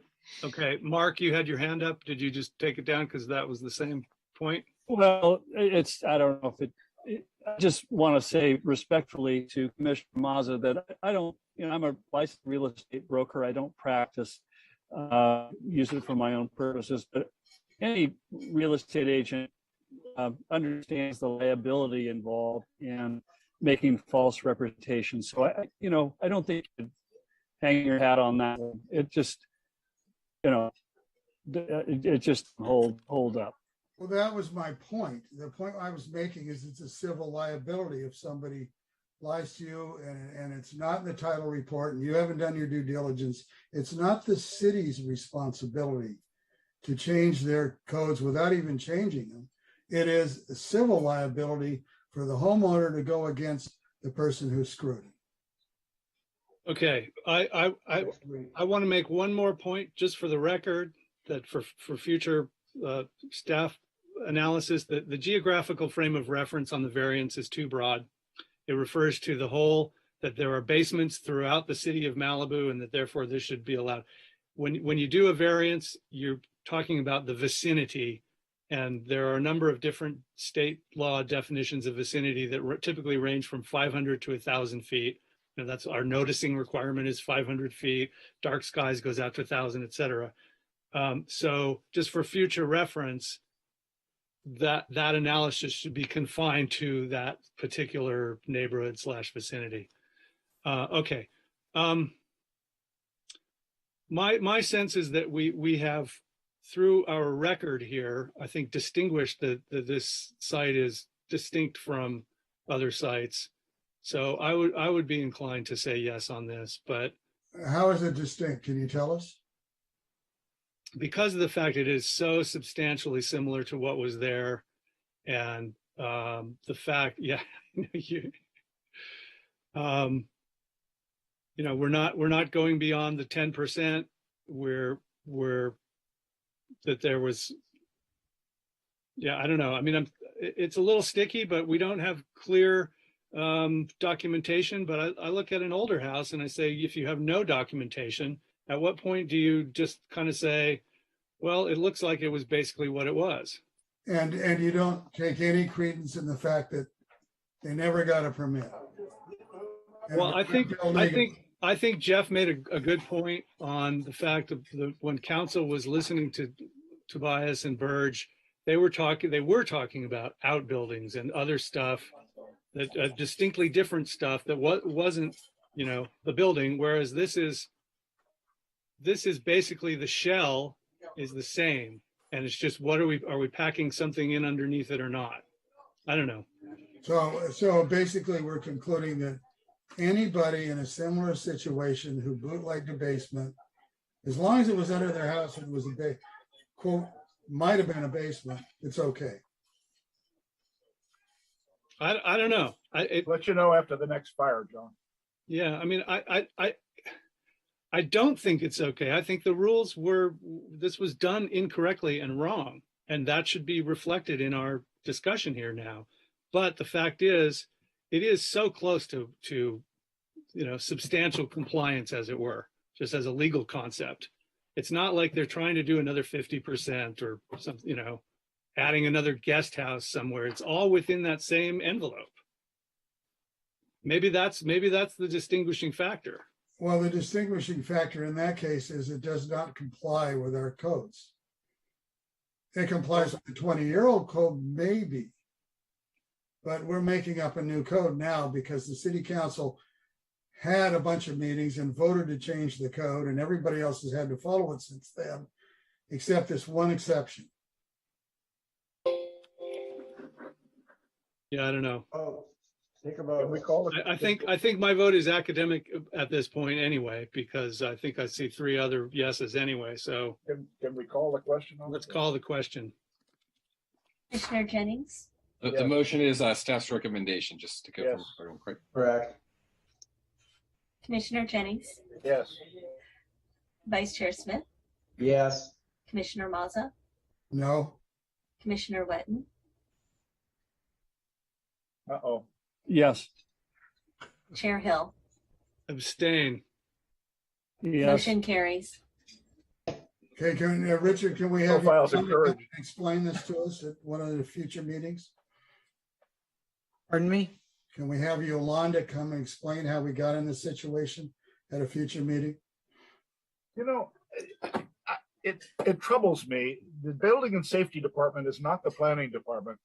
Our jurisdiction is the planning department. If I were Yolanda, I would tell you to stuff it. I mean, it's none of your business. If the city council wants to question it, let the city council question it. We don't have that general plenary jurisdiction to go, We have questioning city staff. the jurisdiction to approve projects to be built as we approve them, not as Yolanda approves them.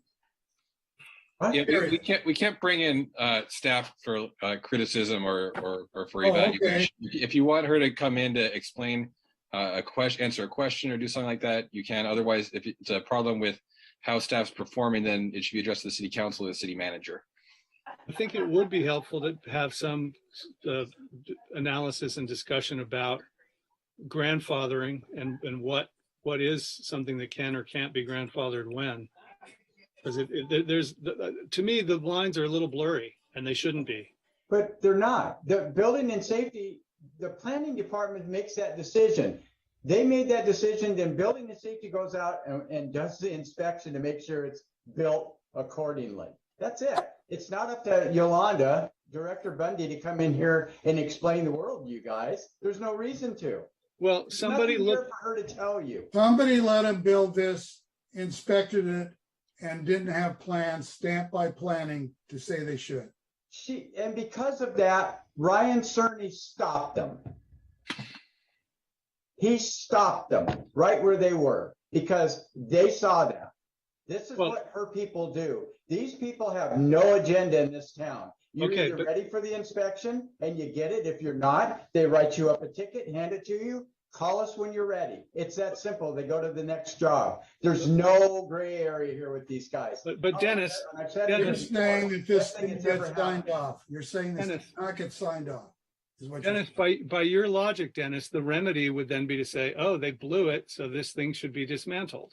Commissioners, we can't keep debating this. We don't have an agenda item. If you want to, motion to put something on now, or if you want to do it at a future meeting during commissioner comments to ask for an item to be agendized, that'd be appropriate. Somebody adjourn. I have commissioners who follow the law. I would like to make a motion to have staff come back with some discussion about the grandfathering and what flies when and what doesn't. Is there a second for that motion? Is that Motion to adjourn takes precedence. It has to be decided before you can have any other motion. I didn't hear any other motion. I didn't hear a second, so his motion is good. I second. I think Dennis made a motion to adjourn. I did. I thought I did it. All right, Okay, I'll second Dennis's motion. It's too late. Craig's already been seconded. I don't know which came first. I didn't hear the motion to adjourn. I was talking. Maybe we could raise your question at Commissioner comments at the next meeting. As I'd like to understand more about what you mean about grandfathering. that we could discuss. And then if you want to make a motion to agenda as a future item, you could do it at the next meeting at a commissioner comments. Would you be willing to do that? Fair enough, on the assumption that we're not going to see a lot of violations within the next 2 weeks. All right. So we have a motion on the table. Call the roll, please. Vice Chair Smith, Yes. Commissioner Jennings, Yes. Commissioner Mazza, Yes. Commissioner Wetton, Yes. Chair Hill. Yes. Taut Motion lines, Mark. carries. Taut lines, Mark. Thank you. Night, everybody. Good night. Night. Thanks for joining, Mark.